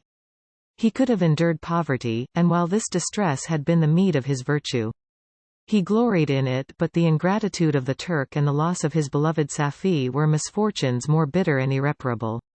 The arrival of the Arabian now infused new life into his soul. When the news reached Leghorn that Felix was deprived of his wealth and rank, the merchant commanded his daughter to think no more of her lover, but to prepare to return to her native country. The generous nature of Safie was outraged by this command. She attempted to expostulate with her father, but he left her angrily, reiterating his tyrannical mandate. A few days after, the Turk entered his daughter's apartment and told her hastily that he had reason to believe that his residence at Leghorn had been divulged, and that he should speedily be delivered up to the French government. He had consequently hired a vessel to convey him to Constantinople, for which city he should sail in a few hours. He intended to leave his daughter under the care of a confidential servant, to follow at her leisure with the greater part of his property, which had not yet arrived at Leghorn. When alone, Safie resolved in her own mind the plan of conduct that it would become her to pursue in this emergency. A residence in Turkey was abhorrent to her. Her religion and her feelings were alike averse to it. By some papers of her father which fell into her hands she heard of the exile of her lover and learnt the name of the spot where he then resided. She hesitated some time, but at length she formed her determination. Taking with her some jewels that belonged to her and a sum of money, she quitted Italy with an attendant, a native of Leghorn, but who understood the common language of Turkey, and departed for Germany. She arrived in safety at a town about 20 leagues from the cottage of de Lacy, when her attendant fell dangerously ill. Safie nursed her with the most devoted affection, but the poor girl died, and the Arabian was left alone, unacquainted with the language of the country and utterly ignorant of the customs of the world. She fell, however, into good hands. The Italian had mentioned the name of the spot for which they were bound, and after her death, the woman of the house in which they had lived took care that Safie should arrive in safety at the cottage of her lover. Chapter 15. Such was the history of my beloved cottagers. It impressed me deeply. I learned, from the views of social life which it developed, to admire their virtues and to deprecate the vices of mankind. As yet I looked upon crime as a distant evil. Benevolence and generosity were ever present before me, inciting within me a desire to become an actor in the busy scene where so many admirable qualities were called forth and displayed. But in giving an account of the progress of my intellect, I must not omit a circumstance which occurred in the beginning of the month of August of the same year. One night during my accustomed visit to the neighboring wood where I collected my own food and brought home firing for my protectors, I found on the ground a leathern portmanteau containing several articles of dress and some books. I eagerly seized the prize and returned with it to my hovel. Fortunately the books were written in the language, the elements of which I had acquired at the cottage. They consisted of Paradise Lost, a volume of Plutarch's Lives, and the Sorrows of Werther. The possession of these treasures gave me extreme delight. I now continually studied and exercised my mind upon these histories, whilst my friends were employed in their ordinary occupations.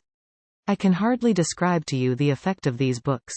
They produced in me an infinity of new images and feelings, that sometimes raised me to ecstasy, but more frequently sunk me into the lowest dejection.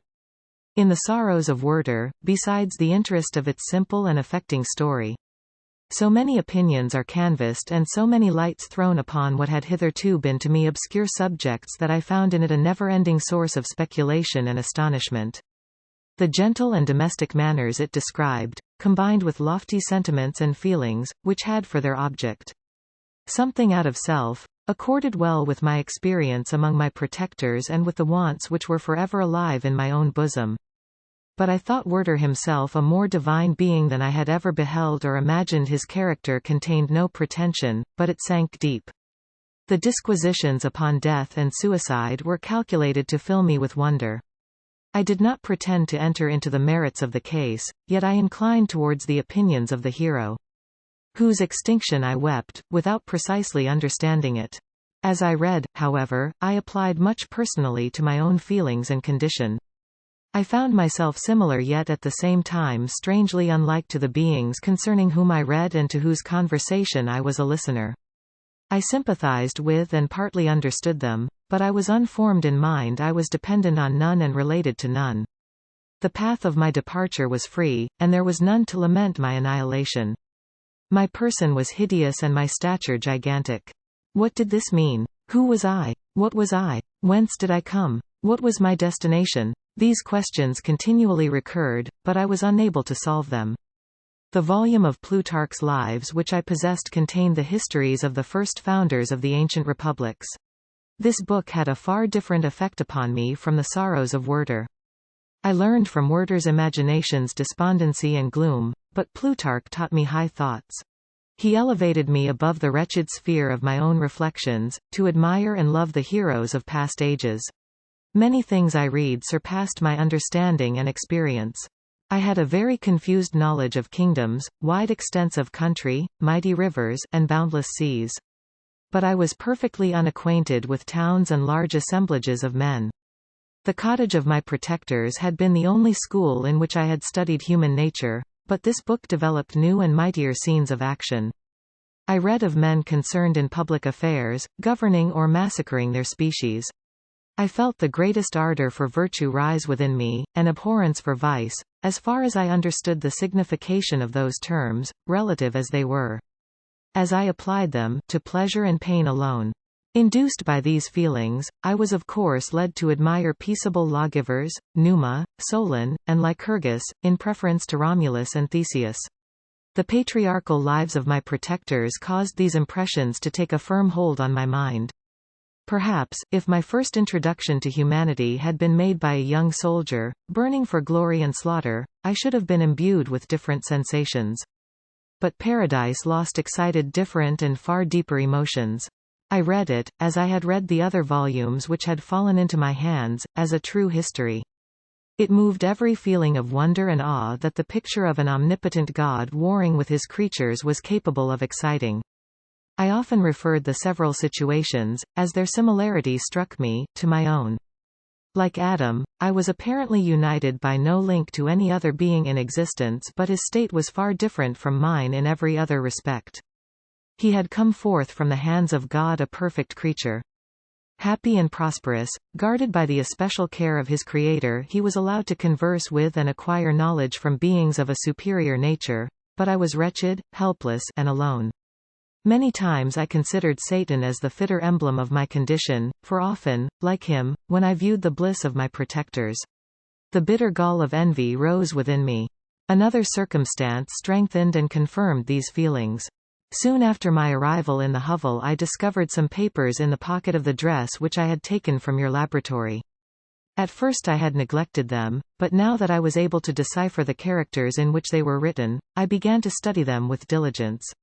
It was your journal of the 4 months that preceded my creation. You minutely described in these papers every step you took in the progress of your work. This history was mingled with accounts of domestic occurrences. You doubtless recollect these papers. Here they are. Everything is related in them which bears reference to my accursed origin. The whole detail of that series of disgusting circumstances which produced it is set in view. The minutest description of my odious and loathsome person is given, in language which painted your own horrors and rendered mine indelible. I sickened as I read. Hateful day when I received life! I exclaimed in agony. Accursed Creator! Why did you form a monster so hideous that even you turned from me in disgust? God, in pity, made man beautiful and alluring, after his own image. But my form is a filthy type of yours, more horrid even from the very resemblance. Satan had his companions, fellow devils, to admire and encourage him, but I am solitary and abhorred. These were the reflections of my hours of despondency and solitude, but when I contemplated the virtues of the cottagers, their amiable and benevolent dispositions, I persuaded myself that when they should become acquainted with my admiration of their virtues, they would compassionate me and overlook my personal deformity. Could they turn from their door one, however monstrous, who solicited their compassion and friendship? I resolved, at least, not to despair, but in every way to fit myself for an interview with them which would decide my fate. I postponed this attempt for some months longer, for the importance attached to its success inspired me with a dread lest I should fail. Besides, I found that my understanding improved so much with every day's experience that I was unwilling to commence this undertaking until a few more months should have added to my sagacity. Several changes, in the meantime, took place in the cottage. The presence of Safie diffused happiness among its inhabitants, and I also found that a greater degree of plenty reigned there. Felix and Agatha spent more time in amusement and conversation, and were assisted in their labors by servants. They did not appear rich, but they were contented and happy. Their feelings were serene and peaceful, while mine became every day more tumultuous. Increase of knowledge only discovered to me more clearly what a wretched outcast I was. I cherished hope, it is true, but it vanished when I beheld my person reflected in water or my shadow in the moonshine. Even as that frail image and that inconstant shade. I endeavored to crush these fears and to fortify myself for the trial, which in a few months I resolved to undergo, and sometimes I allowed my thoughts, unchecked by reason, to ramble in the fields of paradise, and dared to fancy amiable and lovely creatures, sympathizing with my feelings and cheering my gloom. Their angelic countenances breathed smiles of consolation. But it was all a dream. No Eve soothed my sorrows nor shared my thoughts. I was alone. I remembered Adam's supplication to his Creator. But where was mine? He had abandoned me, and in the bitterness of my heart I cursed him. Autumn passed thus. I saw, with surprise and grief, the leaves decay and fall, and nature again assume the barren and bleak appearance it had worn when I first beheld the woods and the lovely moon.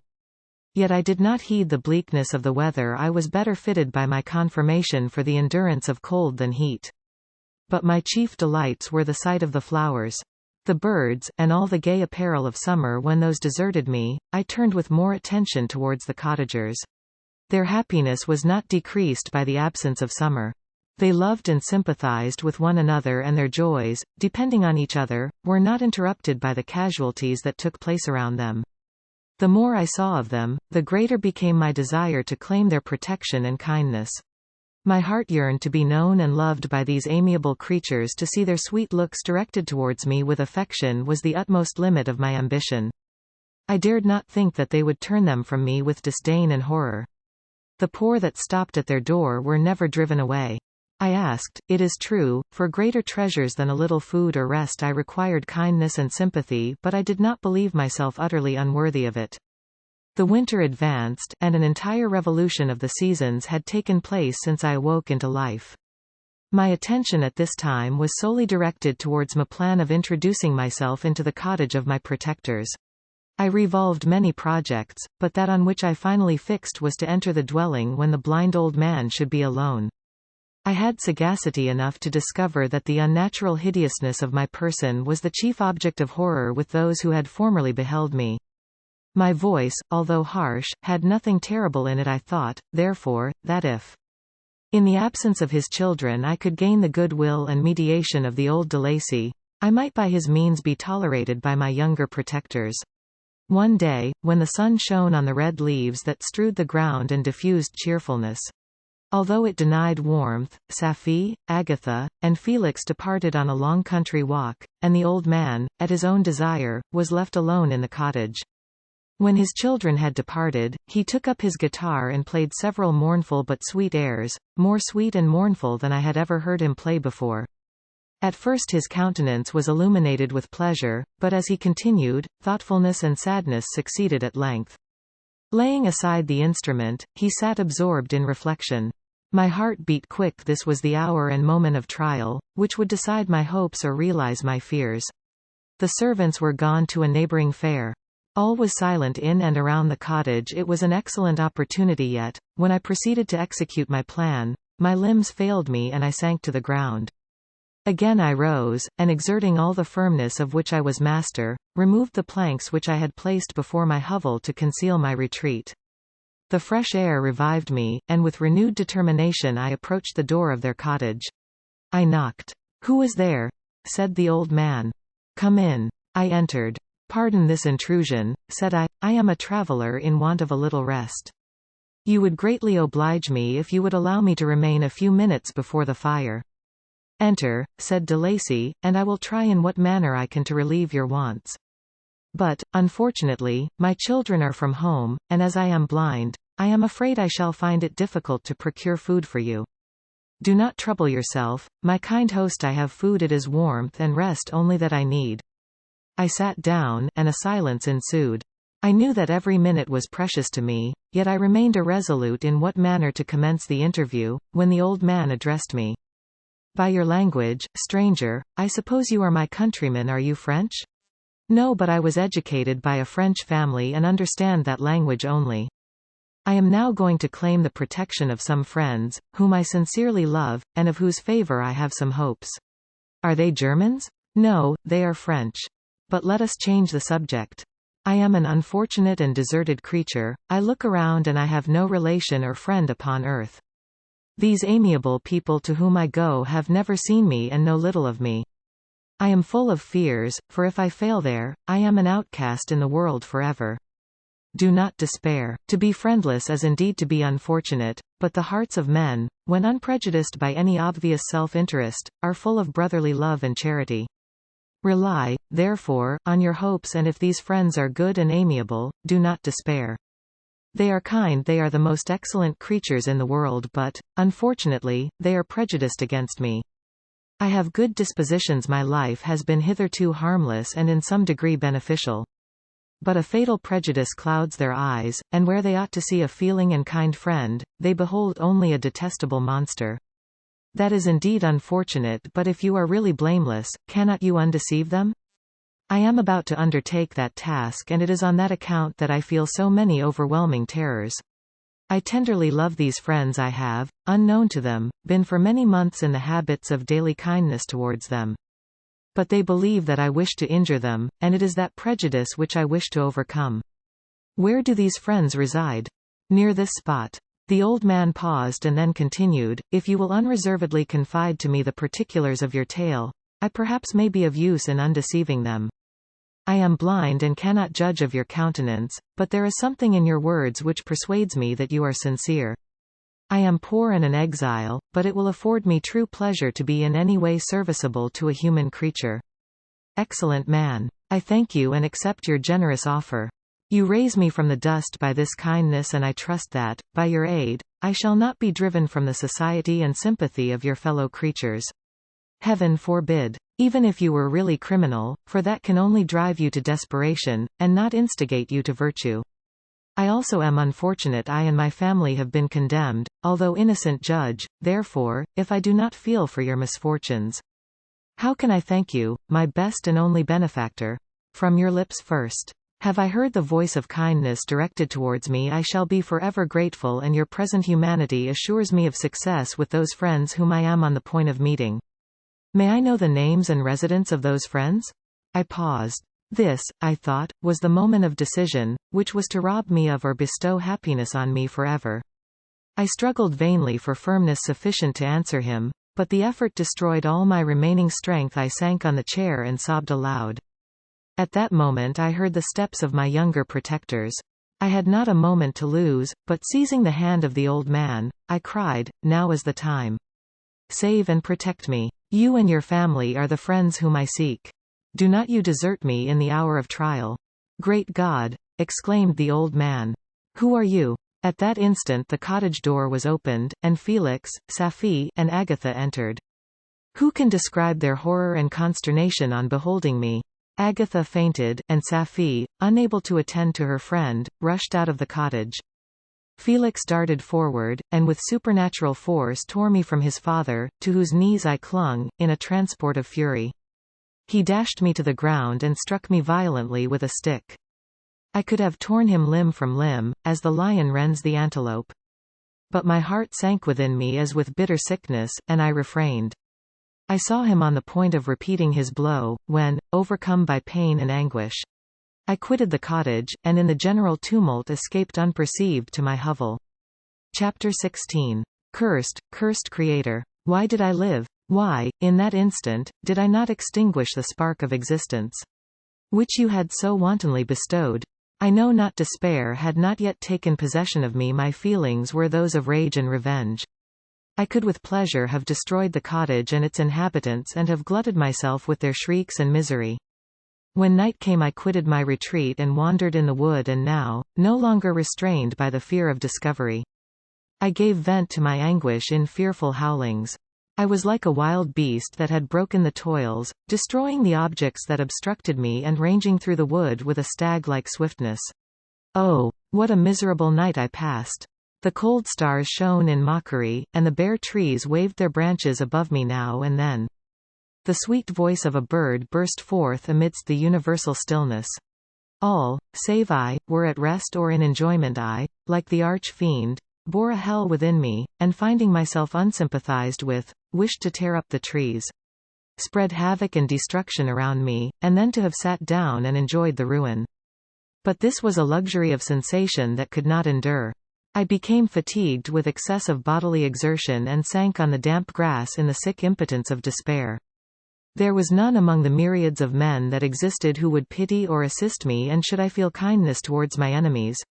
No. From that moment, I declared everlasting war against the species, and more than all, against him who had formed me and sent me forth to this insupportable misery. The sun rose. I heard the voices of men and knew that it was impossible to return to my retreat during that day. Accordingly I hid myself in some thick underwood, determining to devote the ensuing hours to reflection on my situation. The pleasant sunshine and the pure air of day restored me to some degree of tranquility. And when I considered what had passed at the cottage, I could not help believing that I had been too hasty in my conclusions. I had certainly acted imprudently. It was apparent that my conversation had interested the father in my behalf, and I was a fool in having exposed my person to the horror of his children. I ought to have familiarized the old de Lacy to me, and by degrees to have discovered myself to the rest of his family, when they should have been prepared for my approach. But I did not believe my errors to be irretrievable, and after much consideration, I resolved to return to the cottage, seek the old man, and by my representations win him to my party. These thoughts calmed me, and in the afternoon I sank into a profound sleep, but the fever of my blood did not allow me to be visited by peaceful dreams. The horrible scene of the preceding day was forever acting before my eyes. The females were flying and the enraged Felix tearing me from his father's feet. I awoke exhausted, and finding that it was already night, I crept forth from my hiding place, and went in search of food. When my hunger was appeased, I directed my steps towards the well-known path that conducted to the cottage. All there was at peace. I crept into my hovel and remained in silent expectation of the accustomed hour when the family arose. That hour passed, the sun mounted high in the heavens, but the cottagers did not appear. I trembled violently, apprehending some dreadful misfortune. The inside of the cottage was dark, and I heard no motion. I cannot describe the agony of this suspense. Presently 2 countrymen passed by, but pausing near the cottage, they entered into conversation, using violent gesticulations.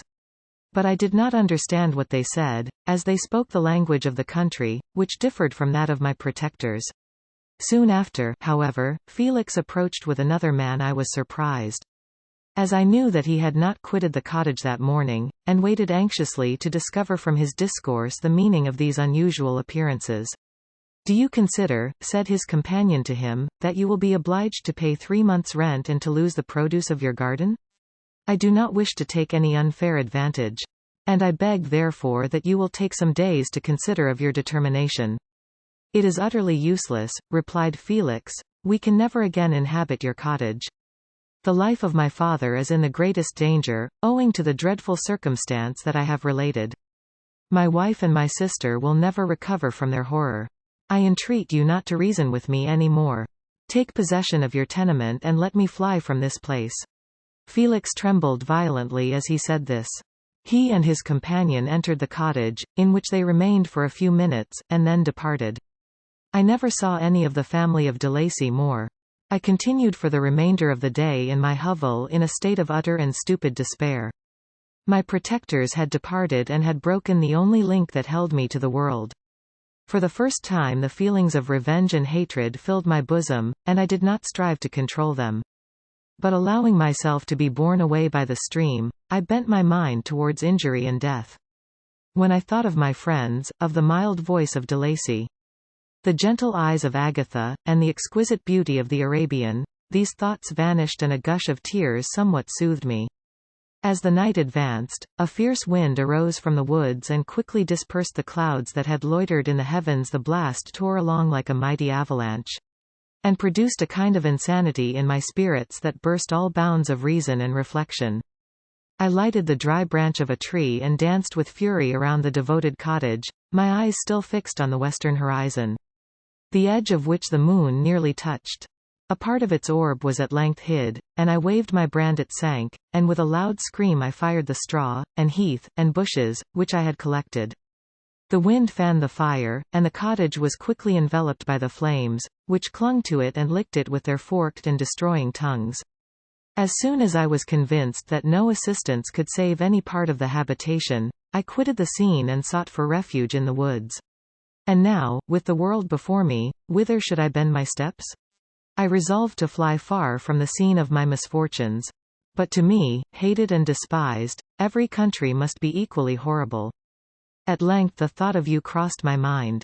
I learned from your papers that you were my father, my creator, and to whom could I apply with more fitness than to him? Who had given me life? Among the lessons that Felix had bestowed upon Safie, geography had not been omitted. I had learned from these the relative situations of the different countries of the earth. You had mentioned Geneva as the name of your native town, and towards this place I resolved to proceed. But how was I to direct myself? I knew that I must travel in a southwesterly direction to reach my destination, but the sun was my only guide. I did not know the names of the towns that I was to pass through, nor could I ask information from a single human being, but I did not despair. From you only could I hope for succor, although towards you I felt no sentiment but that of hatred. Unfeeling, heartless creator, you had endowed me with perceptions and passions and then cast me abroad an object for the scorn and horror of mankind. But on you only had I any claim for pity and redress, and from you I determined to seek that justice, which I vainly attempted to gain from any other being that wore the human form. My travels were long and the sufferings I endured intense. It was late in autumn when I quitted the district where I had so long resided. I travelled only at night, fearful of encountering the visage of a human being. Nature decayed around me, and the sun became heatless. Rain and snow poured around me. Mighty rivers were frozen. The surface of the earth was hard and chill, and bare, and I found no shelter. Oh, earth! How often did I imprecate curses on the cause of my being? The mildness of my nature had fled, and all within me was turned to gall and bitterness. The nearer I approached to your habitation, the more deeply did I feel the spirit of revenge enkindled in my heart. Snow fell, and the waters were hardened, but I rested not. A few incidents now and then directed me, and I possessed a map of the country, but I often wandered wide from my path. The agony of my feelings allowed me no respite. No incident occurred from which my rage and misery could not extract its food. But a circumstance that happened when I arrived on the confines of Switzerland, when the sun had recovered its warmth and the earth again began to look green, confirmed in an especial manner the bitterness and horror of my feelings. I generally rested during the day and travelled only when I was secured by night from the view of man. One morning, however, finding that my path lay through a deep wood, I ventured to continue my journey after the sun had risen. The day, which was one of the first of spring, cheered even me by the loveliness of its sunshine and the balminess of the air. I felt emotions of gentleness and pleasure, that had long appeared dead, revive within me. Half surprised by the novelty of these sensations, I allowed myself to be borne away by them, and forgetting my solitude and deformity, dared to be happy. Soft tears again bedewed my cheeks, and I even raised my humid eyes with thankfulness towards the blessed sun, which bestowed such joy upon me. I continued to wind among the paths of the wood, until I came to its boundary, which was skirted by a deep and rapid river, into which many of the trees bent their branches, now budding with the fresh spring. Here I paused, not exactly knowing what path to pursue, when I heard the sound of voices, that induced me to conceal myself under the shade of a cypress. I was scarcely hid when a young girl came running towards the spot where I was concealed, laughing, as if she ran from someone in sport. She continued her course along the precipitous sides of the river, when suddenly her foot slipped, and she fell into the rapid stream. I rushed from my hiding place and with extreme labor, from the force of the current, saved her and dragged her to shore.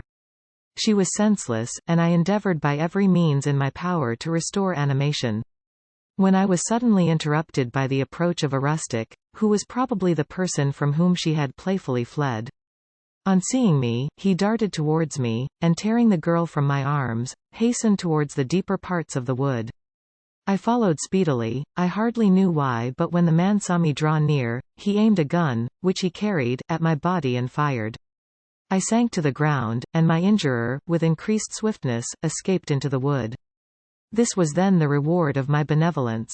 I had saved a human being from destruction, and as a recompense, I now writhed under the miserable pain of a wound which shattered the flesh and bone. The feelings of kindness and gentleness which I had entertained but a few moments before gave place to hellish rage and gnashing of teeth. Inflamed by pain, I vowed eternal hatred and vengeance to all mankind. But the agony of my wound overcame me, my pulses paused, and I fainted. For some weeks I led a miserable life in the woods, endeavoring to cure the wound which I had received. The ball had entered my shoulder, and I knew not whether it had remained there or passed through. At any rate I had no means of extracting it. My sufferings were augmented also by the oppressive sense of the injustice and ingratitude of their infliction. My daily vows rose for revenge, a deep and deadly revenge, such as would alone compensate for the outrages and anguish I had endured. After some weeks my wound healed, and I continued my journey. The labors I endured were no longer to be alleviated by the bright sun or gentle breezes of spring. All joy was but a mockery which insulted my desolate state and made me feel more painfully that I was not made for the enjoyment of pleasure. But my toils now drew near a close, and in 2 months from this time I reached the environs of Geneva. It was evening when I arrived, and I retired to a hiding place among the fields that surround it to meditate in what manner I should apply to you. I was oppressed by fatigue and hunger and far too unhappy to enjoy the gentle breezes of evening, or the prospect of the sun setting behind the stupendous mountains of Jura. At this time a slight sleep relieved me from the pain of reflection, which was disturbed by the approach of a beautiful child, who came running into the recess I had chosen, with all the sportiveness of infancy. Suddenly, as I gazed on him, an idea seized me that this little creature was unprejudiced and had lived too short a time to have imbibed a horror of deformity. If, therefore, I could seize him and educate him as my companion and friend, I should not be so desolate in this peopled earth. Urged by this impulse, I seized on the boy as he passed and drew him towards me. As soon as he beheld my form, he placed his hands before his eyes and uttered a shrill scream. I drew his hand forcibly from his face and said, "Child, what is the meaning of this? I do not intend to hurt you, listen to me." He struggled violently. "Let me go," he cried, "monster! Ugly wretch! You wish to eat me and tear me to pieces. You are an ogre. Let me go, or I will tell my papa. Boy, you will never see your father again, you must come with me. Hideous monster! Let me go. My papa is a syndic, he is Frankenstein, he will punish you. You dare not keep me. Frankenstein! You belong then to my enemy, to him towards whom I have sworn eternal revenge. You shall be my first victim." The child still struggled and loaded me with epithets, which carried despair to my heart. I grasped his throat to silence him, and in a moment he lay dead at my feet. I gazed on my victim, and my heart swelled with exultation and hellish triumph. Clapping my hands, I exclaimed, "I too can create desolation. My enemy is not invulnerable. This death will carry despair to him, and 1,000 other miseries shall torment and destroy him." As I fixed my eyes on the child, I saw something glittering on his breast. I took it. It was a portrait of a most lovely woman. In spite of my malignity, it softened and attracted me. For a few moments I gazed with delight on her dark eyes, fringed by deep lashes, and her lovely lips. But presently my rage returned. I remembered that I was forever deprived of the delights that such beautiful creatures could bestow, and that she whose resemblance I contemplated would, in regarding me, have changed that air of divine benignity to one expressive of disgust and affright. Can you wonder that such thoughts transported me with rage? I only wonder that at that moment, instead of venting my sensations in exclamations and agony, I did not rush among mankind and perish in the attempt to destroy them. While I was overcome by these feelings, I left the spot where I had committed the murder, and seeking a more secluded hiding place, I entered a barn which had appeared to me to be empty. A woman was sleeping on some straw. She was young. Not indeed so beautiful as her whose portrait I held, but of an agreeable aspect and blooming in the loveliness of youth and health. Here, I thought, is one of those whose joy-imparting smiles are bestowed on all but me. And then I bent over her and whispered, "Awake, fairest. Thy lover is near, he who would give his life but to obtain one look of affection from thine eyes, my beloved, awake." The sleeper stirred. A thrill of terror ran through me. Should she indeed awake, and see me, and curse me, and denounce the murderer? Thus would she assuredly act if her darkened eyes opened and she beheld me. The thought was madness. It stirred the fiend within me, not I. But she shall suffer the murder I have committed, because I am forever robbed of all that she could give me. She shall atone. The crime had its source in her, be hers the punishment. Thanks to the lessons of Felix and the sanguinary laws of man, I had learned now to work mischief. I bent over her and placed the portrait securely in one of the folds of her dress. She moved again, and I fled. For some days I haunted the spot where these scenes had taken place. Sometimes wishing to see you, sometimes resolved to quit the world and its miseries forever. At length I wandered towards these mountains, and have ranged through their immense recesses, consumed by a burning passion which you alone can gratify. We may not part until you have promised to comply with my requisition. I am a lone and miserable man. Will not associate with me, but one as deformed and horrible as myself would not deny herself to me. My companion must be of the same species and have the same defects. This being you must create. Chapter 17. The being finished speaking and fixed his looks upon me in the expectation of a reply. But I was bewildered, perplexed, and unable to arrange my ideas sufficiently to understand the full extent of his proposition. He continued, "You must create a female for me with whom I can live in the interchange of those sympathies necessary for my being. This you alone can do, and I demand it of you as a right which you must not refuse to concede." The latter part of his tale had kindled anew in me the anger that had died away while he narrated his peaceful life among the cottagers, and as he said this I could no longer suppress the rage that burned within me. "I do refuse it," I replied, "and no torture shall ever extort a consent from me. You may render me the most miserable of men, but you shall never make me base in my own eyes. Shall I create another like yourself, whose joint wickedness might desolate the world? Begone. I have answered you. You may torture me, but I will never consent." "You are in the wrong," replied the fiend, "and instead of threatening, I am content to reason with you. I am malicious because I am miserable. Am I not shunned and hated by all mankind? You, my creator, would tear me to pieces and triumph. Remember that, and tell me why I should pity man more than he pities me? You would not call it murder if you could precipitate me into one of those ice rifts and destroy my frame, the work of your own hands. Shall I respect man when he condemns me? Let him live with me in the interchange of kindness, and instead of injury. I would bestow every benefit upon him with tears of gratitude at his acceptance. But that cannot be. The human senses are insurmountable barriers to our union. Yet mine shall not be the submission of abject slavery. I will revenge my injuries if I cannot inspire love. I will cause fear, and chiefly towards you, my arch-enemy, because my Creator, do I swear inextinguishable hatred. Have a care. I will work at your destruction, nor finish until I desolate your heart, so that you shall curse the hour of your birth." A fiendish rage animated him as he said this. His face was wrinkled into contortions too horrible for human eyes to behold, but presently he calmed himself and proceeded. "I intended to reason. This passion is detrimental to me, for you do not reflect that you are the cause of its excess. If any being felt emotions of benevolence towards me, I should return them 100 and 100-fold. For that one creature's sake I would make peace with the whole kind. but I now indulge in dreams of bliss that cannot be realized. What I ask of you is reasonable and moderate. I demand a creature of another sex, but as hideous as myself. The gratification is small. But it is all that I can receive, and it shall content me.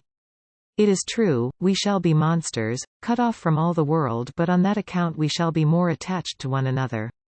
Our lives will not be happy, but they will be harmless and free from the misery I now feel. Oh, my Creator, make me happy. Let me feel gratitude towards you for one benefit. Let me see that I excite the sympathy of some existing thing. Do not deny me my request. I was moved. I shuddered when I thought of the possible consequences of my consent, but I felt that there was some justice in his argument. His tale and the feelings he now expressed proved him to be a creature of fine sensations. And did I not as his maker owe him all the portion of happiness that it was in my power to bestow? He saw my change of feeling and continued, "If you consent, neither you nor any other human being shall ever see us again. I will go to the vast wilds of South America. My food is not that of man. I do not destroy the lamb and the kid to glut my appetite. Acorns and berries afford me sufficient nourishment. My companion will be of the same nature as myself and will be content with the same fare. We shall make our bed of dried leaves. The sun will shine on us as on man and will ripen our food. The picture I present to you is peaceful and human, and you must feel that you could deny it only in the wantonness of power and cruelty. Pitiless as you have been towards me, I now see compassion in your eyes. Let me seize the favorable moment and persuade you to promise what I so ardently desire." "You propose," replied I, "to fly from the habitations of man, to dwell in those wilds where the beasts of the field will be your only companions. How can you, who long for the love and sympathy of man, persevere in this exile? You will return and again seek their kindness, and you will meet with their detestation. Your evil passions will be renewed, and you will then have a companion to aid you in the task of destruction. This may not be cease to argue the point, for I cannot consent. How inconstant are your feelings! But a moment ago you were moved by my representations. And why do you again harden yourself to my complaints? I swear to you, by the earth, which I inhabit, and by you that made me, that with the companion you bestow, I will quit the neighborhood of man and dwell, as it may chance, in the most savage of places.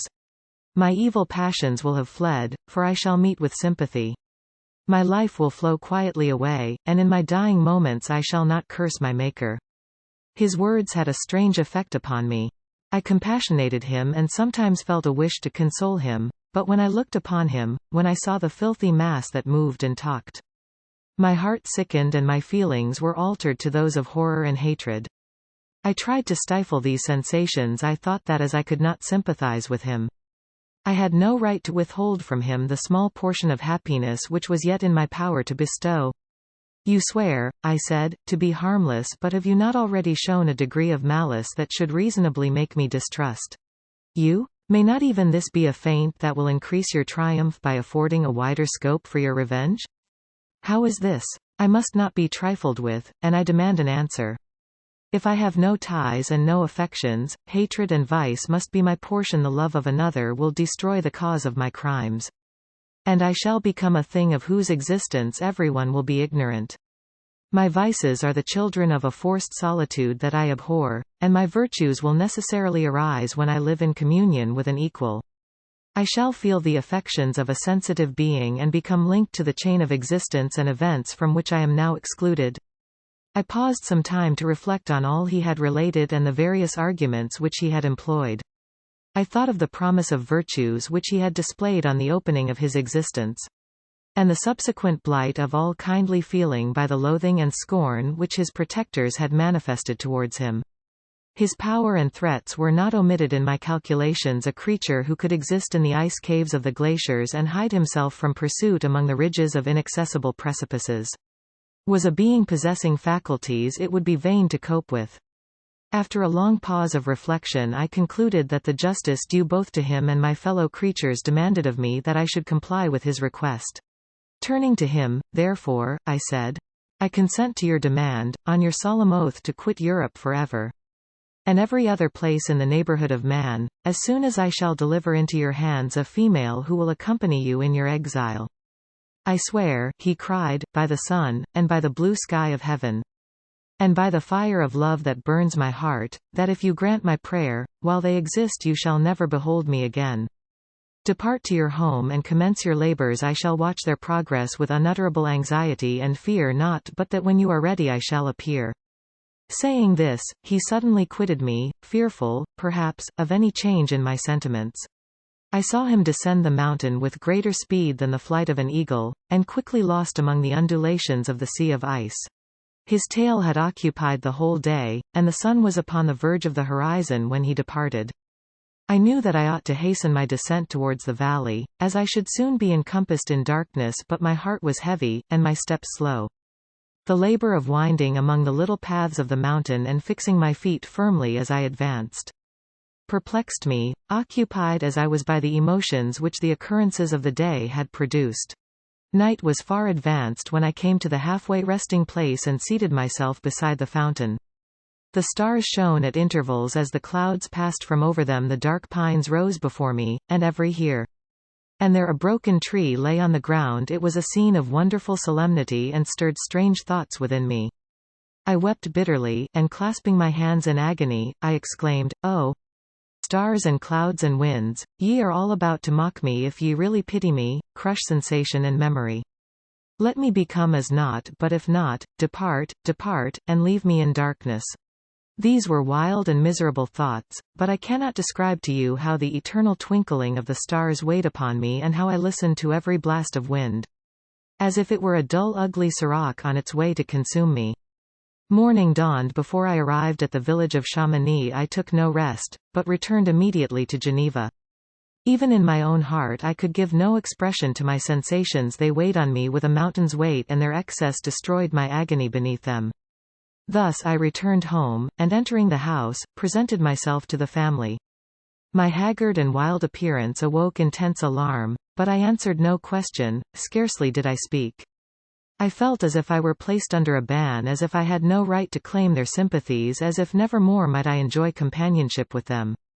Yet even thus I loved them to adoration, and to save them, I resolved to dedicate myself to my most abhorred task.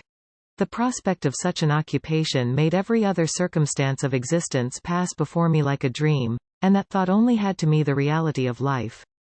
Chapter 18. Day after day, week after week, passed away on my return to Geneva, and I could not collect the courage to recommence my work. I feared the vengeance of the disappointed fiend, yet I was unable to overcome my repugnance to the task which was enjoined me. I found that I could not compose a female without again devoting several months to profound study and laborious disquisition. I had heard of some discoveries having been made by an English philosopher, the knowledge of which was material to my success, and I sometimes thought of obtaining my father's consent to visit England for this purpose. But I clung to every pretense of delay and shrank from taking the first step in an undertaking whose immediate necessity began to appear less absolute to me. A change indeed had taken place in me. My health, which had hitherto declined, was now much restored, and my spirits, when unchecked by the memory of my unhappy promise, rose proportionably. My father saw this change with pleasure, and he turned his thoughts towards the best method of eradicating the remains of my melancholy, which every now and then would return by fits, and with a devouring blackness overcast the approaching sunshine. At these moments I took refuge in the most perfect solitude. I passed whole days on the lake alone in a little boat, watching the clouds and listening to the rippling of the waves, silent and listless. But the fresh air and bright sun seldom failed to restore me to some degree of composure. And on my return I met the salutations of my friends with a readier smile and a more cheerful heart. It was after my return from one of these rambles that my father, calling me aside, thus addressed me. "I am happy to remark, my dear son, that you have resumed your former pleasures and seem to be returning to yourself. And yet you are still unhappy and still avoid our society. For some time I was lost in conjecture as to the cause of this, but yesterday an idea struck me, and if it is well founded, I conjure you to avow it. Reserve on such a point would be not only useless, but draw down treble misery on us all." I trembled violently at his exordium, and my father continued, "I confess, my son, that I have always looked forward to your marriage with our dear Elizabeth as the tie of our domestic comfort and the stay of my declining years. You were attached to each other from your earliest infancy. You studied together, and appeared, in dispositions and tastes, entirely suited to one another. But so blind is the experience of man that what I conceived to be the best assistance to my plan may have entirely destroyed it. You, perhaps, regard her as your sister, without any wish that she might become your wife. Nay, you may have met with another whom you may love, and considering yourself as bound in honor to Elizabeth. This struggle may occasion the poignant misery which you appear to feel. My dear father, reassure yourself. I love my cousin tenderly and sincerely. I never saw any woman who excited, as Elizabeth does, my warmest admiration and affection. My future hopes and prospects are entirely bound up in the expectation of our union. The expression of your sentiments of this subject, my dear Victor, gives me more pleasure than I have for some time experienced. If you feel thus, we shall assuredly be happy, however present events may cast a gloom over us.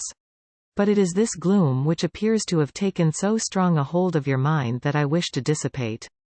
Tell me, therefore, whether you object to an immediate solemnization of the marriage. We have been unfortunate, and recent events have drawn us from that everyday tranquillity befitting my years and infirmities. You are younger, yet I do not suppose, possessed as you are of a competent fortune, that an early marriage would at all interfere with any future plans of honor and utility that you may have formed. Do not suppose, however, that I wish to dictate happiness to you, or that a delay on your part would cause me any serious uneasiness.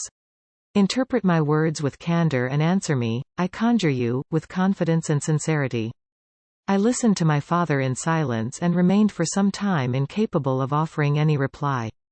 I revolved rapidly in my mind a multitude of thoughts and endeavored to arrive at some conclusion. Alas! To me the idea of an immediate union with my Elizabeth was one of horror and dismay. I was bound by a solemn promise which I had not yet fulfilled and dared not break, or if I did, what manifold miseries might not impend over me and my devoted family. Could I enter into a festival with this deadly weight yet hanging round my neck and bowing me to the ground? I must perform my engagement and let the monster depart with his mate before I allowed myself to enjoy the delight of a union from which I expected peace. I remembered also the necessity imposed upon me of either journeying to England or entering into a long correspondence with those philosophers of that country, whose knowledge and discoveries were of indispensable use to me in my present undertaking. The latter method of obtaining the desired intelligence was dilatory and unsatisfactory besides. I had an insurmountable aversion to the idea of engaging myself in my loathsome task in my father's house while in habits of familiar intercourse with those I loved. I knew that 1,000 fearful accidents might occur, the slightest of which would disclose a tale to thrill all connected with me with horror. I was aware also that I should often lose all self-command, all capacity of hiding the harrowing sensations that would possess me during the progress of my unearthly occupation. I must absent myself from all I loved while thus employed. Once commenced, it would quickly be achieved, and I might be restored to my family in peace and happiness. My promise fulfilled, the monster would depart forever. Or so my fond fancy imaged some accident might meanwhile occur to destroy him and put an end to my slavery forever. These feelings dictated my answer to my father. I expressed a wish to visit England, but concealing the true reasons of this request. I clothed my desires under a guise which excited no suspicion, while I urged my desire with an earnestness that easily induced my father to comply. After so long a period of an absorbing melancholy that resembled madness in its intensity and effects, he was glad to find that I was capable of taking pleasure in the idea of such a journey. And he hoped that change of scene and varied amusement would, before my return, have restored me entirely to myself. The duration of my absence was left to my own choice. A few months, or at most a year, was the period contemplated. One paternal kind precaution he had taken to ensure my having a companion. Without previously communicating with me, he had, in concert with Elizabeth, arranged that Clerval should join me at Strasbourg. This interfered with the solitude I coveted for the prosecution of my task yet at the commencement of my journey. The presence of my friend could in no way be an impediment, and truly I rejoiced that thus I should be saved many hours of lonely, maddening reflection. Nay, Henry might stand between me and the intrusion of my foe. If I were alone, would he not at times force his abhorred presence on me to remind me of my task or to contemplate its progress? To England, therefore, I was bound, and it was understood that my union with Elizabeth should take place immediately on my return. My father's age rendered him extremely averse to delay. For myself, there was one reward I promised myself from my detested toils, one consolation for my unparalleled sufferings. It was the prospect of that day when, enfranchised from my miserable slavery, I might claim Elizabeth and forget the past in my union with her. I now made arrangements for my journey, but one feeling haunted me which filled me with fear and agitation. During my absence I should leave my friends unconscious of the existence of their enemy and unprotected from his attacks. Exasperated as he might be by my departure. But he had promised to follow me wherever I might go, and would he not accompany me to England? This imagination was dreadful in itself, but soothing inasmuch as it supposed the safety of my friends. I was agonized with the idea of the possibility that the reverse of this might happen. But through the whole period during which I was the slave of my creature, I allowed myself to be governed by the impulses of the moment, and my present sensations strongly intimated that the fiend would follow me and exempt my family from the danger of his machinations.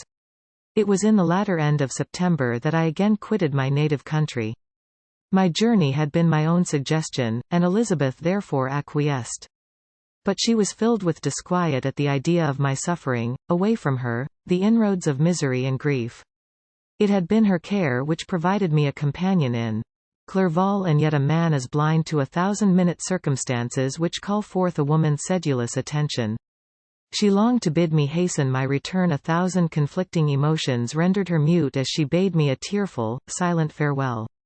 I threw myself into the carriage that was to convey me away, hardly knowing whither I was going, and careless of what was passing around. I remembered only, and it was with a bitter anguish that I reflected on it, to order that my chemical instruments should be packed to go with me. Filled with dreary imaginations, I passed through many beautiful and majestic scenes, but my eyes were fixed and unobserving. I could only think of the bourne of my travels and the work which was to occupy me whilst they endured. After some days spent in listless indolence, during which I traversed many leagues, I arrived at Strasbourg, where I waited 2 days for Clerval.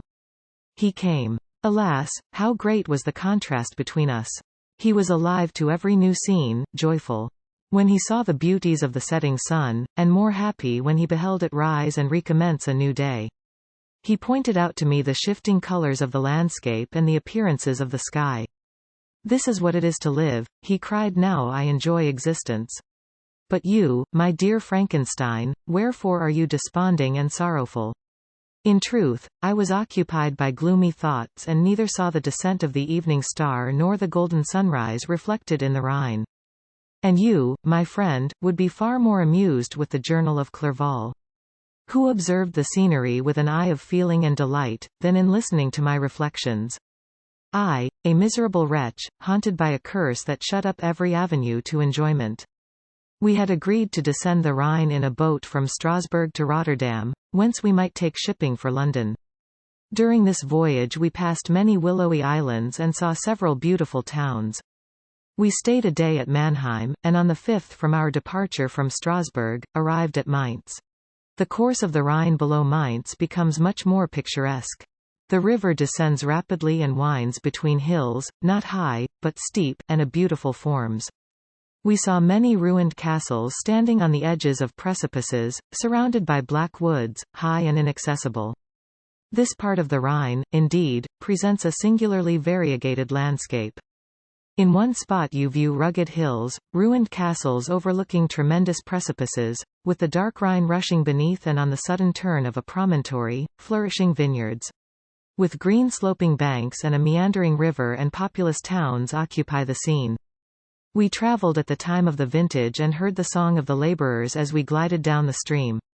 Even I, depressed in mind, and my spirits continually agitated by gloomy feelings, even I was pleased.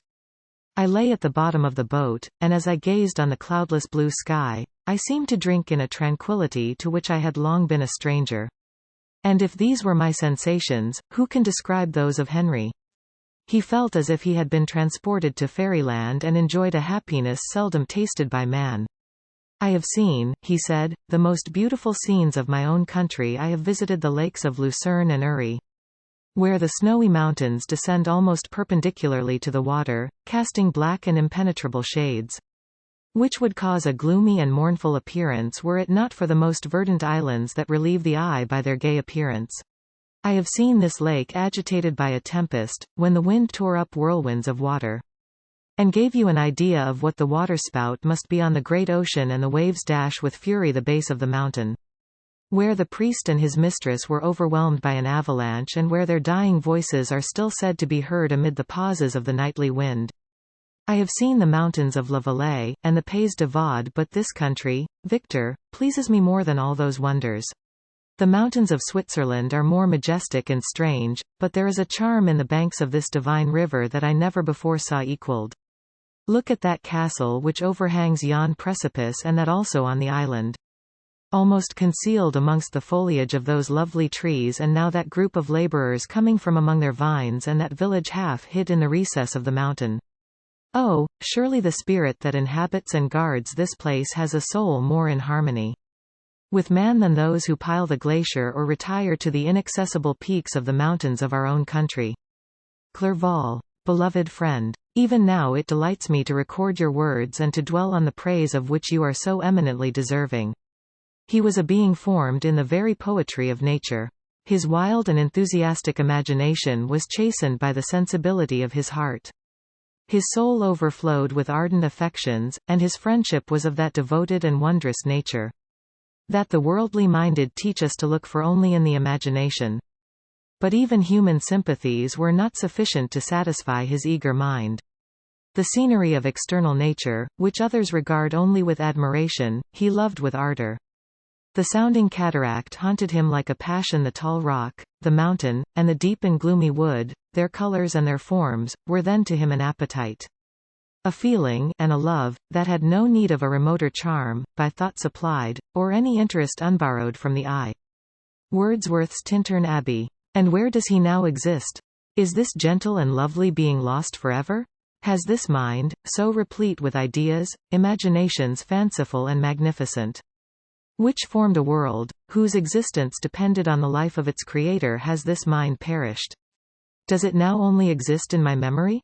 No. It is not thus. Your form, so divinely wrought, and beaming with beauty, has decayed, but your spirit still visits and consoles your unhappy friend. Pardon this gush of sorrow. These ineffectual words are but a slight tribute to the unexampled worth of Henry. But they soothe my heart, overflowing with the anguish which his remembrance creates. I will proceed with my tale. Beyond Cologne we descended to the plains of Holland, and we resolved to post the remainder of our way, for the wind was contrary, and the stream of the river was too gentle to aid us. Our journey here lost the interest arising from beautiful scenery, but we arrived in a few days at Rotterdam, whence we proceeded by sea to England. It was on a clear morning, in the latter days of December, that I first saw the white cliffs of Britain. The banks of the Thames presented a new scene. They were flat but fertile, and almost every town was marked by the remembrance of some story. We saw Tilbury Fort and remembered the Spanish Armada, Gravesend, Woolwich, and Greenwich, places which I had heard of even in my country.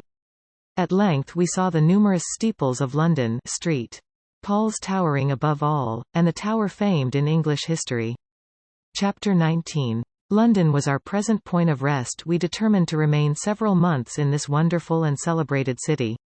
Clerval desired the intercourse of the men of genius and talent who flourished at this time, but this was with me a secondary object.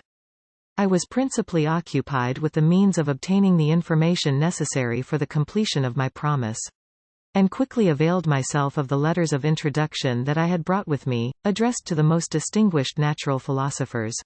If this journey had taken place during my days of study and happiness, it would have afforded me inexpressible pleasure. But a blight had come over my existence, and I only visited these people for the sake of the information they might give me on the subject in which my interest was so terribly profound.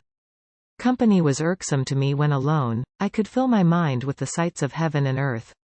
The voice of Henry soothed me, and I could thus cheat myself into a transitory peace. But busy, and interesting, joyous faces brought back despair to my heart. I saw an insurmountable barrier placed between me and my fellow men. This barrier was sealed with the blood of William and Justine, and to reflect on the events connected with those names filled my soul with anguish. But in Clerval I saw the image of my former self. He was inquisitive and anxious to gain experience and instruction. The difference of manners which he observed was to him an inexhaustible source of instruction and amusement. He was also pursuing an object he had long had in view. His design was to visit India, in the belief that he had in his knowledge of its various languages, and in the views he had taken of its society, the means of materially assisting the progress of European colonization and trade. In Britain only could he further the execution of his plan. He was forever busy, and the only check to his enjoyments was my sorrowful and dejected mind. I tried to conceal this as much as possible, that I might not debar him from the pleasures natural to one who was entering on a new scene of life, undisturbed by any care or bitter recollection. I often refused to accompany him, alleging another engagement, that I might remain alone. I now also began to collect the materials necessary for my new creation. And this was to me like the torture of single drops of water continually falling on the head. Every thought that was devoted to it was an extreme anguish, and every word that I spoke in allusion to it caused my lips to quiver, and my heart to palpitate. After passing some months in London, we received a letter from a person in Scotland who had formerly been our visitor at Geneva. He mentioned the beauties of his native country and asked us if those were not sufficient allurements to induce us to prolong our journey as far north as Perth, where he resided. Clerval eagerly desired to accept this invitation, and I, although I abhorred society, wished to view again mountains and streams and all the wondrous works with which nature adorns her chosen dwelling places. We had arrived in England at the beginning of October, and it was now February. We accordingly determined to commence our journey towards the north at the expiration of another month. In this expedition we did not intend to follow the Great Road to Edinburgh, but to visit Windsor, Oxford, Matlock, and the Cumberland Lakes, resolving to arrive at the completion of this tour about the end of July.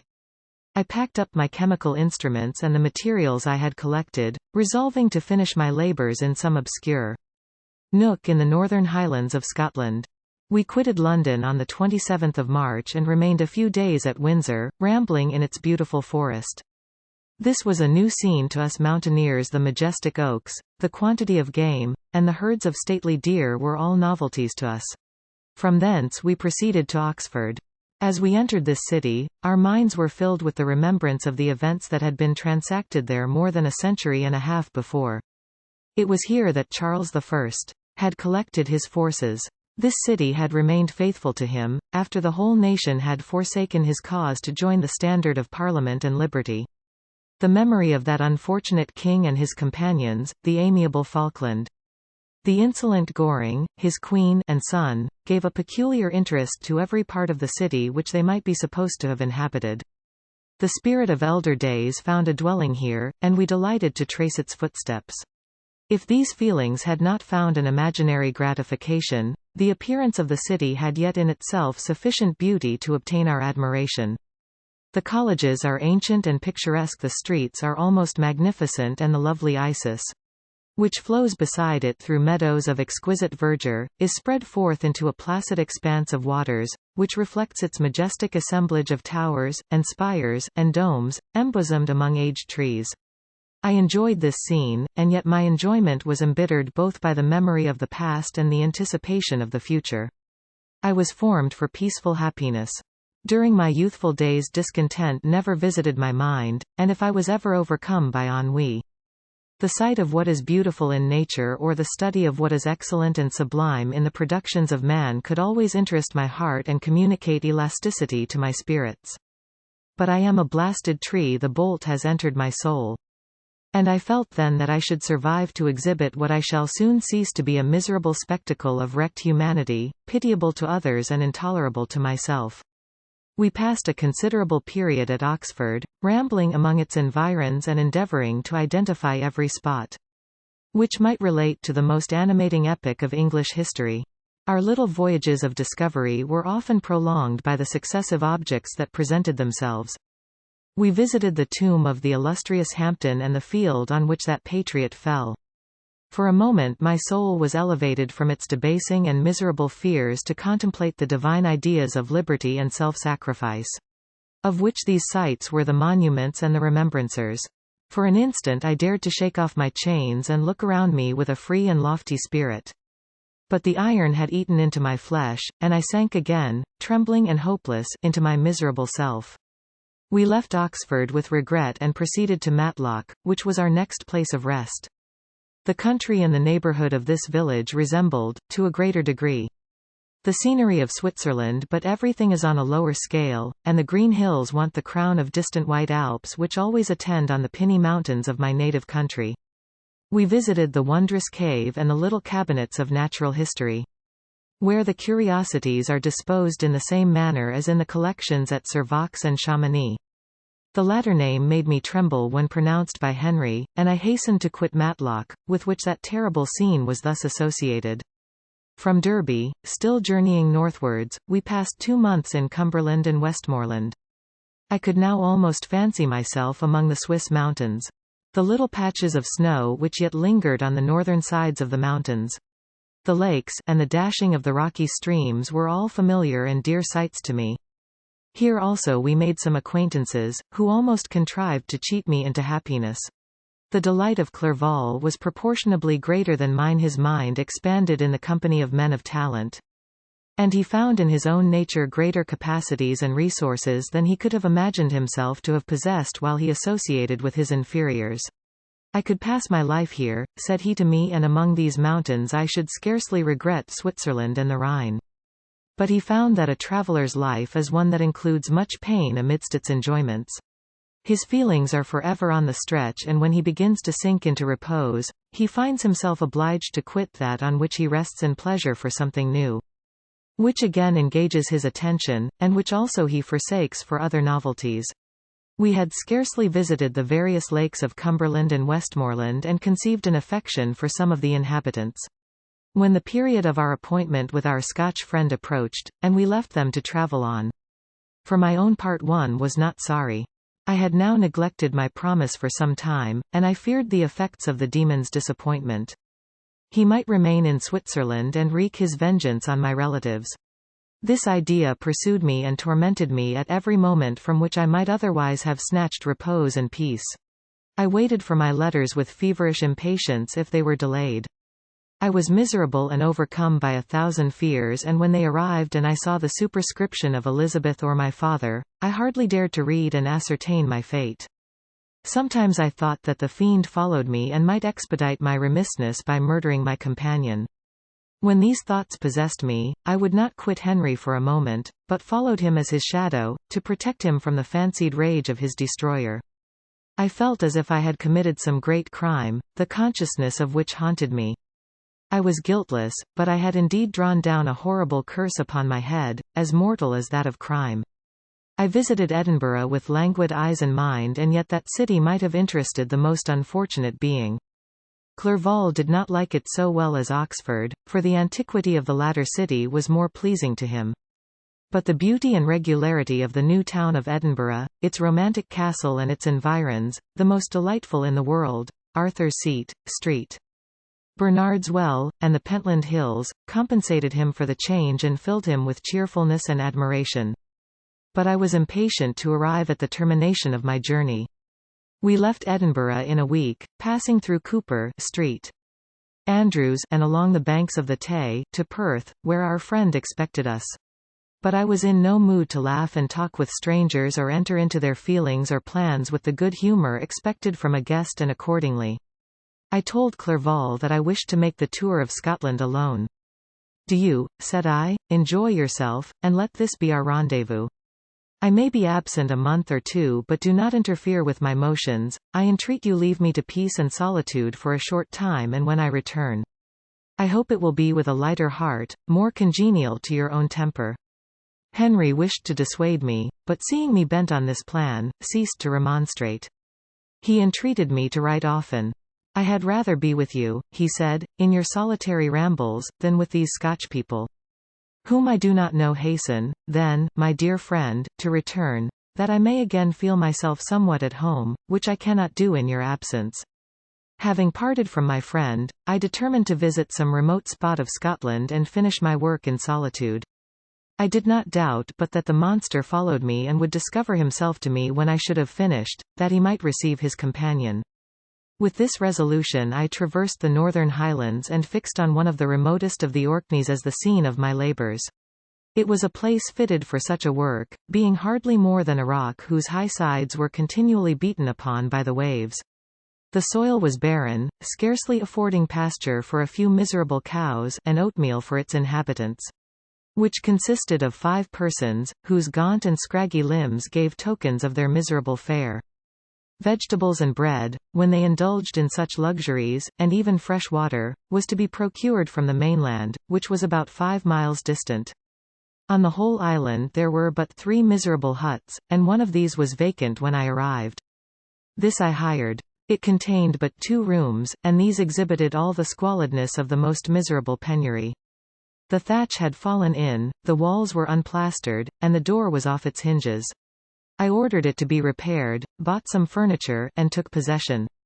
An incident which would doubtless have occasioned some surprise had not all the senses of the cottagers been benumbed by want and squalid poverty.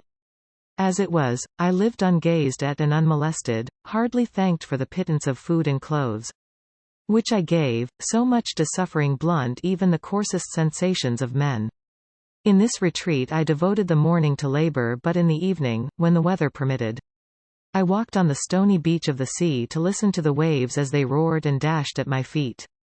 It was a monotonous yet ever-changing scene.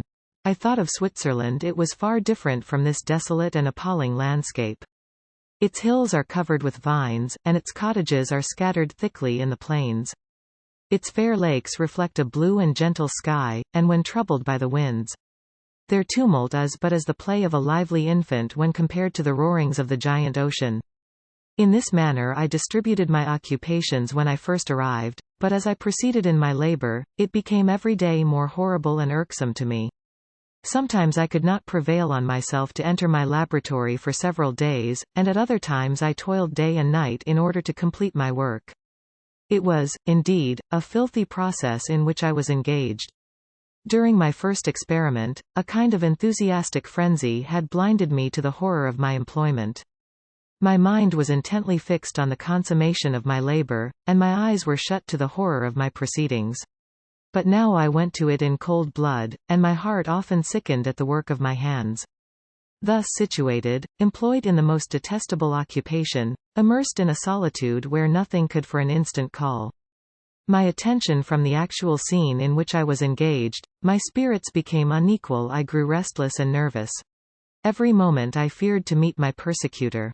Sometimes I sat with my eyes fixed on the ground, fearing to raise them lest they should encounter the object which I so much dreaded to behold. I feared to wander from the sight of my fellow creatures lest when alone he should come to claim his companion. In the meantime I worked on, and my labor was already considerably advanced. I looked towards its completion with a tremulous and eager hope, which I dared not trust myself to question, but which was intermixed with obscure forebodings of evil that made my heart sicken in my bosom. Chapter 20. I sat one evening in my laboratory. The sun had set, and the moon was just rising from the sea. I had not sufficient light for my employment, and I remained idle, in a pause of consideration of whether I should leave my labor for the night or hasten its conclusion by an unremitting attention to it. As I sat, a train of reflection occurred to me which led me to consider the effects of what I was now doing. 3 years before, I was engaged in the same manner, and had created a fiend whose unparalleled barbarity had desolated my heart and filled it forever with the bitterest remorse. I was now about to form another being of whose dispositions I was alike ignorant. She might become 10,000 times more malignant than her mate and delight, for its own sake, in murder and wretchedness. He had sworn to quit the neighborhood of man and hide himself in deserts.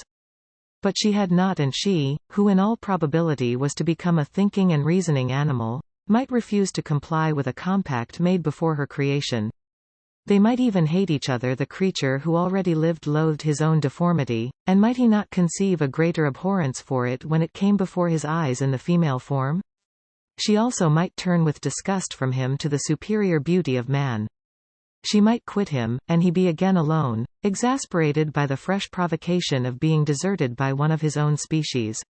Even if they were to leave Europe and inhabit the deserts of the New World, yet one of the first results of those sympathies, for which the demon thirsted, would be children, and a race of devils would be propagated upon the earth, who might make the very existence of the species of man a condition precarious and full of terror.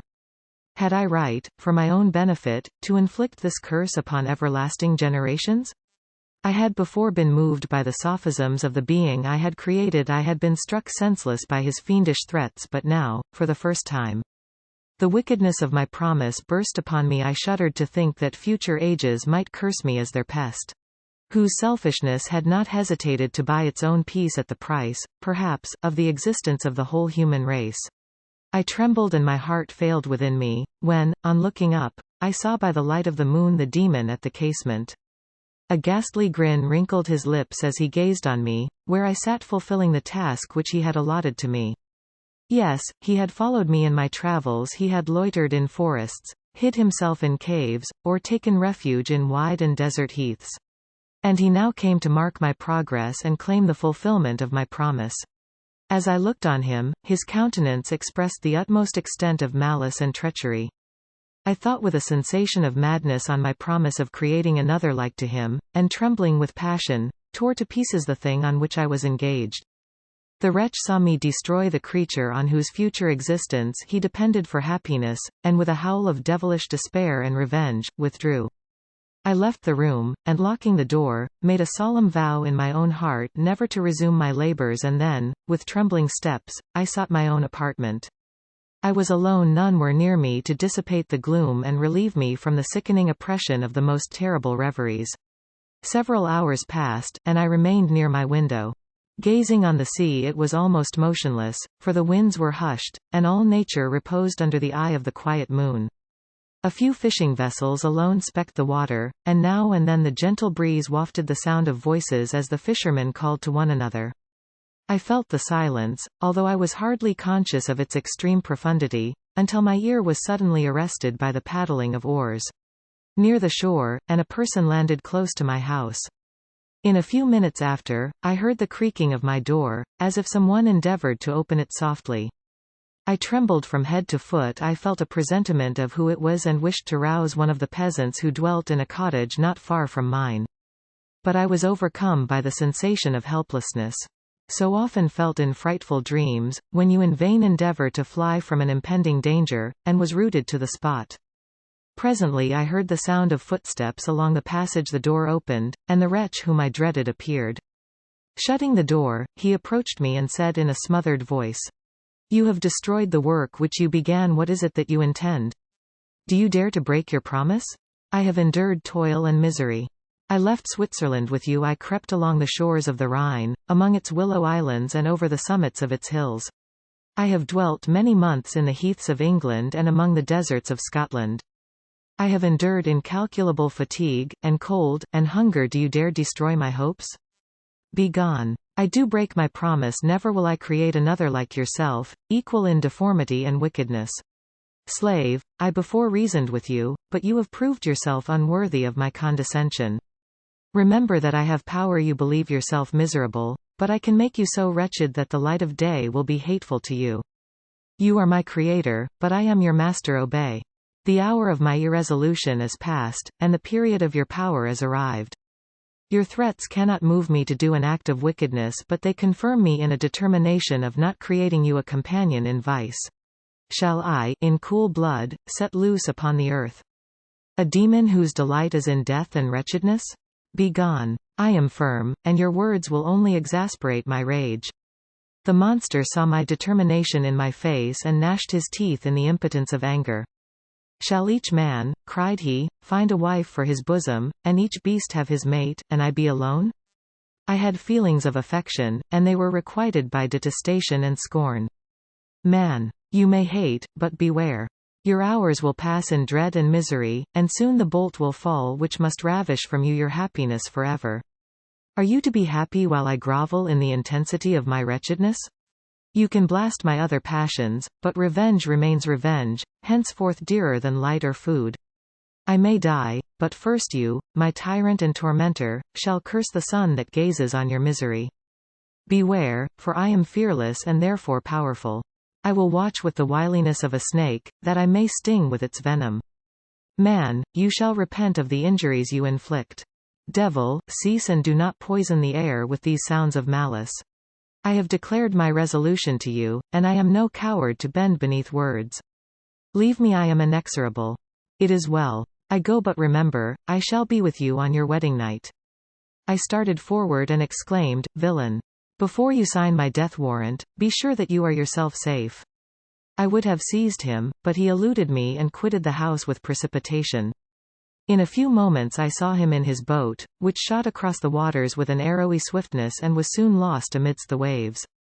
All was again silent, but his words rang in my ears. I burned with rage to pursue the murderer of my peace and precipitate him into the ocean.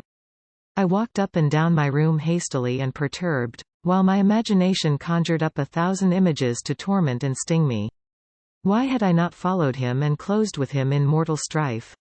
But I had suffered him to depart, and he had directed his course towards the mainland.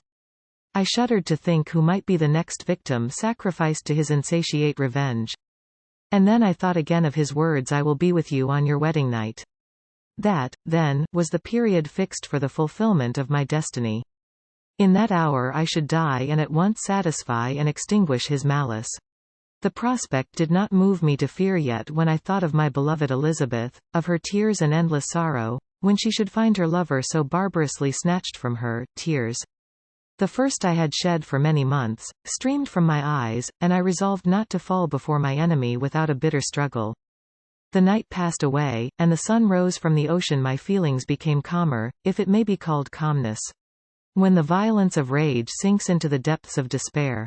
I left the house, the horrid scene of the last night's contention, and walked on the beach of the sea, which I almost regarded as an insuperable barrier between me and my fellow creatures. Nay, a wish that such should prove the fact stole across me. I desired that I might pass my life on that barren rock, wearily, it is true, but uninterrupted by any sudden shock of misery. If I returned, it was to be sacrificed or to see those whom I most loved die under the grasp of a demon whom I had myself created. I walked about the isle like a restless spectre, separated from all it loved and miserable in the separation. When it became noon, and the sun rose higher, I lay down on the grass and was overpowered by a deep sleep. I had been awake the whole of the preceding night, my nerves were agitated, and my eyes inflamed by watching and misery.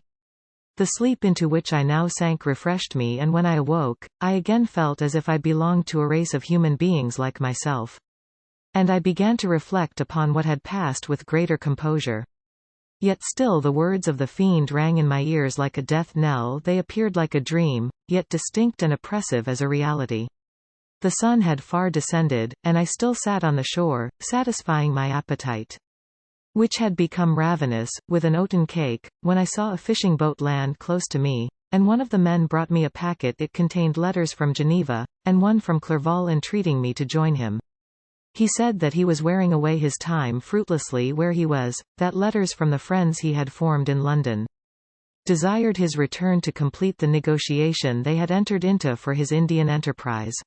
He could not any longer delay his departure, but as his journey to London might be followed, even sooner than he now conjectured, by his longer voyage, he entreated me to bestow as much of my society on him as I could spare. He besought me, therefore, to leave my solitary isle and to meet him at Perth, that we might proceed southwards together. This letter in a degree recalled me to life, and I determined to quit my island at the expiration of 2 days. Yet, before I departed, there was a task to perform, on which I shuddered to reflect. I must pack up my chemical instruments, and for that purpose I must enter the room which had been the scene of my odious work, and I must handle those utensils the sight of which was sickening to me. The next morning, at daybreak, I summoned sufficient courage and unlocked the door of my laboratory. The remains of the half-finished creature, whom I had destroyed, lay scattered on the floor. And I almost felt as if I had mangled the living flesh of a human being. I paused to collect myself and then entered the chamber. With trembling hand I conveyed the instruments out of the room, but I reflected that I ought not to leave the relics of my work to excite the horror and suspicion of the peasants. And I accordingly put them into a basket, with a great quantity of stones, and laying them up, determined to throw them into the sea that very night, and in the meantime I sat upon the beach, employed in cleaning and arranging my chemical apparatus. Nothing could be more complete than the alteration that had taken place in my feelings since the night of the appearance of the demon. I had before regarded my promise with a gloomy despair as a thing that, with whatever consequences, must be fulfilled. But I now felt as if a film had been taken from before my eyes and that I for the first time saw clearly. The idea of renewing my labors did not for one instant occur to me. The threat I had heard weighed on my thoughts. But I did not reflect that a voluntary act of mine could avert it. I had resolved in my own mind that to create another like the fiend I had first made would be an act of the basest and most atrocious selfishness. And I banished from my mind every thought that could lead to a different conclusion. Between 2 and 3 in the morning the moon rose, and I then, putting my basket aboard a little skiff, sailed out about 4 miles from the shore. The scene was perfectly solitary. A few boats were returning towards land, but I sailed away from them. I felt as if I was about the commission of a dreadful crime and avoided with shuddering anxiety any encounter with my fellow creatures. At one time the moon, which had before been clear, was suddenly overspread by a thick cloud. And I took advantage of the moment of darkness and cast my basket into the sea. I listened to the gurgling sound as it sank and then sailed away from the spot. The sky became clouded, but the air was pure, although chilled by the northeast breeze that was then rising. But it refreshed me and filled me with such agreeable sensations that I resolved to prolong my stay on the water. And fixing the rudder in a direct position, stretched myself at the bottom of the boat. Clouds hid the moon, everything was obscure, and I heard only the sound of the boat as its keel cut through the waves. The murmur lulled me, and in a short time I slept soundly. I do not know how long I remained in this situation, but when I awoke I found that the sun had already mounted considerably. The wind was high, and the waves continually threatened the safety of my little skiff. I found that the wind was northeast and must have driven me far from the coast from which I had embarked. I endeavored to change my course but quickly found that if I again made the attempt the boat would be instantly filled with water. Thus situated, my only resource was to drive before the wind. I confess that I felt a few sensations of terror.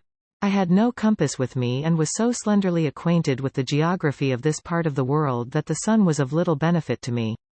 I might be driven into the wide Atlantic and feel all the tortures of starvation. Or be swallowed up in the immeasurable waters that roared and buffeted around me. I had already been out many hours and felt the torment of a burning thirst, a prelude to my other sufferings. I looked on the heavens, which were covered by clouds that flew before the wind, only to be replaced by others. I looked upon the sea, it was to be my grave. Fiend, I exclaimed, your task is already fulfilled. I thought of Elizabeth, of my father, and of Clerval, all left behind, on whom the monster might satisfy his sanguinary and merciless passions. This idea plunged me into a reverie so despairing and frightful that even now, when the scene is on the point of closing before me forever, I shudder to reflect on it.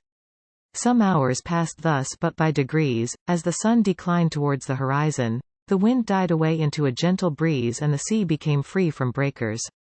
But these gave place to a heavy swell. I felt sick and hardly able to hold the rudder, when suddenly I saw a line of high land towards the south. Almost spent, as I was, by fatigue and the dreadful suspense I endured for several hours, this sudden certainty of life rushed like a flood of warm joy to my heart, and tears gushed from my eyes. How mutable are our feelings, and how strange is that clinging love we have of life even in the excess of misery. I constructed another sail with a part of my dress and eagerly steered my course towards the land. It had a wild and rocky appearance, but as I approached nearer I easily perceived the traces of cultivation. I saw vessels near the shore and found myself suddenly transported back to the neighborhood of civilized man. I carefully traced the windings of the land and hailed a steeple which I at length saw issuing from behind a small promontory. As I was in a state of extreme debility, I resolved to sail directly towards the town, as a place where I could most easily procure nourishment. Fortunately I had money with me. As I turned the promontory I perceived a small neat town and a good harbour, which I entered, my heart bounding with joy at my unexpected escape. As I was occupied in fixing the boat and arranging the sails, several people crowded towards the spot. They seemed much surprised at my appearance, but instead of offering me any assistance, whispered together with gestures that at any other time might have produced in me a slight sensation of alarm. As it was, I merely remarked that they spoke English, and I therefore addressed them in that language. "My good friends," said I, "will you be so kind as to tell me the name of this town and inform me where I am?" "You will know that soon enough," replied a man with a hoarse voice. "Maybe you are come to a place that will not prove much to your taste, but you will not be consulted as to your quarters, I promise you." I was exceedingly surprised on receiving so rude an answer from a stranger. And I was also disconcerted on perceiving the frowning and angry countenances of his companions. "Why do you answer me so roughly?" I replied. "Surely it is not the custom of Englishmen to receive strangers so inhospitably."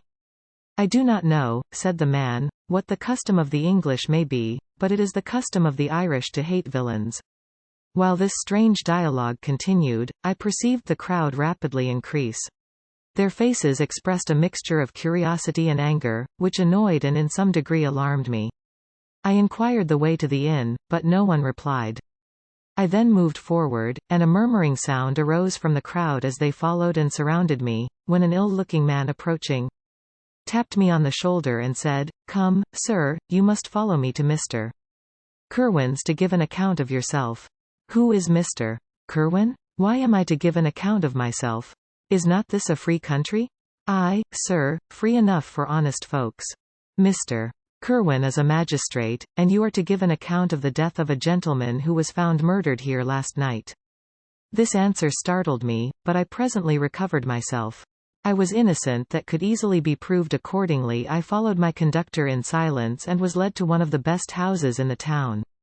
I was ready to sink from fatigue and hunger, but being surrounded by a crowd, I thought it politic to rouse all my strength, that no physical debility might be construed into apprehension or conscious guilt. Little did I then expect the calamity that was in a few moments to overwhelm me and extinguish in horror and despair all fear of ignominy or death. I must pause here, for it requires all my fortitude to recall the memory of the frightful events, which I am about to relate, in proper detail, to my recollection. Chapter 21. I was soon introduced into the presence of the magistrate, an old benevolent man with calm and mild manners. He looked upon me, however, with some degree of severity, and then, turning towards my conductors, he asked who appeared as witnesses on this occasion. About half a dozen men came forward and, one being selected by the magistrate, he deposed that he had been out fishing the night before with his son and brother-in-law, Daniel Nugent. When, about 10 o'clock, they observed a strong northerly blast rising, and they accordingly put in for port. It was a very dark night, as the moon had not yet risen. They did not land at the harbour, but, as they had been accustomed, at a creek about 2 miles below. He walked on first, carrying a part of the fishing tackle, and his companions followed him at some distance. As he was proceeding along the sands, he struck his foot against something and fell at his length on the ground. His companions came up to assist him, and by the light of their lantern they found that he had fallen on the body of a man, who was to all appearance dead. Their first supposition was that it was the corpse of some person who had been drowned and was thrown on shore by the waves, but on examination, they found that the clothes were not wet and even that the body was not then cold. They instantly carried it to the cottage of an old woman near the spot and endeavored, but in vain, to restore it to life. It appeared to be a handsome young man, about 25 years of age. He had apparently been strangled, for there was no sign of any violence except the black mark of fingers on his neck. The first part of this deposition did not in the least interest me, but when the mark of the fingers was mentioned, I remembered the murder of my brother and felt myself extremely agitated. My limbs trembled, and a mist came over my eyes, which obliged me to lean on a chair for support. The magistrate observed me with a keen eye and of course drew an unfavourable augury from my manner. The son confirmed his father's account, but when Daniel Nugent was called he swore positively that just before the fall of his companion, He saw a boat, with a single man in it, at a short distance from the shore, and as far as he could judge by the light of a few stars, it was the same boat in which I had just landed. A woman deposed that she lived near the beach and was standing at the door of her cottage, waiting for the return of the fisherman, about an hour before she heard of the discovery of the body, when she saw a boat with only one man in it push off from that part of the shore where the corpse was afterwards found. Another woman confirmed the account of the fisherman having brought the body into her house. It was not cold. They put it into a bed and rubbed it, and Daniel went to the town for an apothecary, but life was quite gone. Several other men were examined concerning my landing, and they agreed that, with the strong north wind that had arisen during the night, it was very probable that I had beaten about for many hours and had been obliged to return nearly to the same spot from which I had departed. Besides, they observed that it appeared that I had brought the body from another place. And it was likely that as I did not appear to know the shore, I might have put into the harbour ignorant of the distance of the town from the place where I had deposited the corpse. Mr. Kirwan, on hearing this evidence, desired that I should be taken into the room where the body lay for interment, that it might be observed what effect the sight of it would produce upon me. This idea was probably suggested by the extreme agitation I had exhibited when the mode of the murder had been described. I was accordingly conducted, by the magistrate and several other persons, to the inn. I could not help being struck by the strange coincidences that had taken place during this eventful night. But, knowing that I had been conversing with several persons in the island I had inhabited about the time that the body had been found, I was perfectly tranquil as to the consequences of the affair. I entered the room where the corpse lay and was led up to the coffin. How can I describe my sensations on beholding it? I feel yet parched with horror, nor can I reflect on that terrible moment without shuddering and agony. The examination, the presence of the magistrate and witnesses, passed like a dream from my memory. When I saw the lifeless form of Henry Clerval stretched before me, I gasped for breath, and throwing myself on the body, I exclaimed, "Have my murderous machinations deprived you also, my dearest Henry, of life?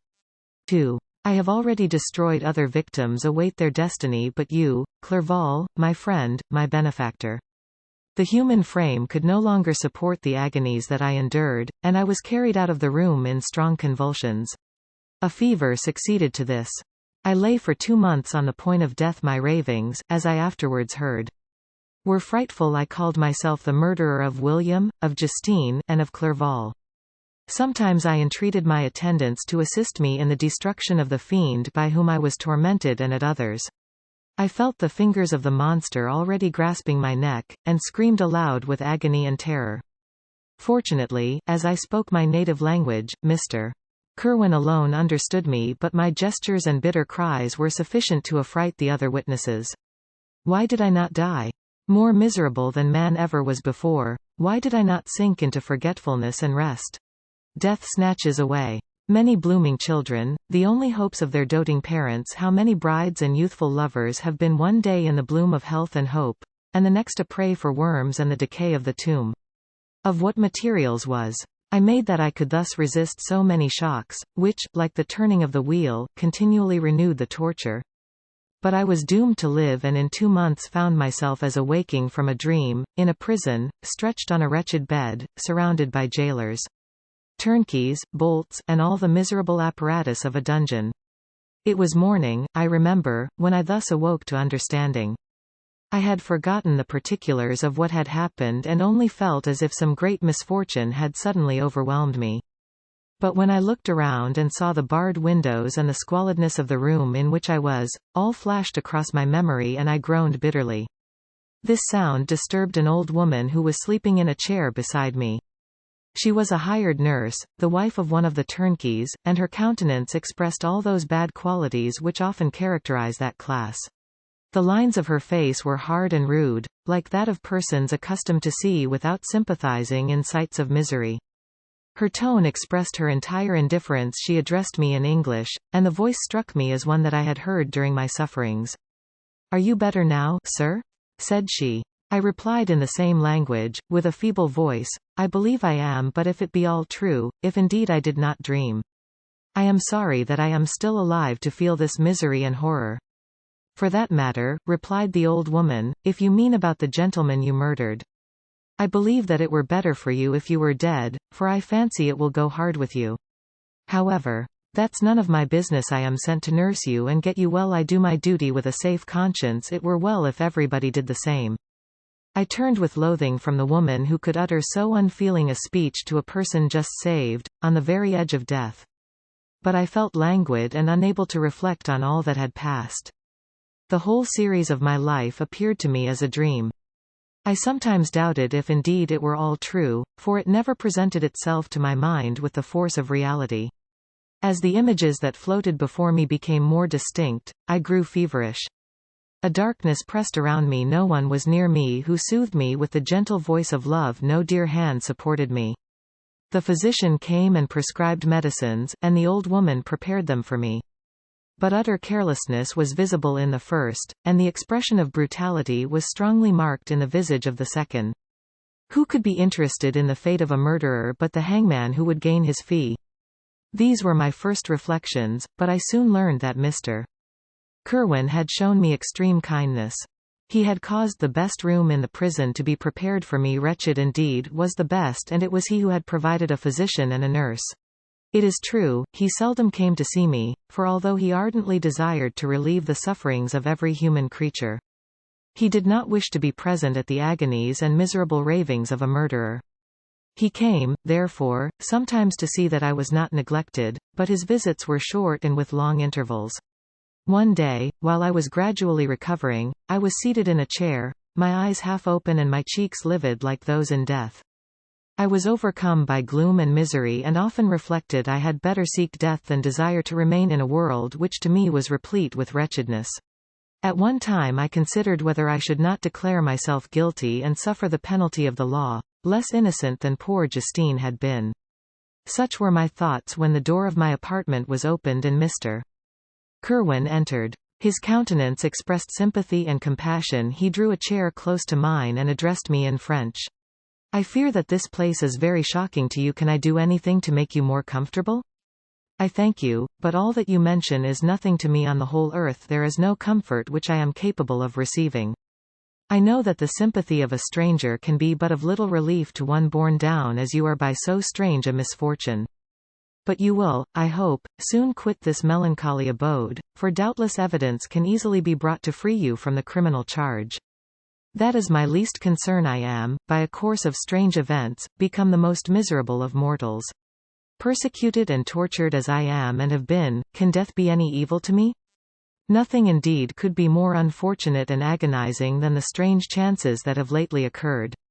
You were thrown, by some surprising accident, on this shore, renowned for its hospitality, seized immediately, and charged with murder. The first sight that was presented to your eyes was the body of your friend, murdered in so unaccountable a manner and placed, as it were, by some fiend across your path. As Mr. Kirwan said this, notwithstanding the agitation I endured on this retrospect of my sufferings, I also felt considerable surprise at the knowledge he seemed to possess concerning me. I suppose some astonishment was exhibited in my countenance, for Mr. Kirwan hastened to say, "Immediately upon your being taken ill, all the papers that were on your person were brought me. And I examined them that I might discover some trace by which I could send to your relations an account of your misfortune and illness. I found several letters, and, among others, one which I discovered from its commencement to be from your father. I instantly wrote to Geneva. Nearly 2 months have elapsed since the departure of my letter. But you are ill even now. You tremble. You are unfit for agitation of any kind. This suspense is 1,000 times worse than the most horrible event. Tell me what new scene of death has been acted, and whose murder I am now to lament." "Your family is perfectly well," said Mr. Kirwan with gentleness, "and someone, a friend, is come to visit you."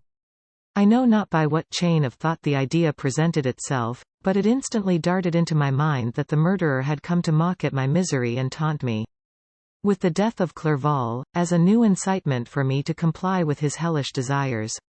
I put my hand before my eyes, and cried out in agony, "Oh, take him away! I cannot see him. For God's sake, do not let him enter." Mr.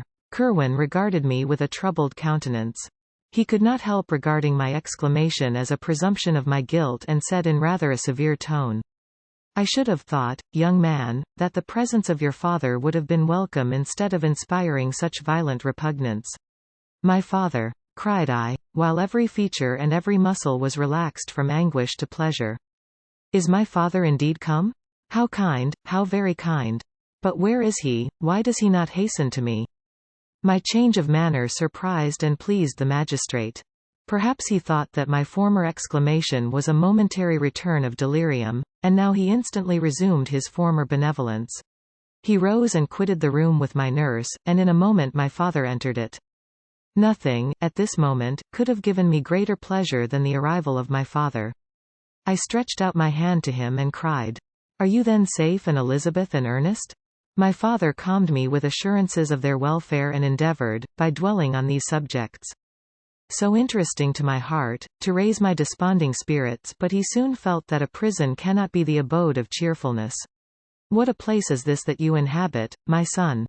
said he, looking mournfully at the barred windows and wretched appearance of the room. "You travelled to seek happiness, but a fatality seems to pursue you. And poor Clerval." The name of my unfortunate and murdered friend was an agitation too great to be endured. In my weak state I shed tears. "Alas! Yes, my father," replied I, "some destiny of the most horrible kind hangs over me, and I must live to fulfill it. Or surely I should have died on the coffin of Henry." We were not allowed to converse for any length of time, for the precarious state of my health rendered every precaution necessary that could ensure tranquillity. Mr. Kerwin came in and insisted that my strength should not be exhausted by too much exertion. But the appearance of my father was to me like that of my good angel, and I gradually recovered my health. As my sickness quitted me, I was absorbed by a gloomy and black melancholy that nothing could dissipate. The image of Clerval was forever before me, ghastly and murdered. More than once the agitation into which these reflections threw me made my friends dread a dangerous relapse. Alas! Why did they preserve so miserable and detested a life? It was surely that I might fulfill my destiny, which is now drawing to a close. Soon, oh, very soon, will death extinguish these throbbings and relieve me from the mighty weight of anguish that bears me to the dust. And, in executing the award of justice, I shall also sink to rest. Then the appearance of death was distant, although the wish was ever present to my thoughts, and I often sat for hours, motionless and speechless, wishing for some mighty revolution that might bury me and my destroyer in its ruins. The season of the assizes approached. I had already been 3 months in prison, and although I was still weak and in continual danger of a relapse, I was obliged to travel nearly 100 miles to the country town where the court was held. Mr. Kerwin charged himself with every care of collecting witnesses and arranging my defense. I was spared the disgrace of appearing publicly as a criminal, as the case was not brought before the court that decides on life and death. The grand jury rejected the bill, on its being proved that I was on the Orkney Islands at the hour. The body of my friend was found, and a fortnight after my removal I was liberated from prison. My father was enraptured on finding me freed from the vexations of a criminal charge, that I was again allowed to breathe the fresh atmosphere and permitted to return to my native country. I did not participate in these feelings, for to me the walls of a dungeon or a palace were alike hateful.